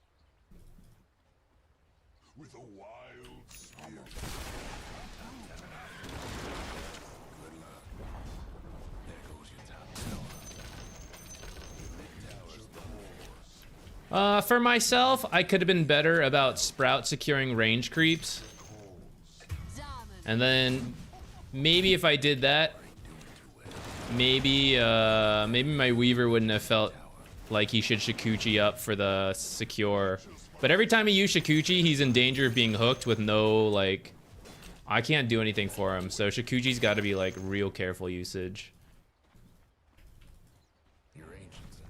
I'm glad I'm not in there, guys. That place looks sad. That looks like a dark time over there.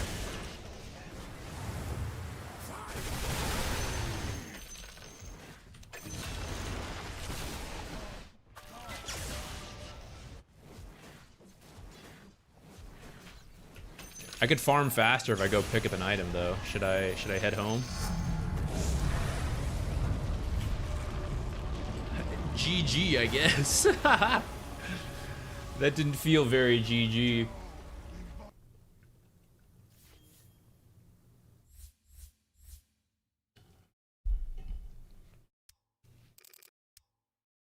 I also, okay, off of the lane being so strange, I got thrown off myself and didn't really secure, didn't do small pulls, which kept the lane up. So I should have been a little better on that. So a couple things for us to like think of in the future, but this double kill on Weaver like ended the lane, and then storm kill into another Weaver kill. Like around here, I felt we were done. Looking at this, it's brutal. I doubt a pub player in a questionable game would ever do it, but honestly, at this point, I think we say, I will be the carry and you be position 5 Weaver. Like, once he got double killed into the third kill, I think we should actually do that. But I guess he's got the wrong facet for it, and it's not like I last hit that well while he was gone. So maybe if I had and I was like ahead of him, we could call that, but oh well. That was a position 3 Venge who had a super free lane because Pudge kept getting kills. Kept getting hooks to get her free kills, and then he just like rotated. Our one saving grace was if I could have teleported bottom to help get kills on this Monkey King, but I wasn't really communicating, so we didn't really like go for it. Kind of cursed, guys. We finally get to play Nature's Prophet, and it's in that kind of game. That's like the karma of it. It's like, oh, you're gonna be an NP picker? Well then, this Pudge will not miss hooks on your team. Hey, chicken burritos. I'm glad you like the streamer mode bonanza. That's a good way to put it. She was pretty top net worth. By the end, yeah, still top net worth. So off of that. What you gonna do?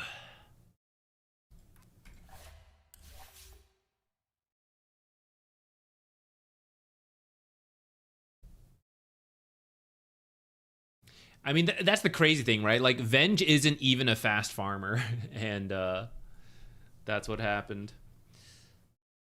I feel... How could we have approached that lane differently? I, too, am very scared of getting hooked.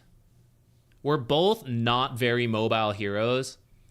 It's all about dodging the hook. So, maintaining good creep equilibrium, getting an observer out there to spot Pudge. I guess that's what we have to do. I could have been a little bit better about when to use the Sprout. Perhaps that's something else we could have done. Maybe we could have intentionally shoved the lane so that they have too many creeps to deal with so they can't fight us. And then we do pulls. I suppose that's an option. But I don't think it's... I think ideally we dodge hooks and like sit nearby. Have you been climbing lately? I haven't really been trying to. We're kind of floating. Maybe on a little bit of a losing trend, actually. But I kind of climbed up here without really intending to. And we are kind of like mixing in some occasional stuff I shouldn't if I was like tryharding for MMR. I don't really care if we go like up or down. In fact, I said I want to go down so our queue times are faster and our games aren't as sweaty so we can keep learning new things. So I don't really mind if we lose games, though this isn't really the way I want to lose them. Hoping the enemy Pudge sucks sometimes can help. Yeah, what the heck? That's a Pudge that never misses hook. What is this? 15, 2, and 10. Where's the sit? I was told they would sit in trees and not contribute. What happened to that? Oh, here's the Weaver on the enemy team this time. Do you think he was flaming us? I don't know how hard I should try against him. I'm still gonna pick NP because I want to play NP, but we'll try really hard to win in case he was flaming us. Otherwise, I still want to play for fun.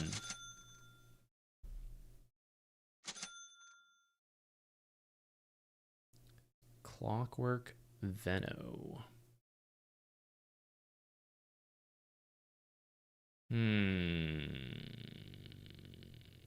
Kind of annoying if we're versus Clockwork. We'll have to be very careful. If we get stuck in the power cogs, we're in trouble. Have you tried the money bags facet? I think it's so bad. I can't... I just think collecting it is so difficult and, like, inconsistent.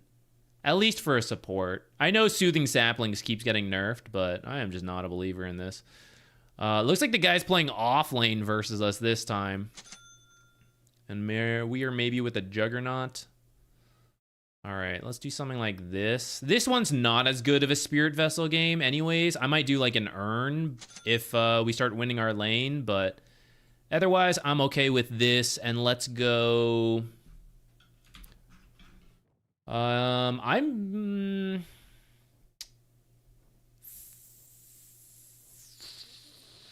Four staff might be okay. My team doesn't have an aura builder, and we could use some. So maybe I should be building some of that. I still kind of want an Urn, though, honestly. I think I still want a casual Urn.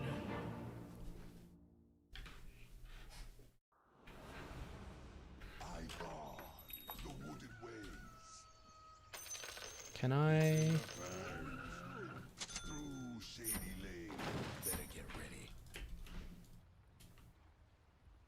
Let's do something like this. Let's see how the game goes.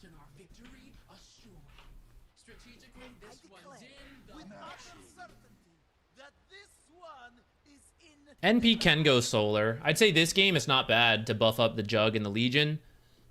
It's okay versus Shadow Fiend and all them. I think we're gonna need magic resistance as a team, and that's kind of why I feel like, do I have to get the pipe?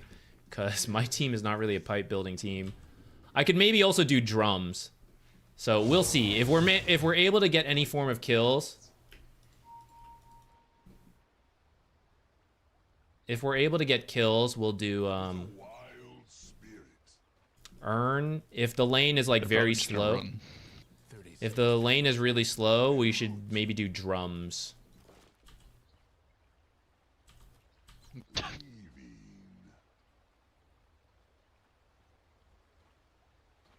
In sylvan shade.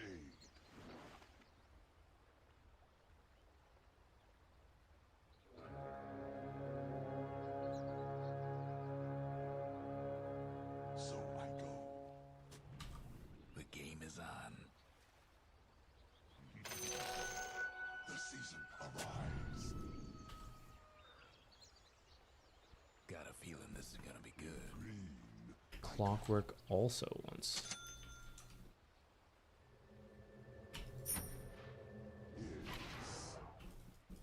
Yeah, that guy was freaking trash can last game.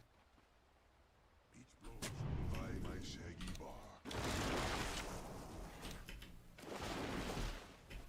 Nature calls. Burn its fury. Yes. Attack. My hidden path. Just put grenade. What was he doing? On my way. En route. Naturally.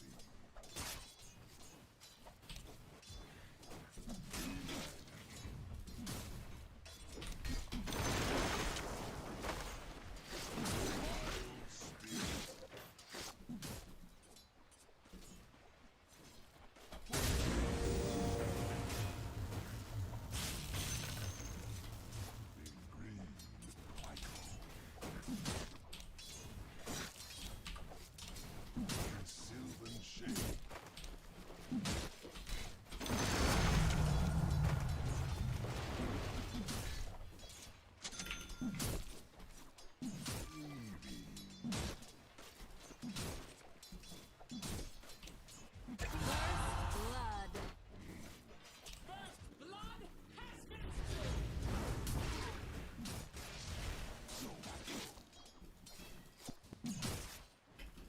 I did not block the hard camp this time. Neither did he.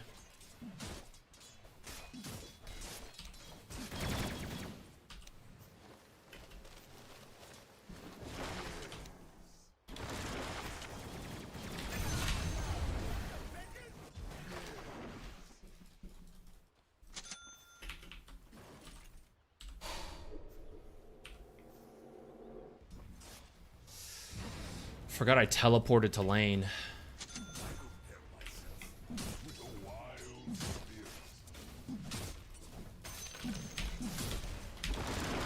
I should have just done that. I could have secured both. I tried to let him get one because he was close by. On my way.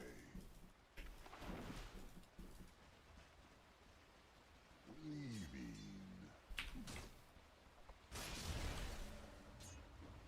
Yes.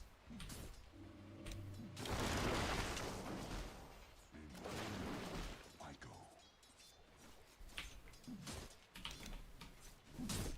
My hidden paths.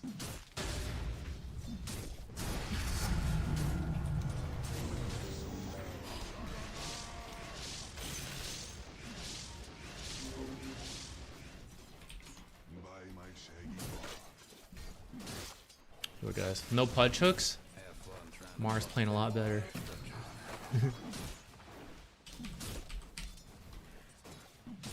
sylvan shade. En route. Through shady lanes.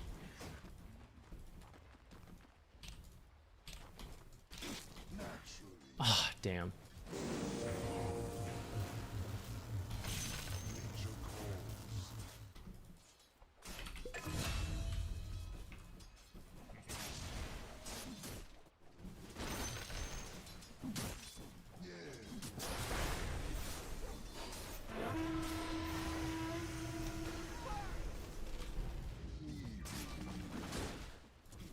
clock maybe going Twin Gate.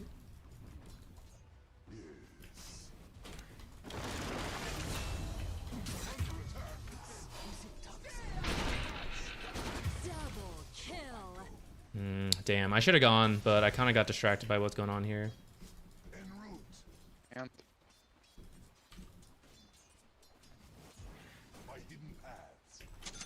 Can maybe kill.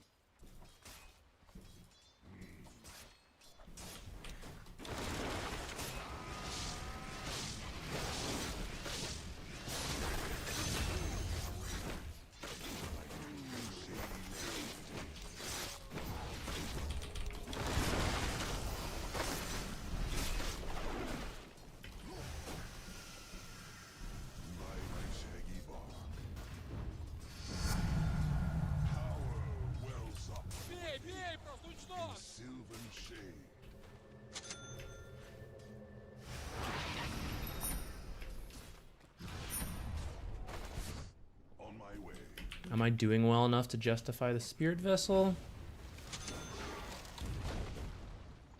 I think I got a TP for the rune coming up here.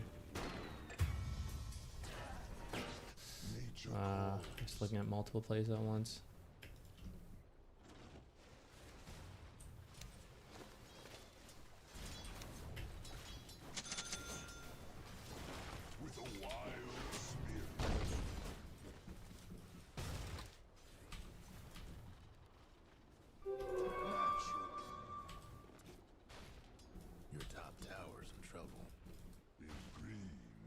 Okay, no observer taunt, otherwise he would have seen that.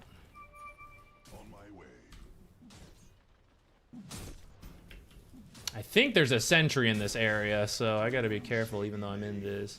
A moment of silence for the Dyer's courier. So I go.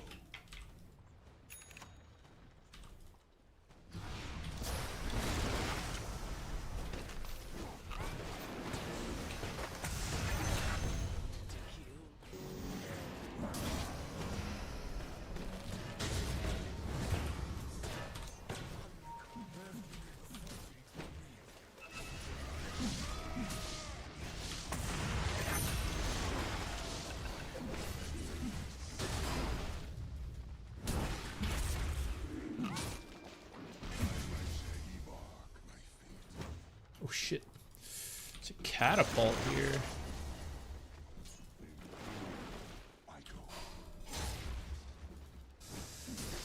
Wow. I guess I should have TP'd out. I didn't think they would chase me, but they actually just ran me down because that catapult saw me.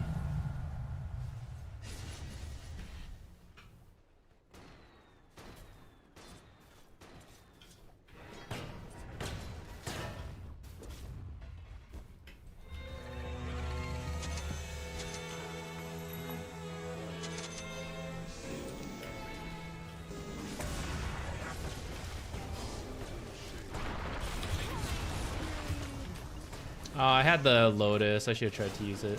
I kind of blanked there.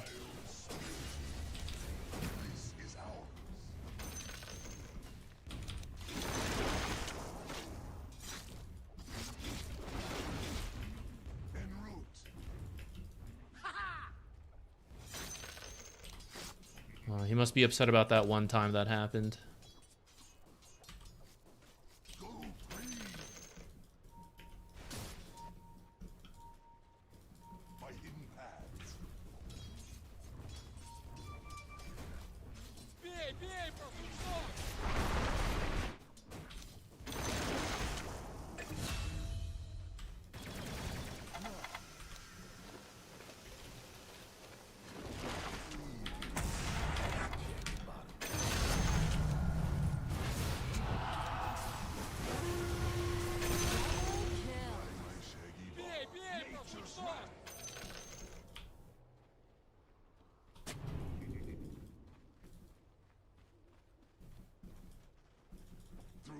Shady lanes.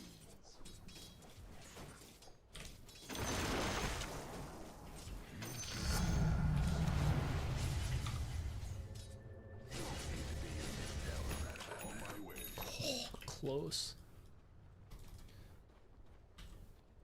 That was scary shit. Can we smoke? Killing this guy. Just need ulti.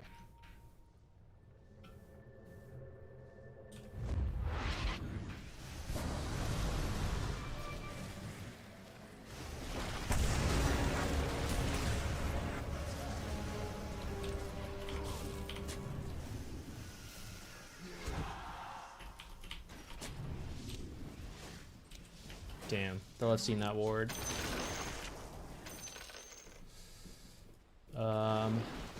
Should I be pushing this lane? I feel like... So I go. Alright, maybe it's a good thing I didn't. I would have stolen this farm. Never mind, they're not coming back in time. It's my farm. That top tower here.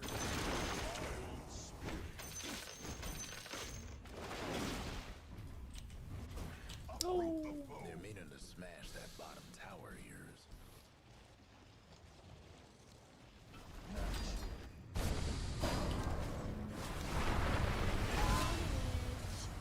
I shall not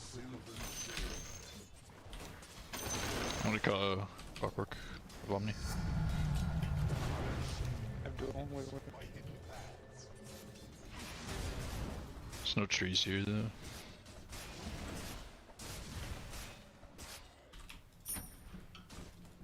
Your bottom tower ain't long for this world. So I go. They're meaning to smash. They're gonna see her walking up. Fortified their structures. Farewell, their bottom tower.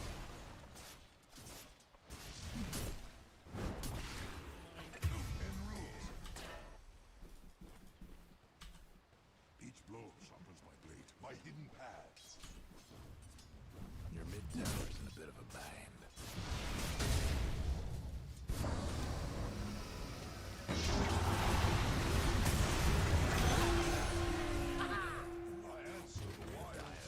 Fortified their structures. By my shaggy mark. Your mid tower needs a little help.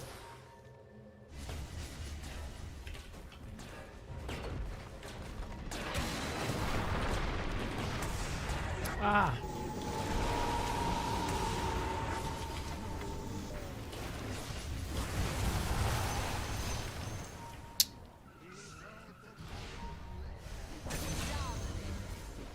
A little better spell usage there could have gotten us that. Also, if I spent my massive amount of money, I've just been kind of undecided if I should get 4-staff or finish this Spirit Vessel, but there's a lot of early fighting, so I think I'm going to do it.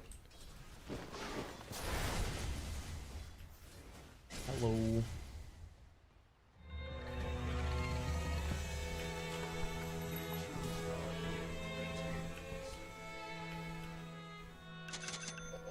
Okay, this gyro is going to be huge. Should walk out to Legion so we can We do... smoke. Okay, can you smoke? Kill the gyro. I need to kill him.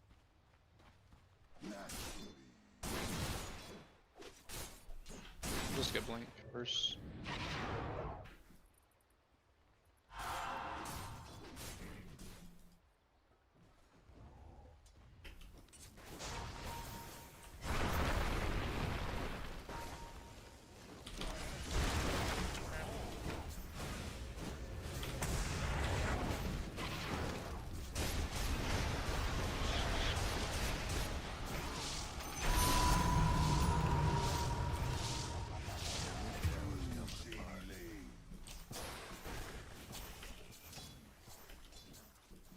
In sylvan shade.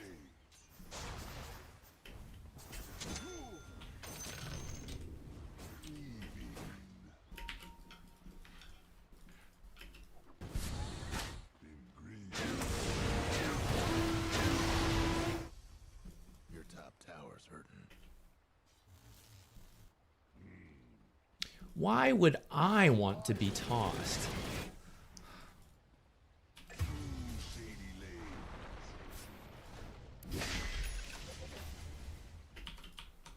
Nature calls.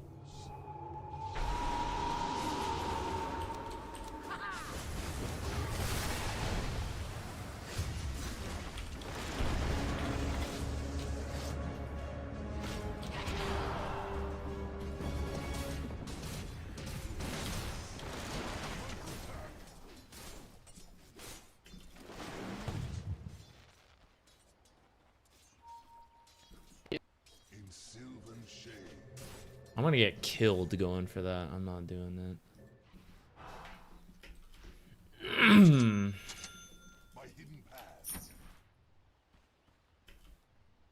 Everyone's got Yules this game.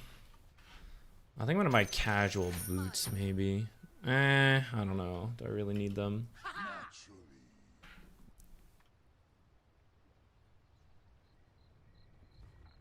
On my way.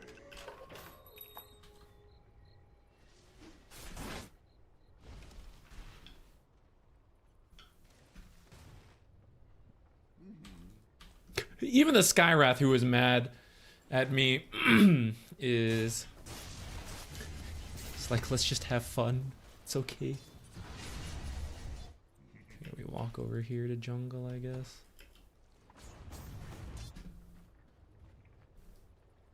With a wild spirit. Except if I jungle, I can't place wards.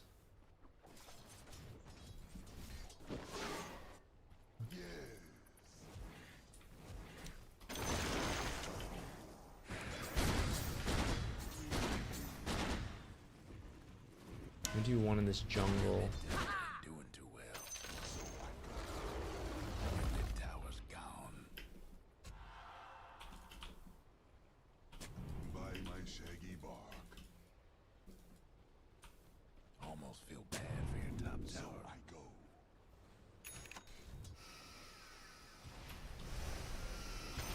Seeds of fortune. By hidden paths.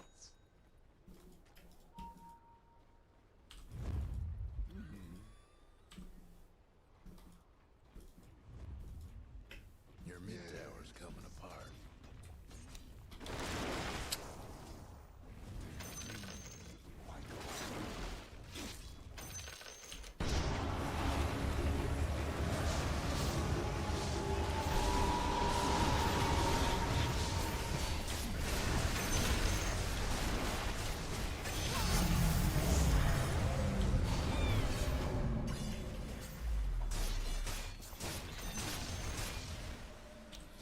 I think I'm gonna buy pipe for my team. I think that'll be more useful than... Or like Mage Slayer at the least.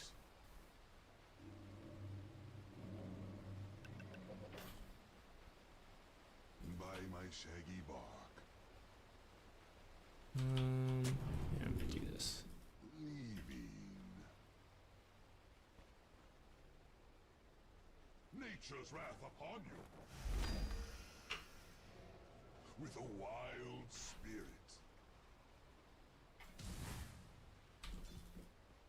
In sylvan shade.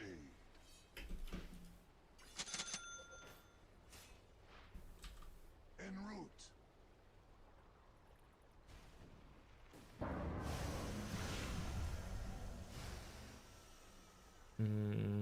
I always feel awkward about using teleport, but I think I should just teleport it to farm just now. Naturally. With a wild will.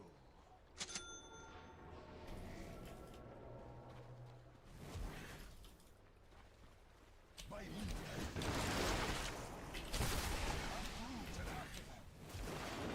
on my way.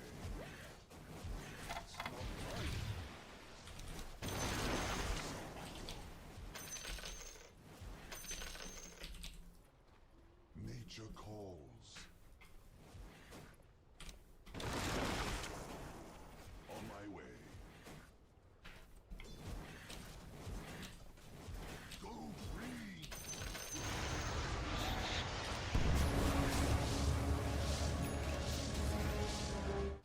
Your top tower's in trouble. By hidden paths. Have fun trying to bust down radiant structures now. Your top tower's getting all banged up. I should have maybe leave this for Jug actually. Should I be... Too bad for your top tower. I'm gonna take this talent. I don't always take this, but I think it'll be useful to help Legion get Involvement duels. stuff once we fight. By my shaggy bark.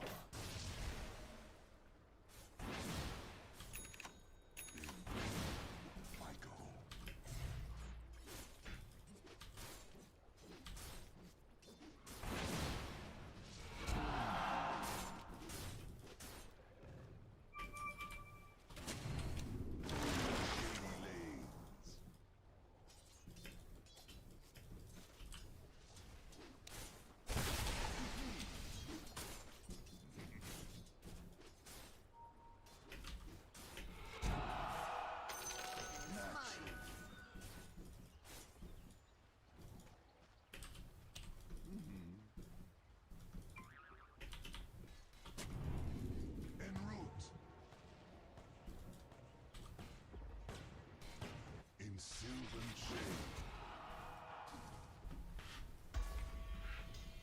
En route.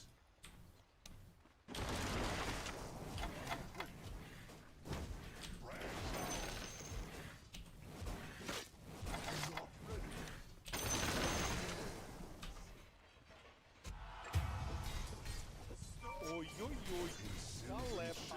This is a very passive game.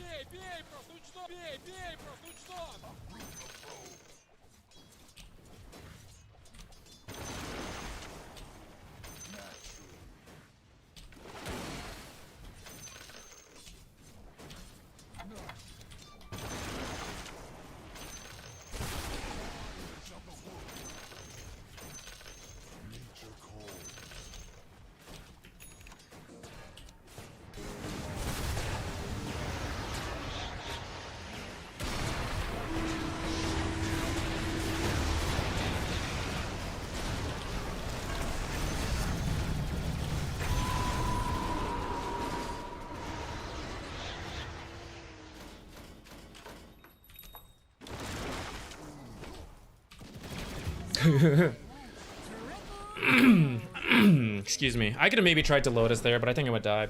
I was trying to use it on Legion, but I got lifted up.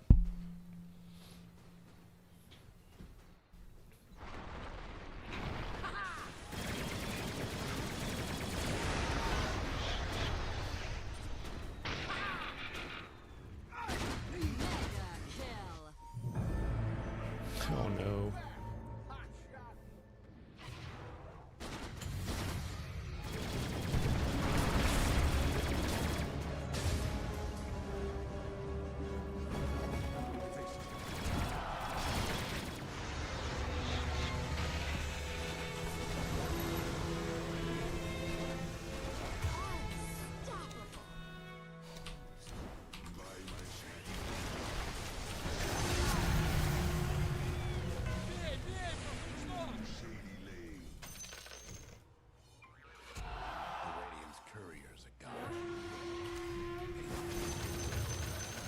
Oh no.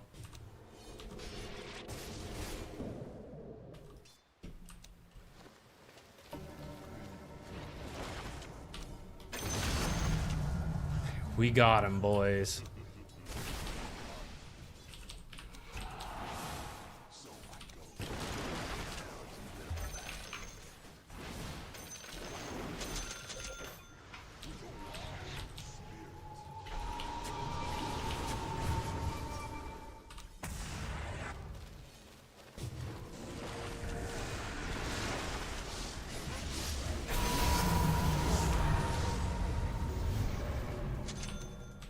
On my way. With a wild spirit. What is happening? Nature calls.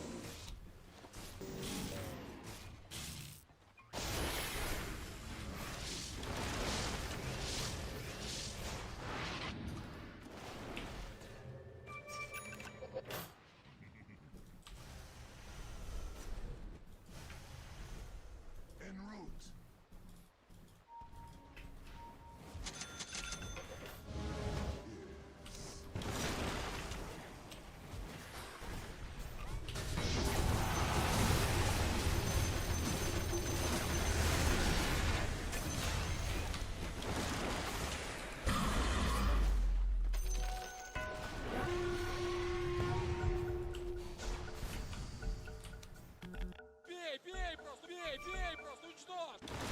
Fight, I think.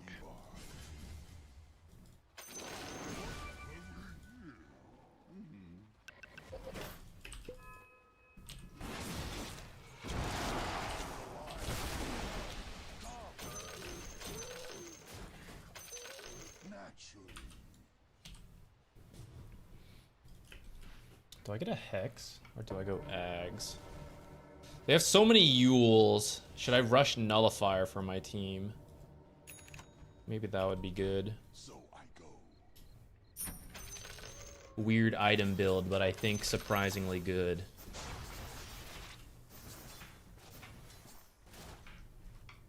In sylvan shade.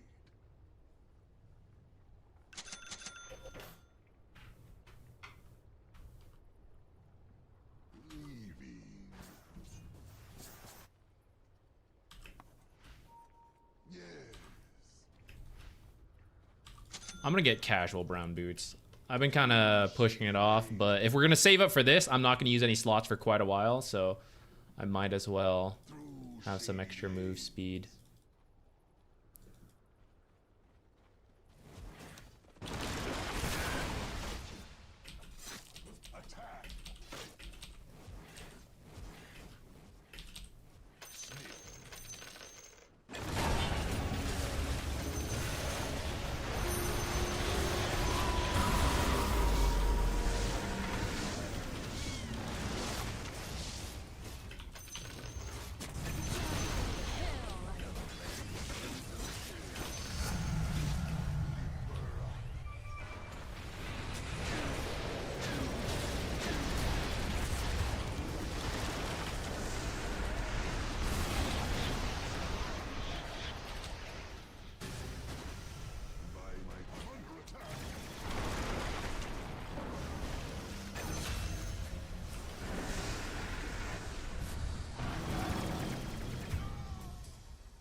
Why is he blinking into Be up this? in a second. I'll be up in a second. Just kite him.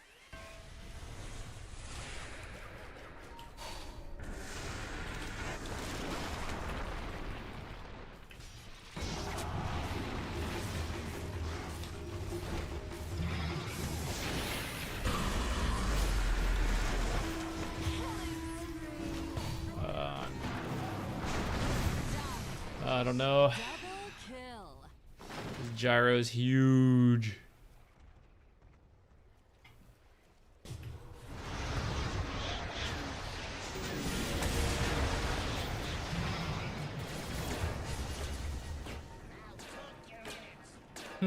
We did kite him pretty long. I'll admit, I didn't think the Legion would make it in time. So, I mean, that part was better than expected. Lol, he was trying to disassemble something here. I think he accidentally reassembled. But, well, I guess that play works out in most other cases. Unfortunately, I just don't have enough damage to help.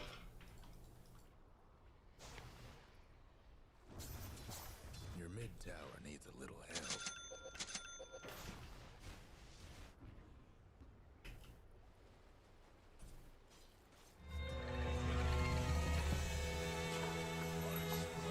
I was thinking, should I come up here? Glad we did not.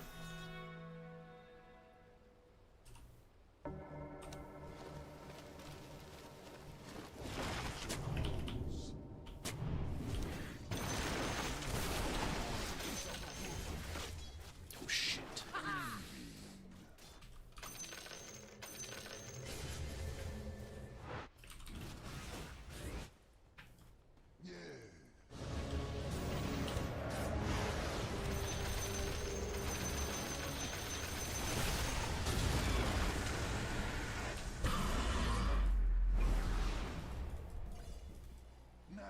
Wish I had the shard right around now.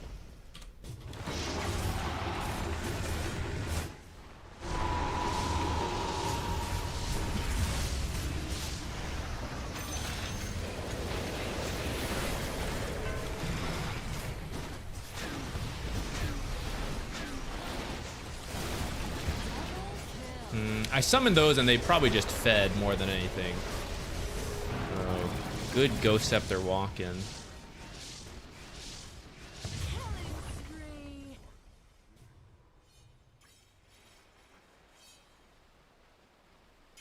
Well, I don't know. The shard, they have so many dispels. It's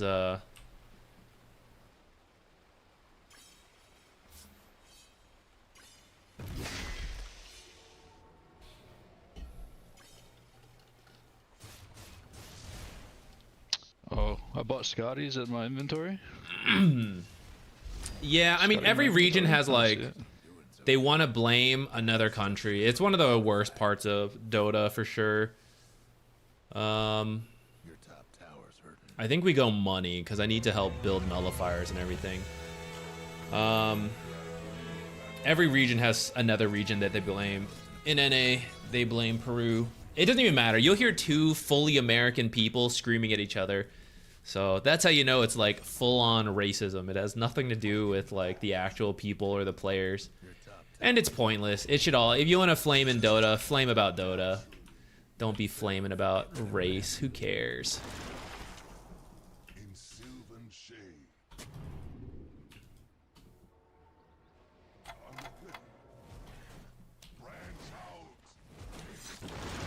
If we're smart with duels, I mean, we do technically have the shared dual damage facet, so we're kind of... There is some scaling potential that can help us recover this. Is he getting mine? Oh, he's jungling. On my way.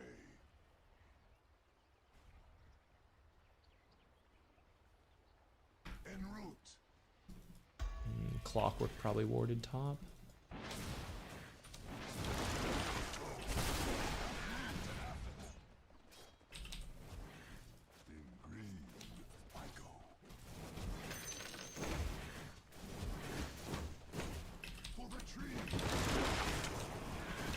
Oh, Juggernaut can have these. Toughened up their structures.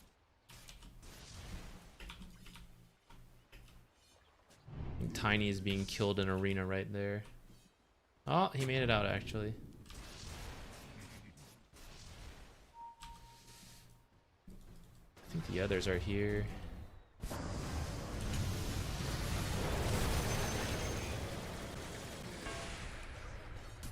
Mega kill. Nature calls.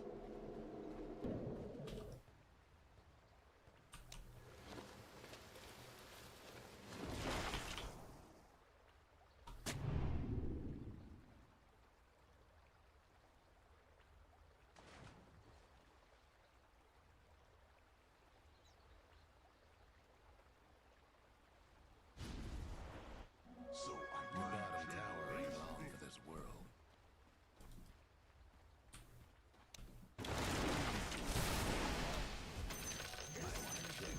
Tower, your bottom tower's toast. Attack.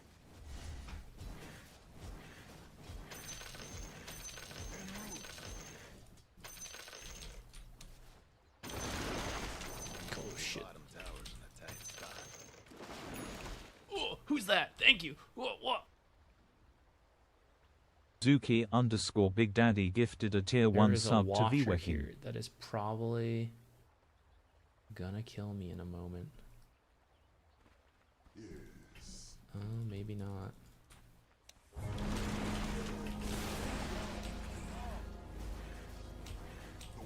Zuki Big Daddy, thank you so much.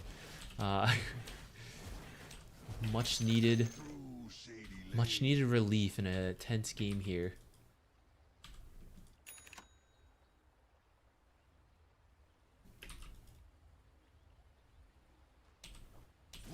Your mid tower needs a little help.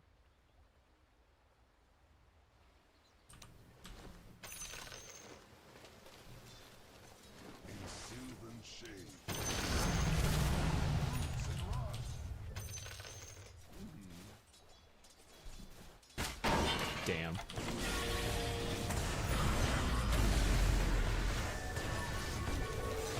I saw him TPing, tried to leave fast enough.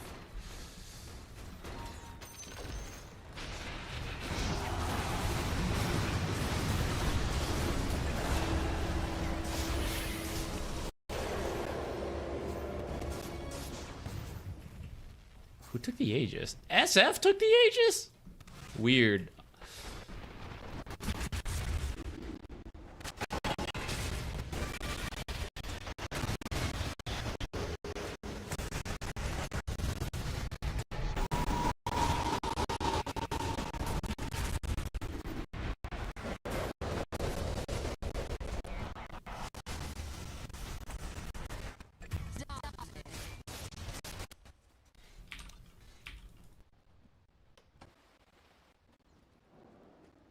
Ah, maybe I should have bought back in that fight.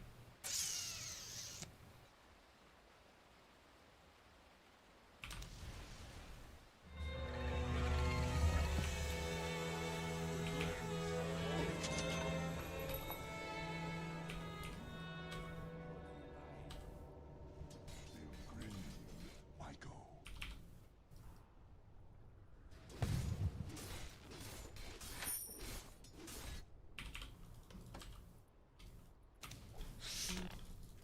Oh my god. Damn. I timed that poorly. I wasn't paying attention to the creeps. Alright, the nullifier will have to wait for 2.5 minutes. It's the big pain.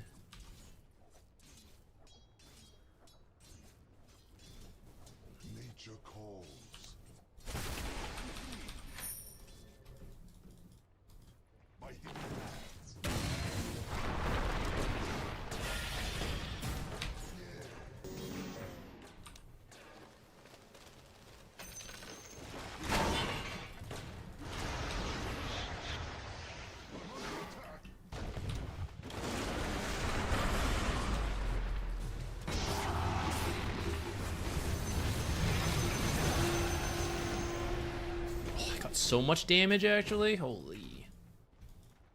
By my shaggy bark.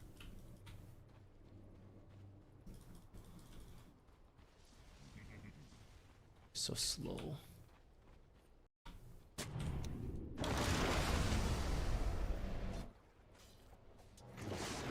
Shade.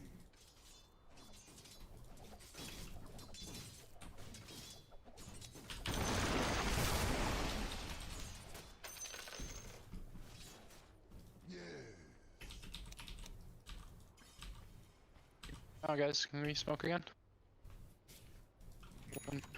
You're down.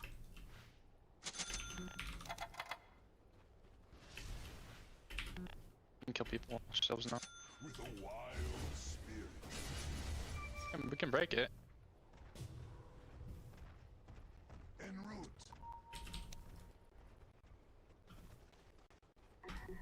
Nature calls.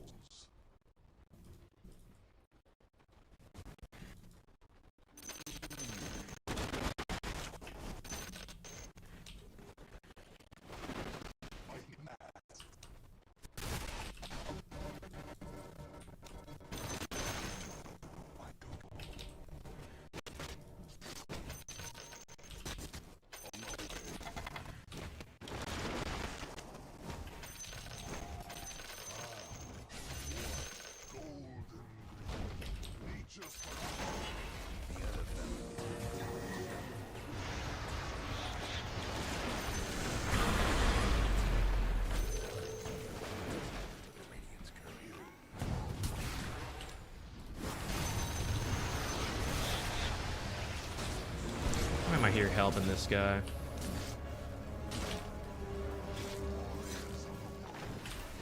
I only got one? How can that be? Yeah, boys, get out. How can I only have one treant? Doesn't make any sense.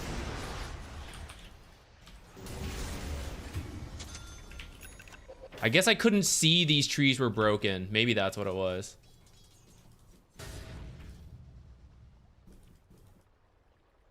The bravest treant on a... Oh!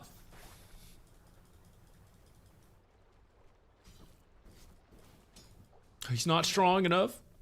I was gonna drag him to a small camp at least. Damn.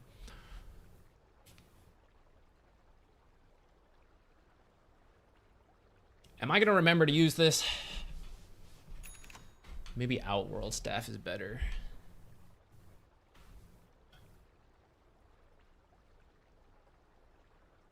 It's pretty good versus Satanics though.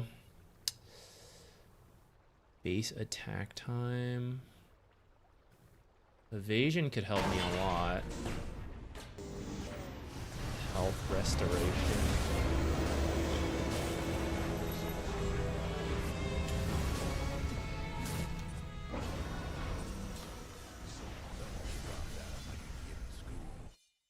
What? We're good, boys. That was good. Server crashing?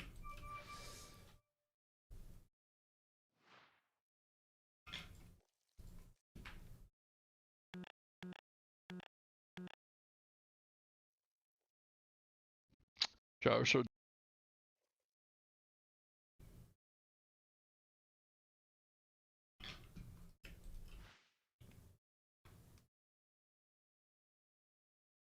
I am also out. What's happening? Someone's not a fan of how this game's going. Oh no. Stream's okay, right?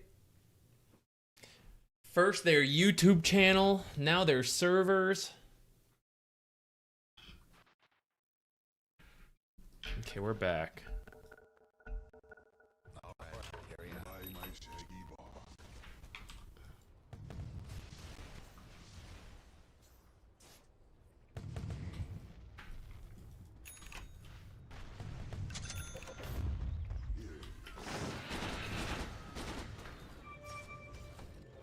I want to smoke out and push another lane, but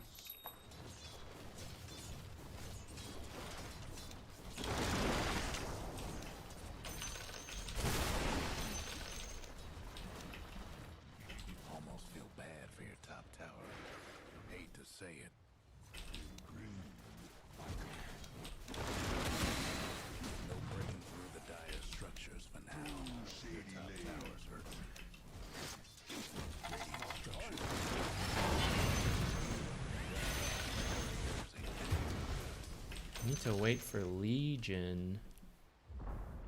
So much for your top. It's too late to cut top. Your top rags. I should have gone there faster. So much for your top rags. With a wild Oh, I missed this creep wave. What are we doing? Why are we fighting about Legion?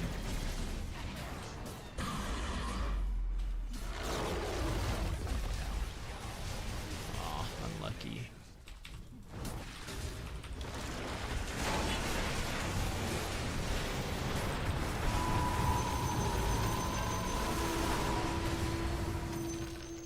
by my shaggy bark. Nature calls.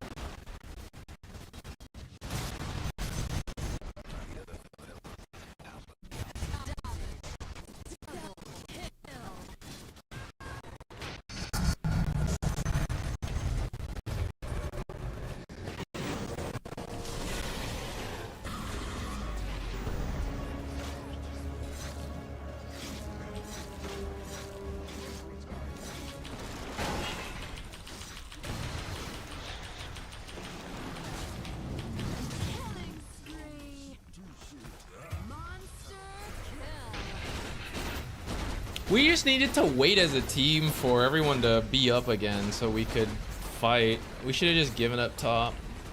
Oh, I don't know. Your mid tower ain't doing too well. This ain't gonna end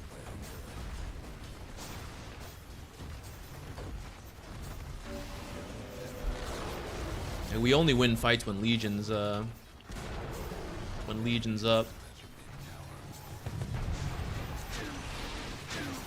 I guess I can buy back here. One last fight. If,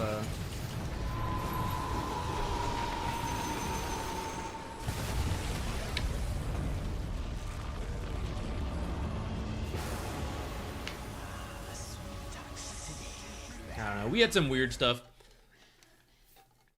going on there. Honest question, why not scan their wisdoms and try to TP and take them? I should. Honestly, I just kind of forgot that game.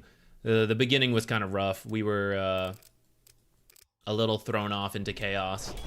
There was some tilt and flaming, and lanes were kind of like breaking down. Even though as I look at 10 minutes, it's like, it's kind of manageable, you know?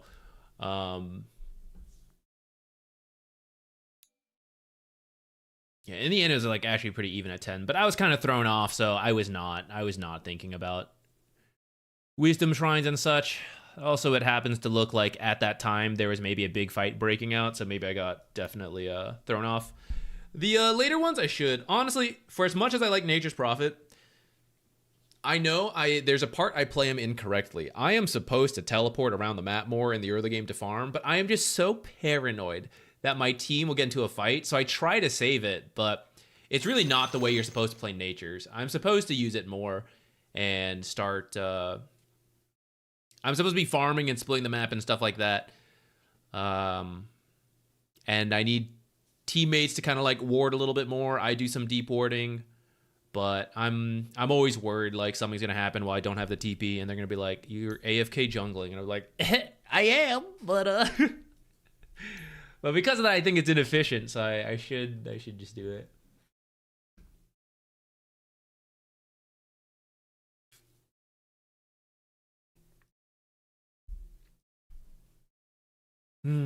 Well, we got some Nature's games in. They're just not quite as ideal as we would like.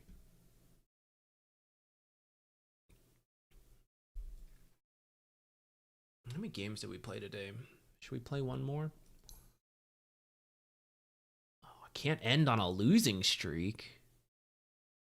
All right, we'll try to get like one more in here, see if we can turn a win around. We had some unfortunate games. This one barely counts. I mean, this one, the whole thing fell apart so quickly. So I'm not going to worry about that one. This one, we identified where we could have done more in the lane, but this one also kind of fell apart pretty quickly. That one I feel more responsible for. This most recent one, there was improvements, but honestly, it just like, I don't know. Tiny got mad and then just like stopped playing with us, and then it threw us out. Before we go, I'm going to go to the bathroom and get a snack, and then we can play. I feel hungry. I don't play well when I'm hungry.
Surely a third Nature's Prophet game would work out.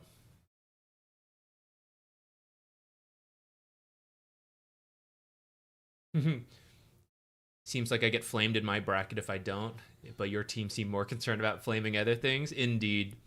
If I was playing the worst, I would be flamed for that. Because Tiny started shit talking first, everyone focused on each other.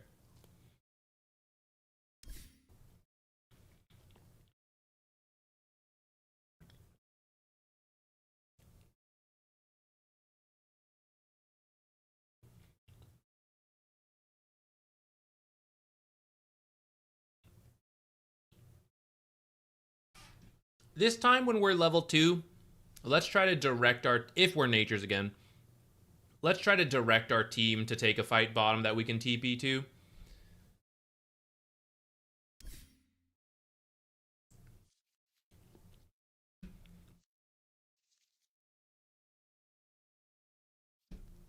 Lately, I haven't been as proactive in communicating as I should be.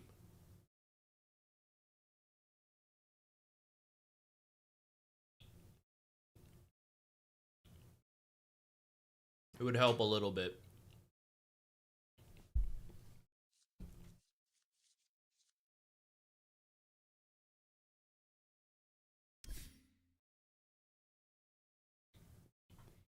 What are the odds I go throwing this banana peel away? Oh. Alright, we gotta be careful.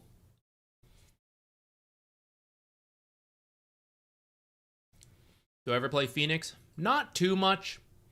Phoenix is on my list of heroes I want to learn.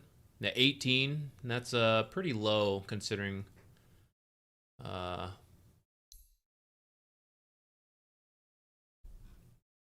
I have more Jakiro games? That's crazy. I didn't know that. One more Jakiro game than Treant. Let's see. Look, I've played ET 8 times. You guys always call for ET. This is why I'm not very good at ET. I'm not very good at Chen. I have more Kez games than ET and Chen. You know, Wyvern's down here.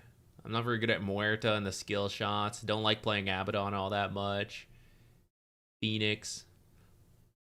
Huh. Funny, I feel more confident with Naga, but I guess I only have 20 games on her total, and some of those are going to be like back in the carry Naga days, so there's probably only like 5 support Naga games. Have I really only played Ringmaster 24 times? I feel like I've played him more, but I suppose he is a relatively new hero, so maybe I stopped playing him once we made the guide and we moved on to other stuff.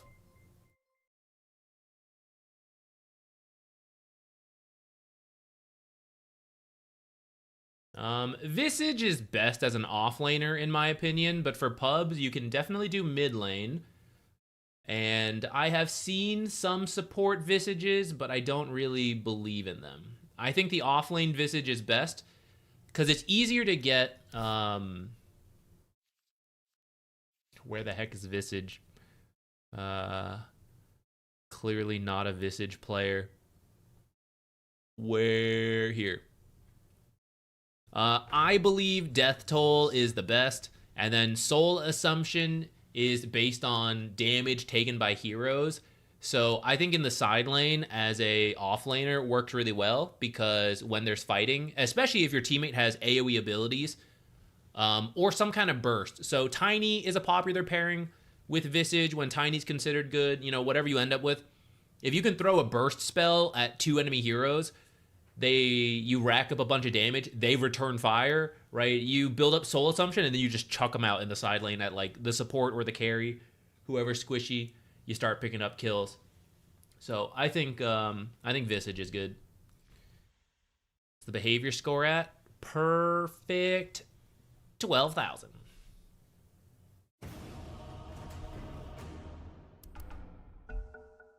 Oh, that was fast. All right, let's lock in our hero, and then I'm gonna go throw this banana away. I think this guy was flaming us the other day, or maybe flaming someone on the team. I don't know. I think there was flame attached to that name.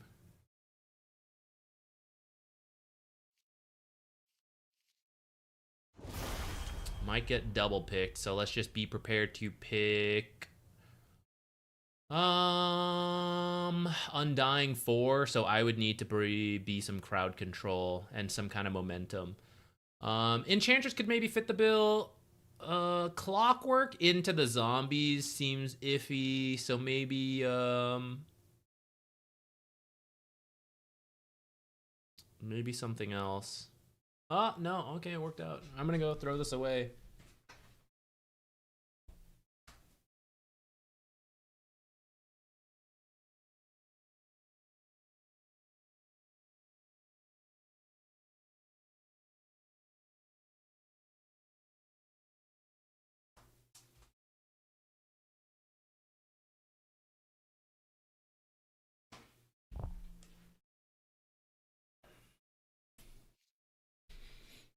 Yo, Orchid looks sick this game. If we can have a good lane, Orchid is in. I think Weaver will be in our lane, so I'm gonna get a stick and some sentries. Oh shit. Okay, wait. Maybe we don't need Orchid then. Oh damn, guys. We just got cooked. That sucks. It can still work out, but it is gonna be tough. Good luck, have fun. Oh no. Oof.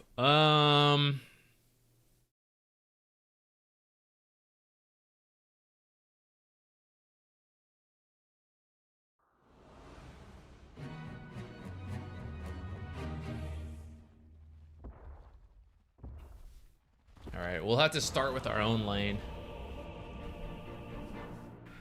How do we get cooked? I just think Viper into Huskar is pretty rough for the Huskar player. It's still doable, but it's very easy to get out of control, I think. To all my cubs and kindred, places everyone in the bag.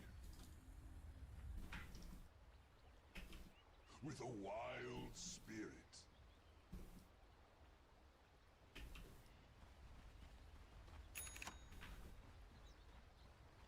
This battle is in our body bag.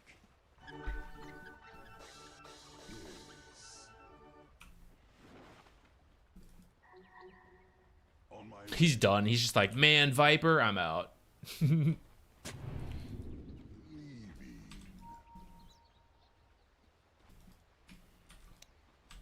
So I go. In sylvan shade. 30 seconds to go. In green, I go. I think a lot of them are here.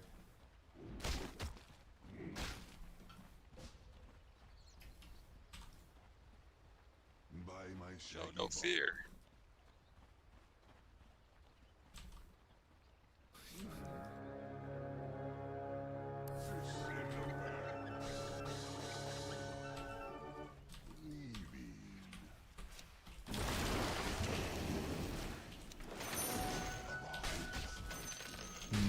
Money for the lane, guys. Try for something bottom. My hidden paths.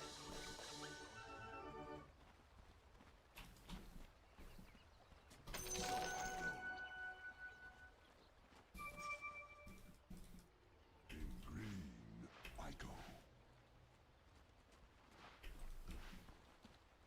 En route. Ha ha ha ha ha! Yeah.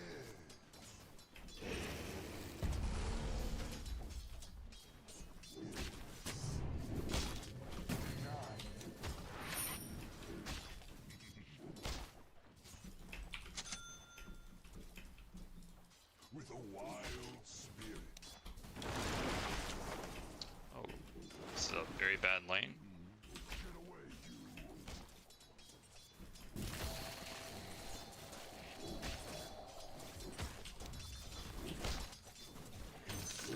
you. Money. Nature's prophet, your presence. I didn't know Ursa had a Nature's Prophet specific line. I couldn't finish hearing what it was.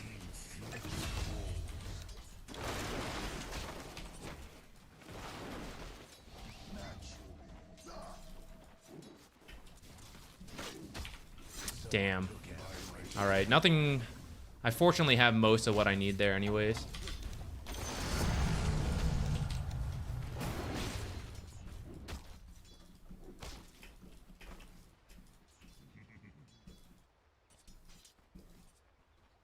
Go for a half pull here. Unfortunately, that means the hard camp's gonna spawn. Ferocity.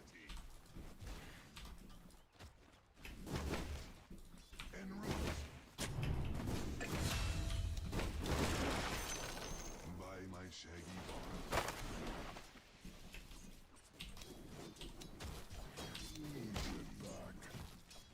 Double kill.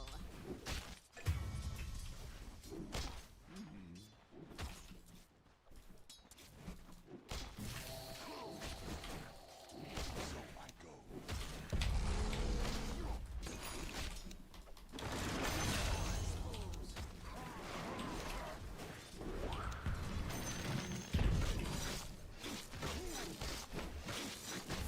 Whew. Close.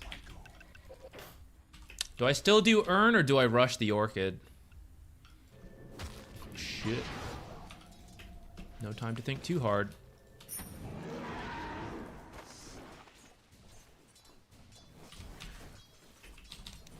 With a wild Unfortunately, I can't really get over there to... We just gotta, like, keep pulling this lane back.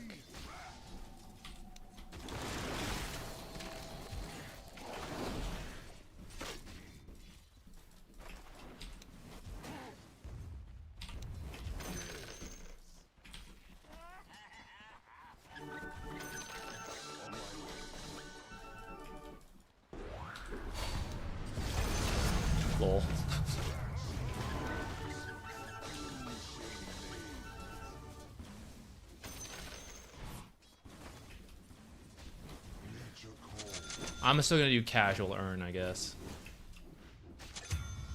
Your mid tower's coming apart.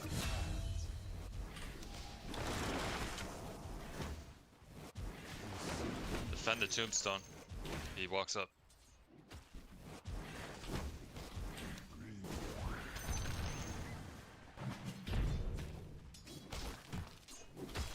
Coming. Fuck.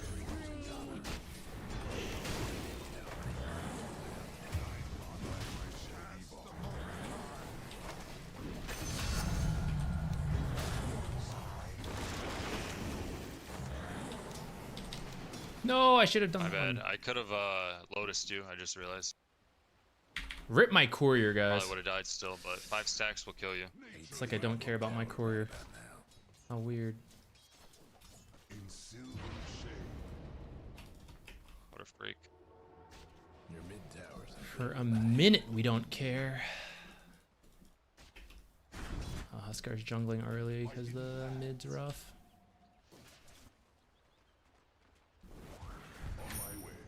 Oh, shoot. Your mid tower needs a little help. Nature calls.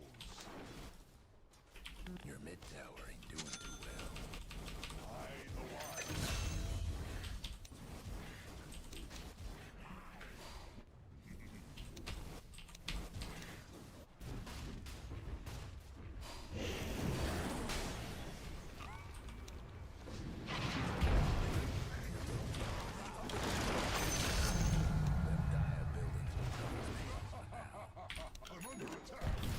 I kind of want to die, honestly. Oh boy. I'm gonna try to get this.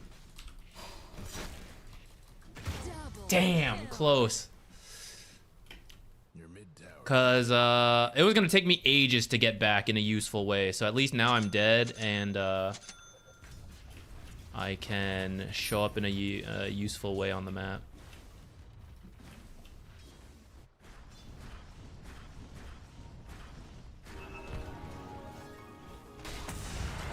Run.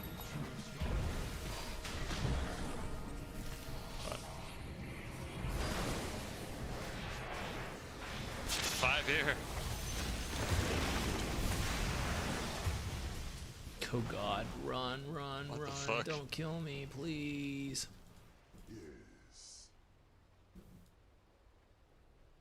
Or Dormant Curio. I'm gonna do that one actually.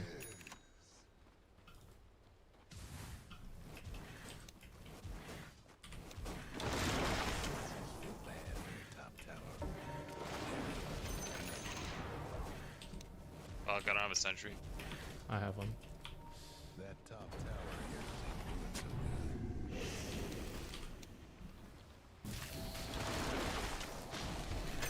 good. Nice.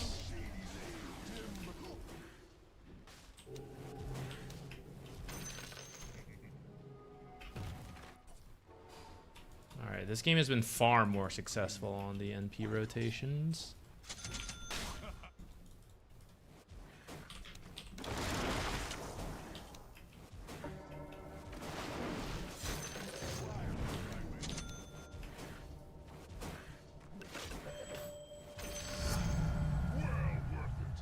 Let's go shoving mid. The Viper might head bottom, careful. Nature calls.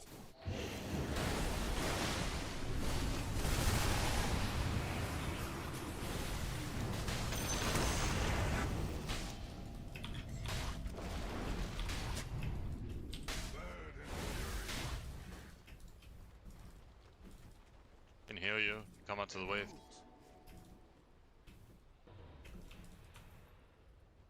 I wanted to go ward, oh no. So I go.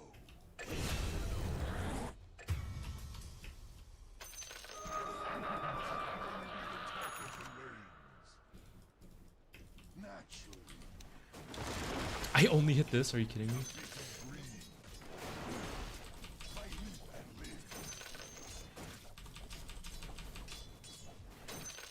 On my way.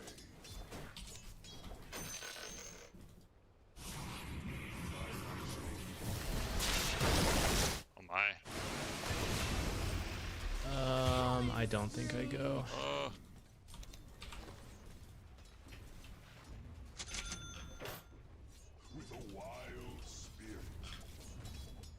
Alright, it's a fucking trade on a 4-man king. It's crazy. Where's Marcy? I'm scared. It's okay. Soon you won't die. I'll have big kills. My team's pretty positive vibes, at least.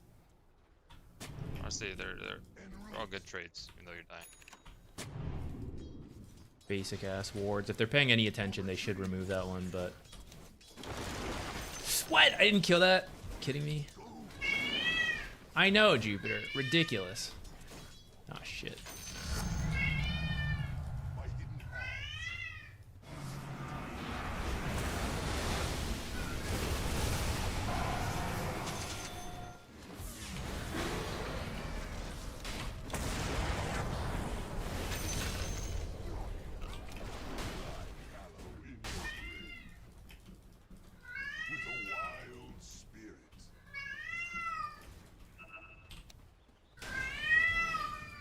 What's Jupiter? What's up? What's up?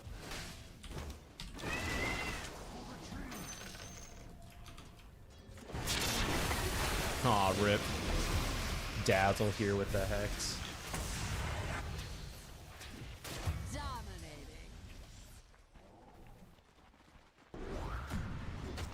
Okay, at least Ursa's doing well, which I have not been paying attention to him, so I'm glad that worked out.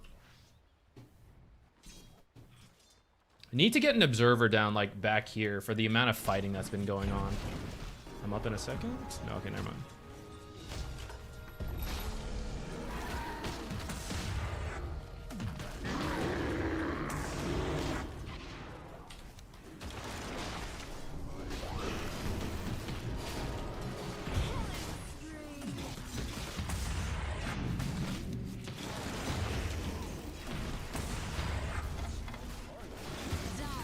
Please, zombies, finish the job for me.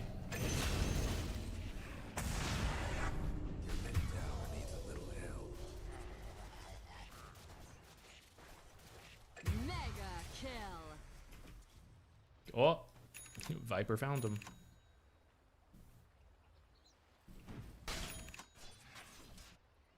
Yeah, this is why this matchup's rough, guys.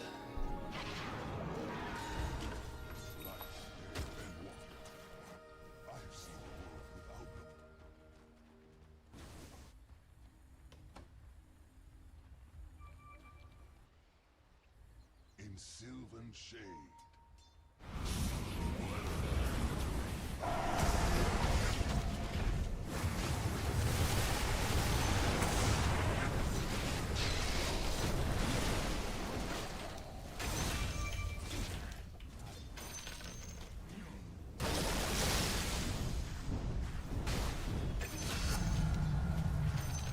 Can kill Viper. I vault.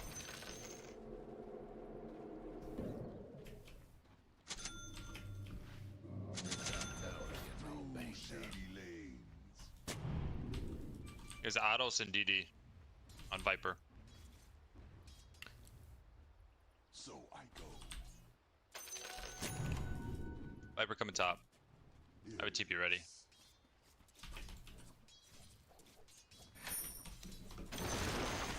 I just need to stand on top of him with Flesh Golem and he dies.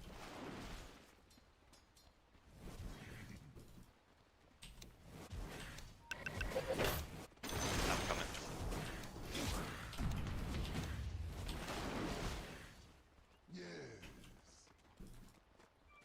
She has no rebound. Should be okay to walk in for a second, unless she just runs at me. Holy shit. I was so wrong. I didn't think Weaver was gonna be here. I thought if it was just her, I'd be okay. Oh my god, a miss! That sucks. Damn, I wish I hadn't shown and I had stayed to the side and just contributed the stuff. I should have been more careful. I knew they wanted to orchestrate to play top.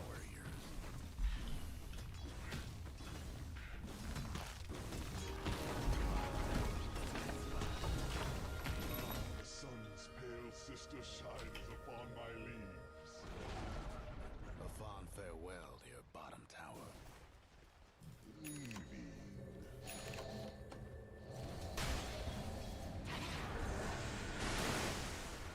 We just have no answer to Weaver. We need your shard.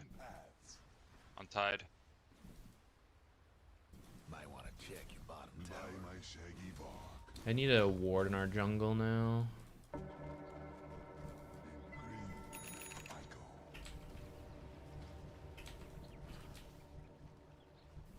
On my way.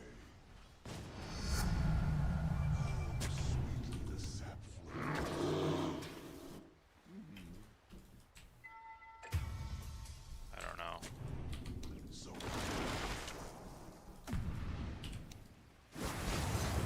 Huskard is you're needed, Huskar.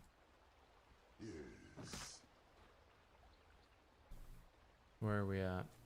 Armlet? Through shady lanes. Your mid tower's coming apart. In sylvan shade, I answer the wild's call. Nature calls.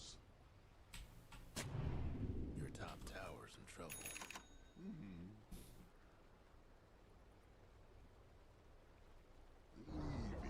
There goes your top tower. Oh shit. Yes. See someone on their way to get me, you think? By my shaggy bark.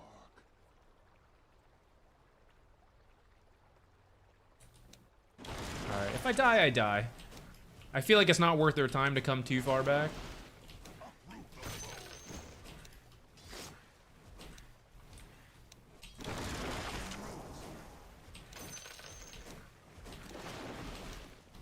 On my way.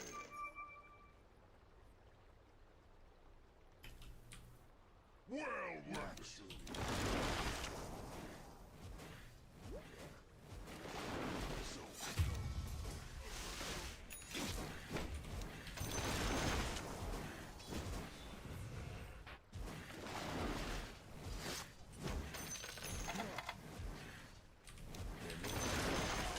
Tower ears. Oh, mother. In sylvan shade. The other wreck your bottom tower.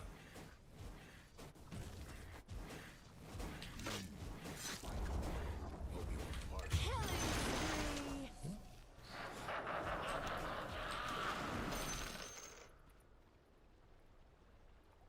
Yes.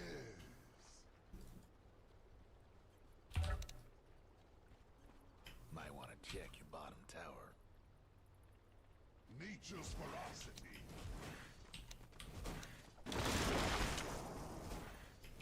I do kind of agree, no flame, but you know, I know the matchup sucks, but probably a bit too much time in the jungle where he could consider moving out.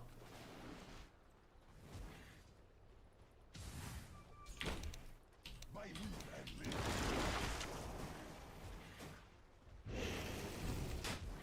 The wild is calling.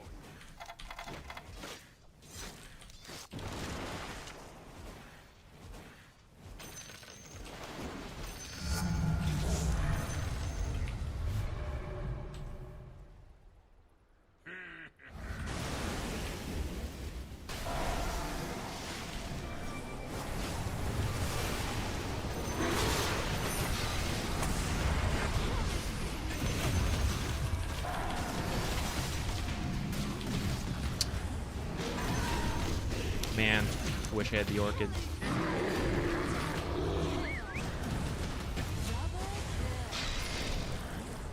Alright, that worked out pretty well in the end. I don't think It's he turn can... to kill him, you die anyways.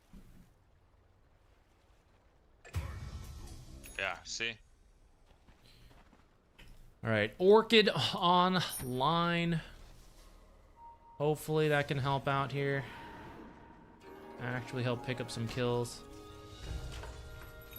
I'm probably gonna do like shard ags, something like that.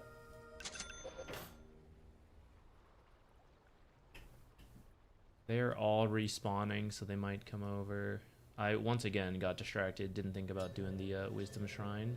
Okay, Vipers here. See where everybody is going. Shadow demons.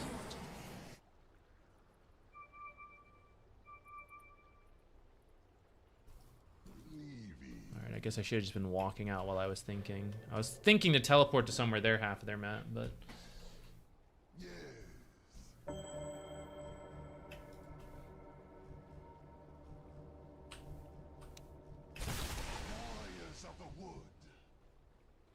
They're all missing.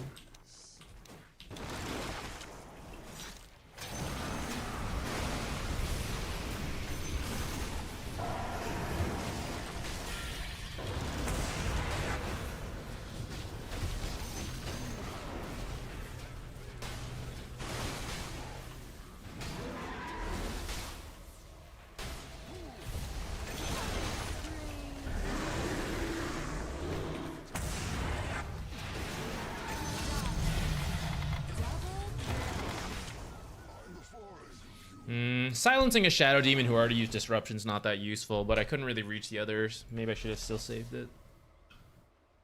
I gotta try to split push more with this, I think. So I'm gonna level this up and then get the cooldown for it rather than Wrath of Nature.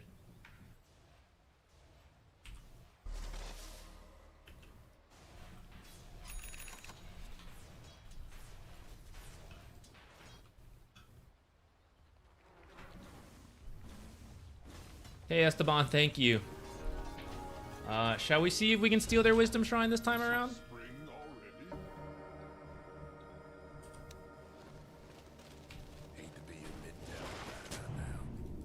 Oh shit, Watcher's here.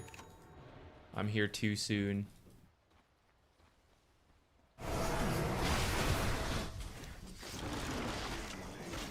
Also, my team got into a fight like right at the same time.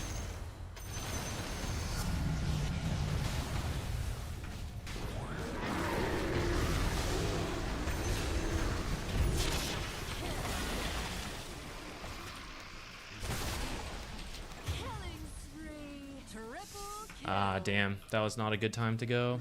Although, I didn't really expect us to get into a fight, like, right away, right there.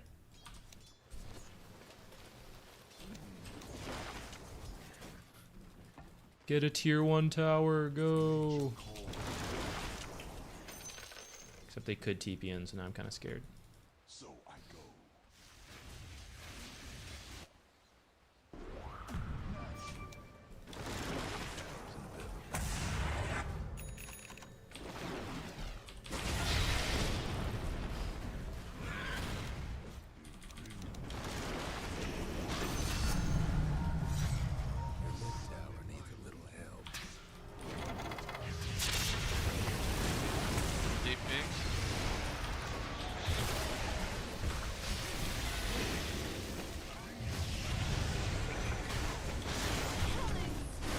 Damn, I needed to... I silenced the Viper because he was killing me.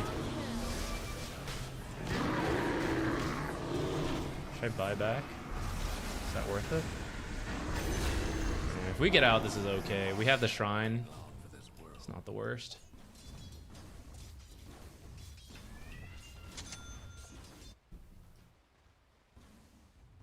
Is the shard worth it? I think so. I'm gonna do it. Who cares? Whether it's worth it or not, I'll do it, and then we'll go for the eggs.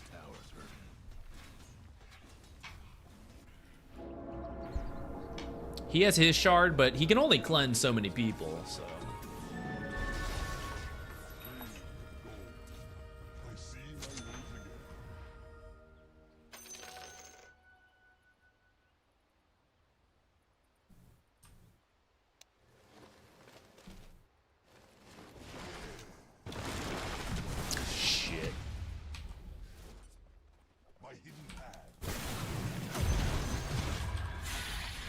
That was so unlucky. The second we go, she jumps in. Damn.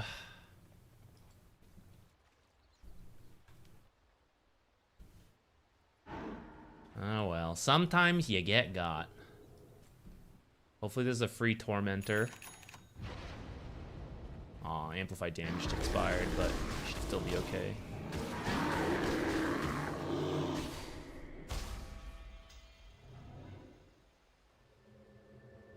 Tell you what, now that she's gone, we're so back.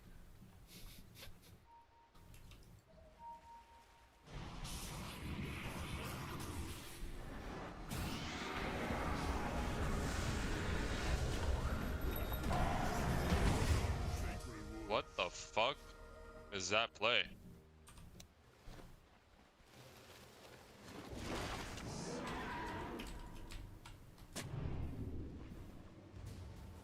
So I go.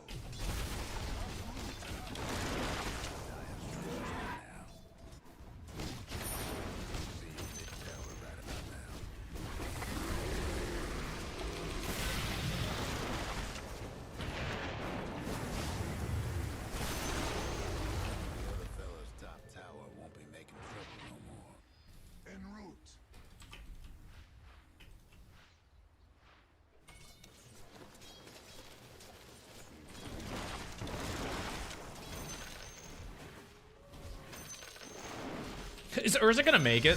That's kind of wild. Kind of losing the high ground, but I think.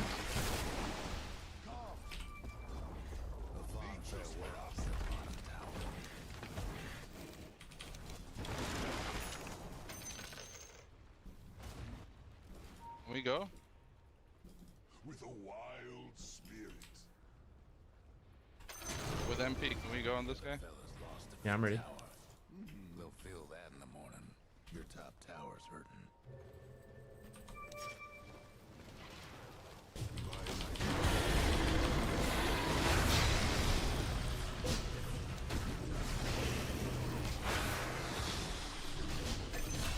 Nice.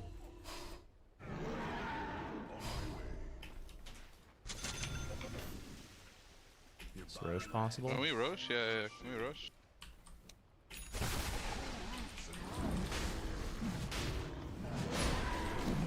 Somebody is down.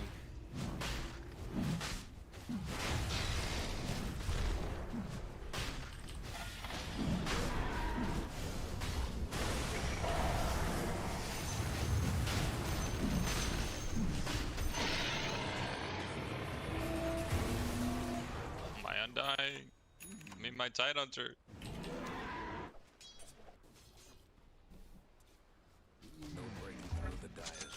Maybe we should get a Maelstrom to help with creep cutting.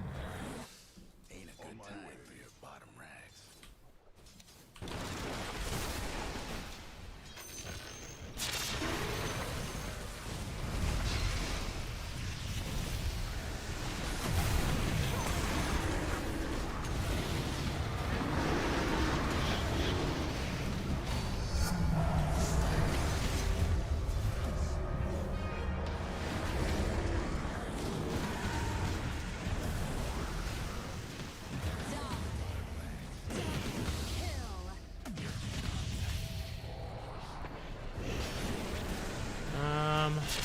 I guess I should buy back. I don't know. Can I really make a difference? Kinda.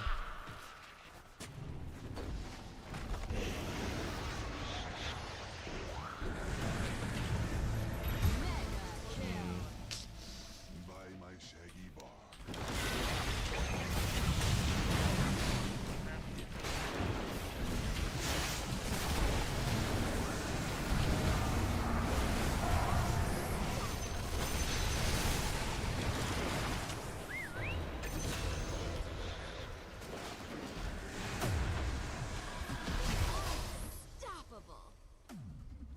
Hate to be your big tower right about now.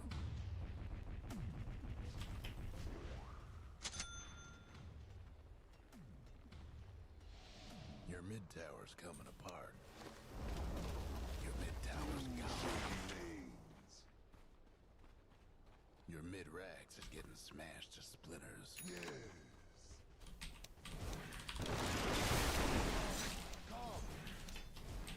Your mid rags didn't make it. Just so rude. I don't think I'm gonna make it. Damn. I should have started right away because I kind of didn't process that he already used his ult. Or didn't use his ult when he used his Q, so he wouldn't have had the Hex. Well, I'm at least happy. I think we played better this game than last one. This one was kind of rough in terms of getting the Viper versus Huskar matchup. Kind of knew it was going to be bad once we saw that.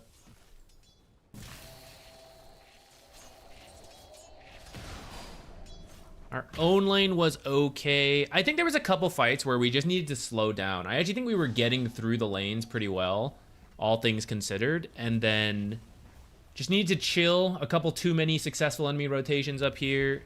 Needed to get to the Orchid. I don't know why Huskar didn't get a BKB, but... well, whatever. Your mid tower's in a bit of a bind.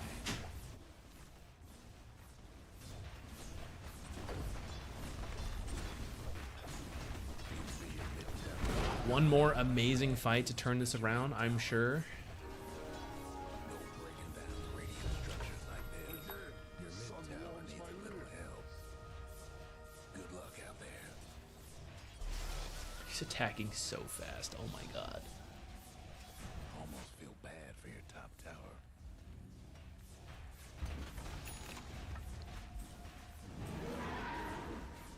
Your mid tower's coming apart. Your mid tower's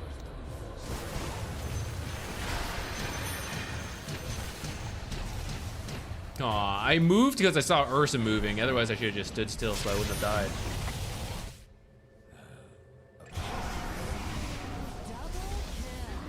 This is not the safety you thought it was.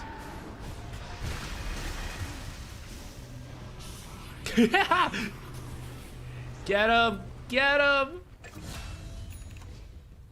your ancient's in trouble.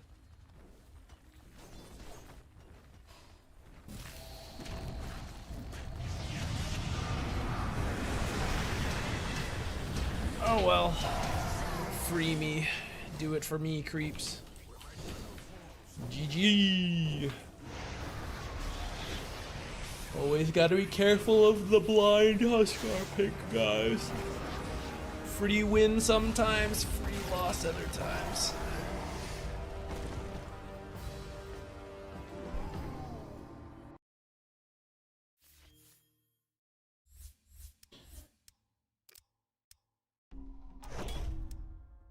I just realized that was Carry Dazzle, wasn't it? It didn't really sink in until the very end.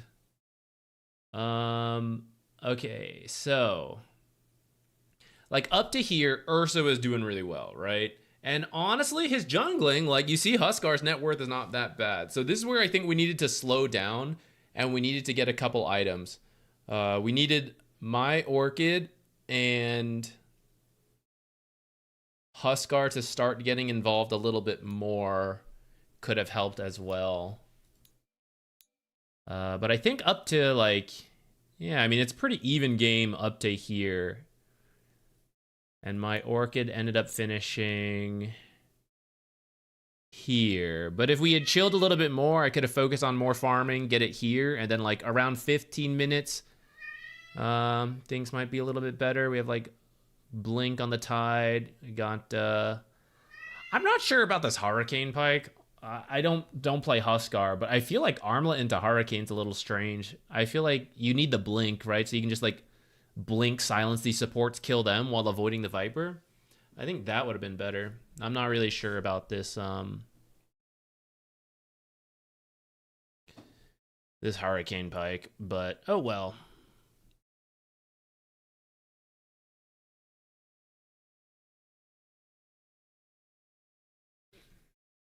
That means we just have 4 losses. Oh well. I said I wanted to play Natures, and we did get to play Natures. I think it got better from here to here, but it just didn't quite work out in these games. Well, that's okay. I think we will stop there, though. I guess we could keep going until we won a game, but I'll go eat. We'll take it easy.